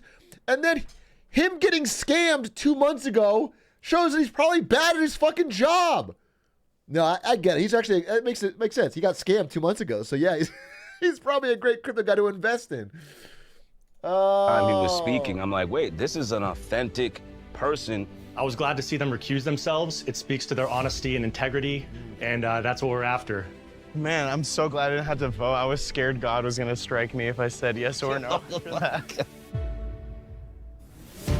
Up next on Killer Whales. That's why he's the comedian, folks. Creatorhood. That's why he's the comedian. Let's see if they can make a splash. The creator economy emerged with social media, but we still see a lot of creators not able to capture the majority of the value. Hi, I'm Josh. Okay, now we're talking my alley, creator economy. I'm in here. How is it going to help me capture the value? Because I often feel like this. Sometimes I'm waking up and I'm like, wait a minute. Everyone in my stream, a lot of them have jobs or allowances or family members with money, and I'm not getting that? Like some of you in chat have parents that have jobs and money, and I don't get that money. I don't get a cut. It's like, how do I capture that value? How do I get, it feels unfair in a way that you can like watch my stream and I don't get all of the money you ever earn. So I'm hoping they can figure out a way for me to do that, starting with Creatorhood here. Chief Strategy Officer at Creatorhood. Hi, I'm Monty, the founder of Creatorhood. Librarian, what did he do? I can't see. I don't have my dashboard. Why is everyone saying thank? Oh, gifties. Oh, captured that value. Cha-ching. I think Librarian took that straight from someone in his family, too. Someone in his family. Through physical force. No, thank you. Appreciate it. Philosophy BME, thank you for the gifty as well. Hashing Shadow, thank you for the prime. Local Legend, thank you for the prime. Effers J, thank you for the prime. Larry Fisherman, thank you for 3 months. Let's go NFTs. Yeah. But let's see how I could have extracted more value using Creatorhood. I wanted to create something that allows people to benefit from spotting creators early.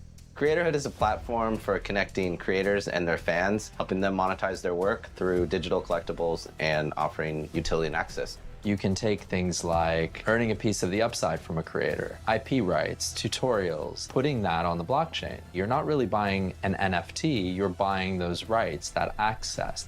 If we can grow the number of people using that technology without needing to know how it works, I think that's a success. What? Josh and Manny, welcome to Killer Whales. I'm gonna be very, very straightforward with you guys. I get pitched the same idea probably 5 times a week. Creatorhood, support creators with royalties. Pitch to me in 60 seconds or less. Tell them, Wendy. Creatorhood is focused on bringing creators into the space, monetizing their content while their fans... That's so rude. Dude, sometimes the editors just go off. It's... Invite someone on your show to pitch your business, and in the first 15 seconds of you talking, the editor cuts it into the sleepy time. That's so wild. That's so wild. I feel like the editor hates crypto based on all the little things they've done. benefit. The main difference of Creatorhood compared to those other companies, they removed all the friction. You can buy and sell NFTs the same way you would buy and sell something on Amazon. You don't need a wallet, you don't need crypto. Manny, let me be real with you. It's so dry. I mean, I'm not sensing some passion here. Okay. I'd love to hear some from Josh. You know, I'm one of the most experienced community builders and marketers in crypto, and so I'll put that out there. And I think I have, a wealth of experience that I'd be happy to put up next to anyone. We believe that crypto offers these creators more power to make a better world for creators. And that's a better world for fans, and it's a better world, period. Josh, I'm very familiar with your work, and I respect it a ton. Manny, I'm not very familiar with you at all. I want to learn why I can trust you. Sure. So my background is in traditional finance. I ran a $1 billion hedge fund for... Say no more. We can trust them, folks. Say no more. We can trust them. There's no better mark of a person's solid gold character than having worked at a $1 billion hedge fund. That screams integrity. Okay? And someone who ran from that to go into crypto, even more so. Even more so. That means heart of gold. That means they're not doing it for the money. They are doing it to help the common man, the common creator like me. And I appreciate that. And I respect that. And I want to get involved. Better part of a decade. I went to NYU. I also have a background as a lawyer. I want to be able to trust you, but Famously right now, well trusted. I'm having a hard time trusting you because your energy seems a little bit off to me. Is it because he's a banker? It might be because he's a banker, or it might be because I don't know who he is. People trusted me with their money. Like, how much money did you put into this, Creatorhood? So Creatorhood, we put 1.8 million into the business. I just want to kind of make a note as like why there was like a little bit of a disconnect from Manny and you, and I think it's just because like his background is in finance, which is completely the opposite of what normally creators feel comfortable and safe with. So my question for you is, outside of all of the free products out there, why would we pick Creatorhood? The reason you would choose to create NFTs on Creatorhood is because we protect your royalties. $130 million of royalties have gone missing year to date. What we've created is a link between those royalties and the utilities. How would you guys pitch this to Taylor Swift? If you were a fan... Taylor Swift is just chomping at the bit to jump on Creatorhood. That's the hardest sell me this pen I've ever heard. I don't know what the fuck you could say to get Taylor Swift off of her own money-making machine and try to sell NFTs on fucking Creatorhood. That's challenge impossible. Difficulty 100. Fan and you supported Taylor Swift early in her career on Creatorhood, that utility later on would be incredibly valuable. And if that fan was then able to trade it to another fan to be able to use that utility, they would need to pay a royalty to Taylor Swift. Well, thank you guys so much for coming and pitching us, but it is sink or swim time. All right. The judges will now vote on Creatorhood. Will it sink or will it swim? Listen, I guess they didn't explain this very well, but my understanding is what he's saying is that if you are a new upcoming artist, you can mint your album as an NFT. People can give you money to get a piece of it, royalty rights or whatever. And then if it gets famous and grows, you'll get a split of that. And if you ever trade away your rights, then you have to pay a fee to the creator. I mean, okay, it's stupid. It's mainly because that is something you can do already with normal legal processes and safer and less likely to be scammed and more likely to actually be able to follow through with the lawyer if they do blow up. Like trying to do that through crypto is like asking yourself to get scammed. He asked you a lot of tough questions, and I think everyone can agree that got pretty uncomfortable. But to be honest with you, I loved your answers, and for me, it's a swim. One swim. Thanks. I gotta be honest, that was a very boring pitch. However, you guys are trying to help creators, so because of that, call me Michael fucking Phelps because it's a swim for me. Thank you. Yes. Yes. I wish I could. Yes, we got the crypto comedian. Yes. Yes, I can finally get his advice. What? He didn't even understand the pitch, it seems like. He was bored to tears, but he heard the word creators, so he jumped in. I could actually vote on this, but due to a conflict of interest, because I work with my brother Josh here on the Bored Ape Council, I'm gonna have to recuse myself. But I will say this: you have to let him leave. They have not recused themselves once in any episode before, and now suddenly they're doing it left and fucking right. Like this is the fucking United Nations Security Council. What the fuck are we talking about? It's just whether or not you want to give advice. The pitches to creatives, and Monty, you lead the pitch to the finance and the legal guys. You guys are together, are a creative and a finance guy. You're doing it right now. You're giving them the win right now. You're giving them the advice. This is all the advice you'd be able to give. You're doing it.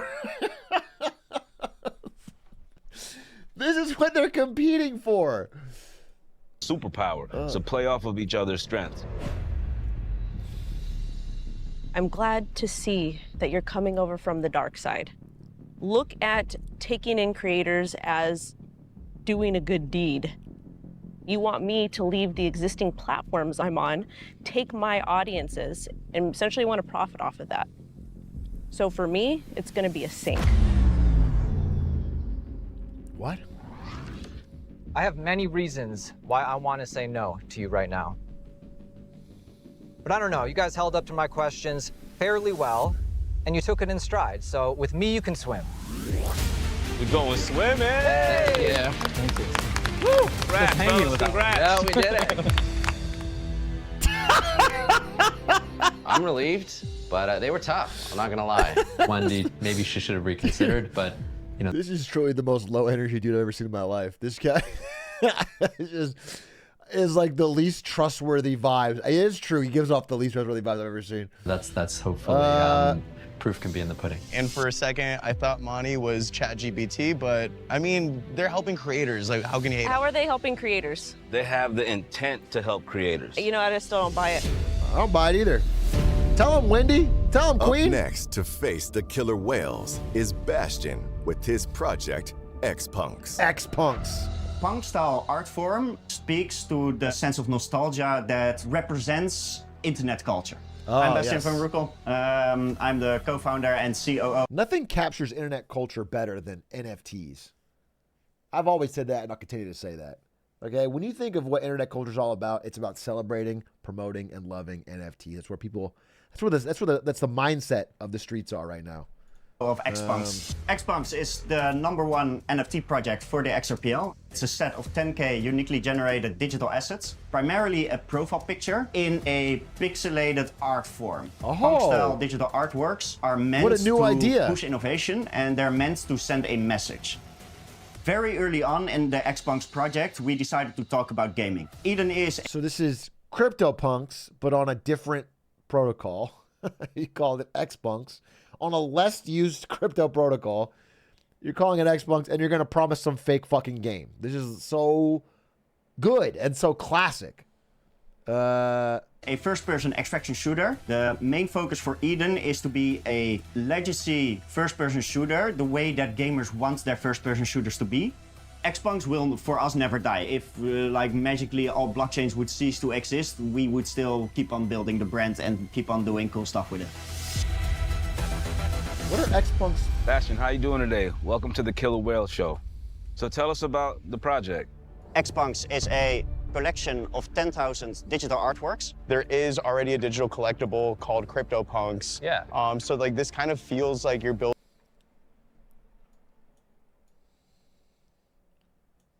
Xpunks. Price. It's been flat. 24-hour volume, $0 traded. Nobody's traded one. I don't think anyone's even bought or sold one since fucking November 23. And this show came out in March 24.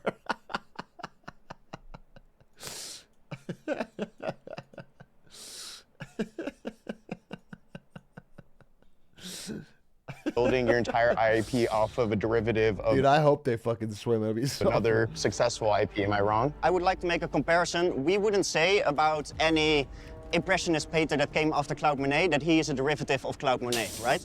Why do we do this in crypto? Bro, we would if someone copied his paintings one for one and called them ex-Monets. You're being very disingenuous. It's not the same thing, bro. It's not like it's like a similar vibe. Bro. Right now. Wait, hold up a sec. It's really not different to me at all. It's evolved into much, much more than this. What are you doing that's bringing something new?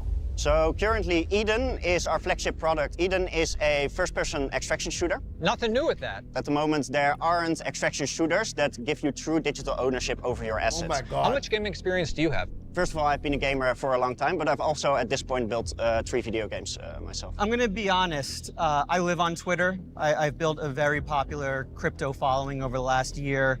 I haven't heard of any of it. How are you gonna get people into your project? Yeah, that's a great question. I think a large reason why you may not have heard of us is because up until this moment, we have really been focused on just reaching that XRPL community.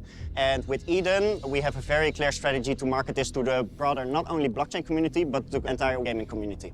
How much revenue do you expect? Dude, we've heard this pitch like 6 times in this show, let alone in the real world. Nobody wants it. Gamers don't fucking want it. How many times are they going to say, oh, it's like this. It's like the game you like, but worse. Nobody plays it, and you can own your assets, which really means you can get rug pulled and scammed. Nobody wants that. It hasn't worked once. Expect to generate over the next year?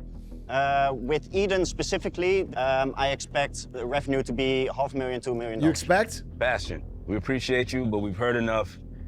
It's sink or swim time. Did Bastian have the X factor to impress the killer whales? I'm gonna be honest with you. You're facing a ton of headwinds, including a gaming industry that's almost impossible to win. I didn't hear a tight game plan to fight those headwinds, so I gotta go with a sink. He does a big thumbs down every time. I feel like it is a derivative IP, so it's gonna be a sink for me. Yikes. Bastian, I think you do have the competitive advantage of being one of the only people I know building on XRP. And I'm interested to see if you can actually pull it off. So it's a swim for me. I do not like derivatives when it comes to digital collectibles. I think it's complete garbage. I think it's very lazy. Tell him, Wendy. But I will say, I do think that there is room to Don't grow. swim. I'm going to swim.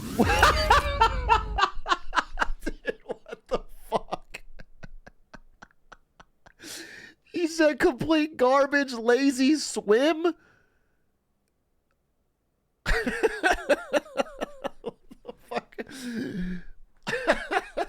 He said complete garbage. Complete garbage. But I'm in. That's wild. If I ask myself, are you a net positive for crypto or are you a net negative? I'd go positive. So with me, you swim. That's crazy. They're all bad pitches, but that one was definitely just trash. And if that one gets, everything got to swim. Everything's passed. This is crazy. Is it guaranteed to get them to appear on the show? I don't understand. Like, Congratulations. There's no baseline. I am drained. This has been really, really heavy. In the end, what pushes you through it is that you have this amazing community supporting you day in, day out. He's trying to win a space that's almost impossible. Bro, we just checked. We checked. Nobody's bought or sold one of your NFTs in fucking 8 months, 9 months. Possible to win the gaming space. I just believe the market opportunity in gaming is just so difficult to win in. Up next is Polish team Lucas and Jacob to pitch All their right. fashion metaverse, Avatli. This will be the last pitch we get to see on Crypto Shark Tank, folks. Lock in. Lock the fuck in. This could be our very last one. A fashion metaverse. Go out with a fucking bang. The greatest investment show ever made. We're going to go all in. Lock in. The problem with existing model in e-commerce is that you need to imagine yourself in this clothes before you buy it. Hello, I'm Jack Jabłczyński, CTO and co-founder of Avatli. Hello, my name is Lukas Rybczonek. I'm the CEO and co-founder of Avatli.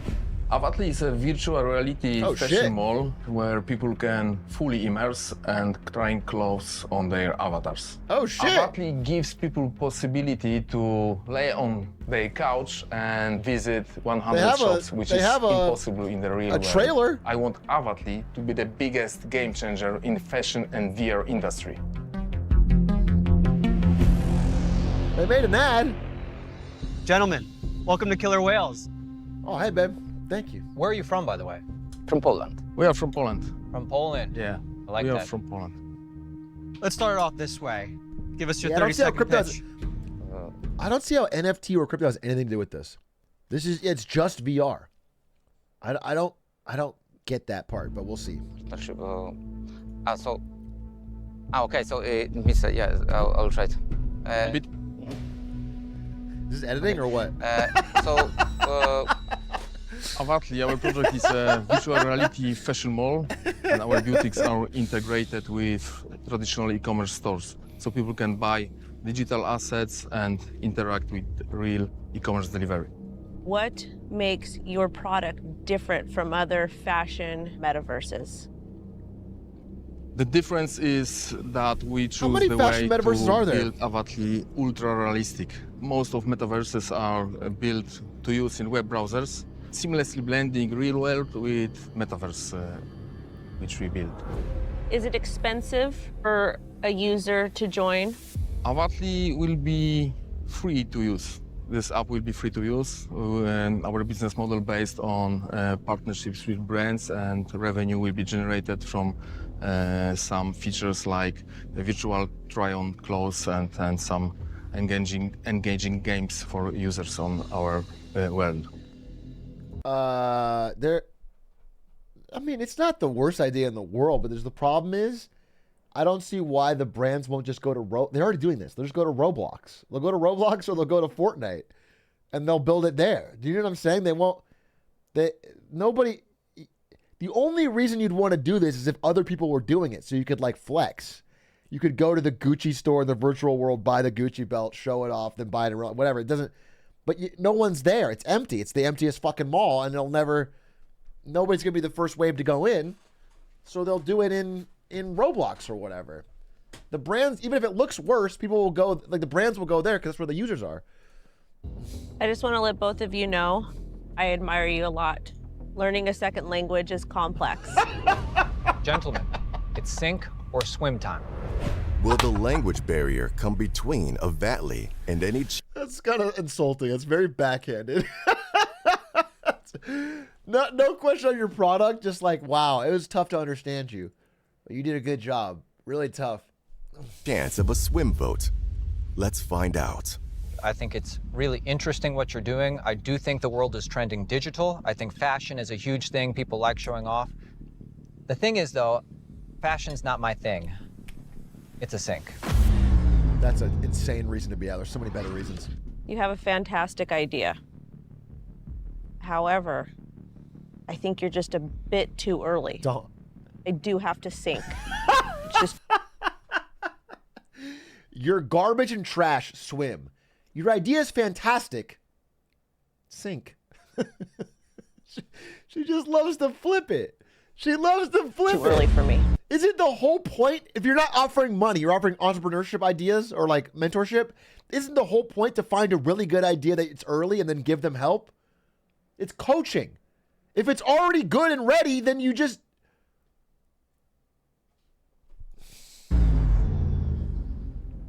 This is a very competitive space you're jumping into, the metaverse space. You're doing a very unique niche with the fashion. For now, it's a little bit too early. It's a sink for me for now. Everyone's saying like you're maybe too early or to this or to that, but I see a need for this in the market. So I'm gonna go ahead and swim with you guys. Dude, it's so funny. Once the threshold's been passed for 3 either way, then they just say the opposite, just to keep it more. Once there's been 3 no's or 3 yeses, then they'll just fucking mix it up. It's every time. They just wait until their vote doesn't matter and then they can say whatever the fuck they want. I'd love to write about you guys sometime soon. I'm really impressed with what you're doing. I think your use case is super relevant to a lot going on in the world right now. And so for me, that's why I'm swimming with you. Oh, what a shocker. The last That's 2 swims, but 3 sinks. So today, unfortunately, what a you shocker. do sink. But I think I speak for everybody when I say, prove Wendy and Illa wrong. We'll be watching. Sad. We are very excited because we have 2 greens. The future of Atrioc is in green. K-Money is the second best dressed person in NFTs. Thank you. Are It's you all- the first? Clearly. Although the fashion avatars sunk to the ocean floor, maybe NFT robot Oh my God, there's one more. will do better. There's one more.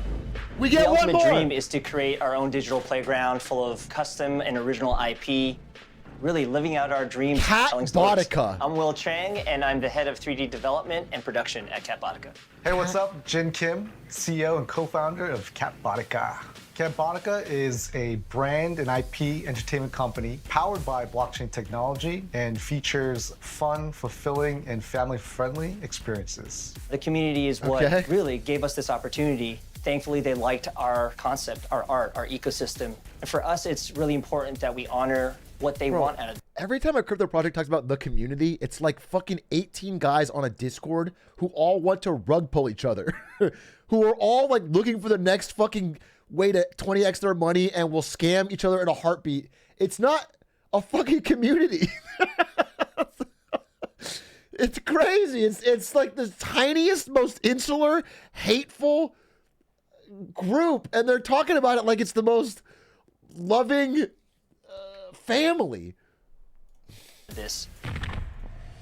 Our goal is really for a Marvel-esque type of ecosystem and universe. We have the skills, we have the experience, we have the personnel, and we have the willpower to make this Marvel-esque. Real. Willpower. Marvel-esque. Welcome to Killer Whales. Thank you. Thank you for having us.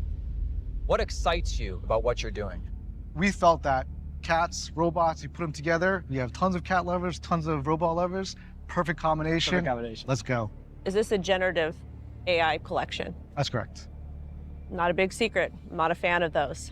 To me, it's not necessarily real art. and They're it not take- all the same. I don't care. It takes away from the real artist. There's him, Wendy. an endless offering of 10K PFP projects. Endless. So what's your competitive edge? We cover every single gamut of both production and now community. We beat out the top NFTs in Korea, and we're a North American project. We both come from AAA backgrounds. We've contributed to AAA titles, movies, games, but we never really got to do it for ourselves. We're trying to create a trusted community that feels the authenticity of what we're trying to do, because we really are trying to help them. How much runway do you have? I would say to next year. You guys have kids, you have families. Yeah. Typically in this space, a lot of projects are run by 20-year-olds because they can take that risk, right? Right. They're living in their mom's basement. Right. So you have a lot more on the line than most people in the space.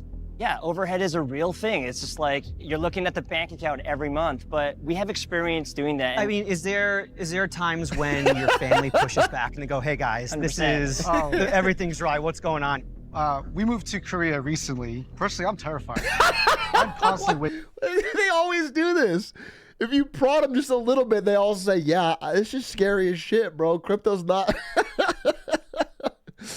That's so funny. Like, if you're in a pitch, you're supposed to fake it a little bit. No, we're good. We're confident. Nobody wants to invest in you when you're waking up. Like, how am I going to make it this nobody month? wants to invest in a terrified But person what it that is I'm partnered up with some incredible individuals. The community still has faith in us. We are supported by some incredible people, including our wives. I mean, God bless them. Our I feel kids bad also, for their wives, bro. My kids play with Catbotica. They play with the apps that we have. We have a song. They sing the song. This honestly means Your everything kids sing to the us. Crypto Catbotica You know, 5 song? years ago, I lost my company, and there were so many people around me who actually helped me get back to this stage right here. A huge failure for us collectively, I think, would be that if we don't get the people in our community sort of experience what we did when they helped us, that's the fail. If we can get that and we can make that happen, then amazing. If we can't, that's gonna suck. That's gonna suck a lot. Let me jump in here, guys. They You seem wanna nice, be bro, but the next decentralized Disney. I mean, come on. You have to dream big to get anywhere, right? Let's just be honest. We can't see anything else other than working at that level, and so why not go after it? I think myself and my fellow Wells are ready to make a decision. It's sink or swim time. Will Catbotica get the perfect votes that they're looking for? So terrible. Let's find out. I really didn't learn too much Your about Catbotica. project, the cats with the robot stuff. Is Catbotica what I think it is? Just like 10,000 avatars? Catbotica. What is it? Yeah, it is. It's just this. Bro, it's just like cat robots. It's just different cat bots. They just fucking had Midjourney make a bunch of AI cat robot. It doesn't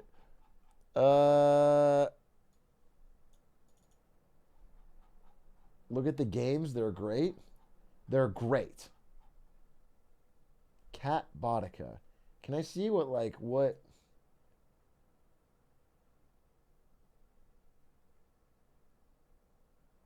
Okay.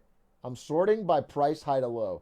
The most valuable cat bot is worth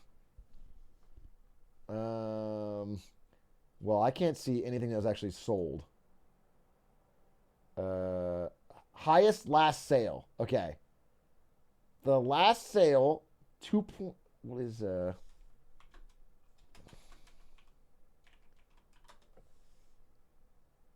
mean, that's pretty high. Like $5,000. That's the highest one. Most of them are way lower, but one cat bot. Well, that's what it's listed for. What's best offer? Oh, best offer is terrible. Recently sold. Okay, recently sold is nothing. I sorted by recently sold. Last sale, no, they're all like less than 0.01. Okay. No. There's no value here. They're all worthless. By the day, I'm gonna scoop up. I'm gonna scoop up all these. Look at these great cat bots, dude. They're incredible. Look at this one and this one and this one.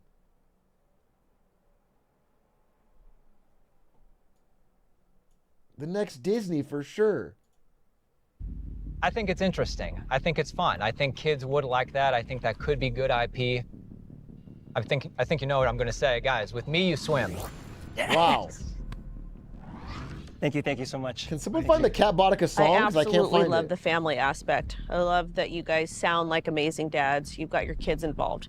I don't really think the IPs are going to take off in most cases just because you're going to have to partner with somebody massive. One thing I have to say, it seems that you two have cracked the code and you've found a niche market in Korea. And that is very, very, very hard to do. I'm gonna swim with you. Hey. Wow, look at that. They're clutching Thank up. you so much. Fellas, I gotta admit, I'm not a cat guy. I'm allergic to cats. But for me, somebody who understands like what it's like to see great founders who are dedicated, we're swimming. Repeat that. What the fuck did you just say? I'm not a cat guy. I'm allergic to cats. But for me, somebody who understands like what it's like to see great founders. Somebody who understands like what it's like to see great founders who are dedicated. We're swimming.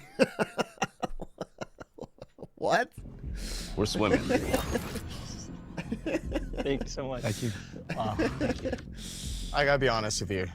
I don't really care about any more digital collectible games coming out. Mm-hmm. But based. I really respect you guys for taking ownership of your own creativity. So it's a swim with me.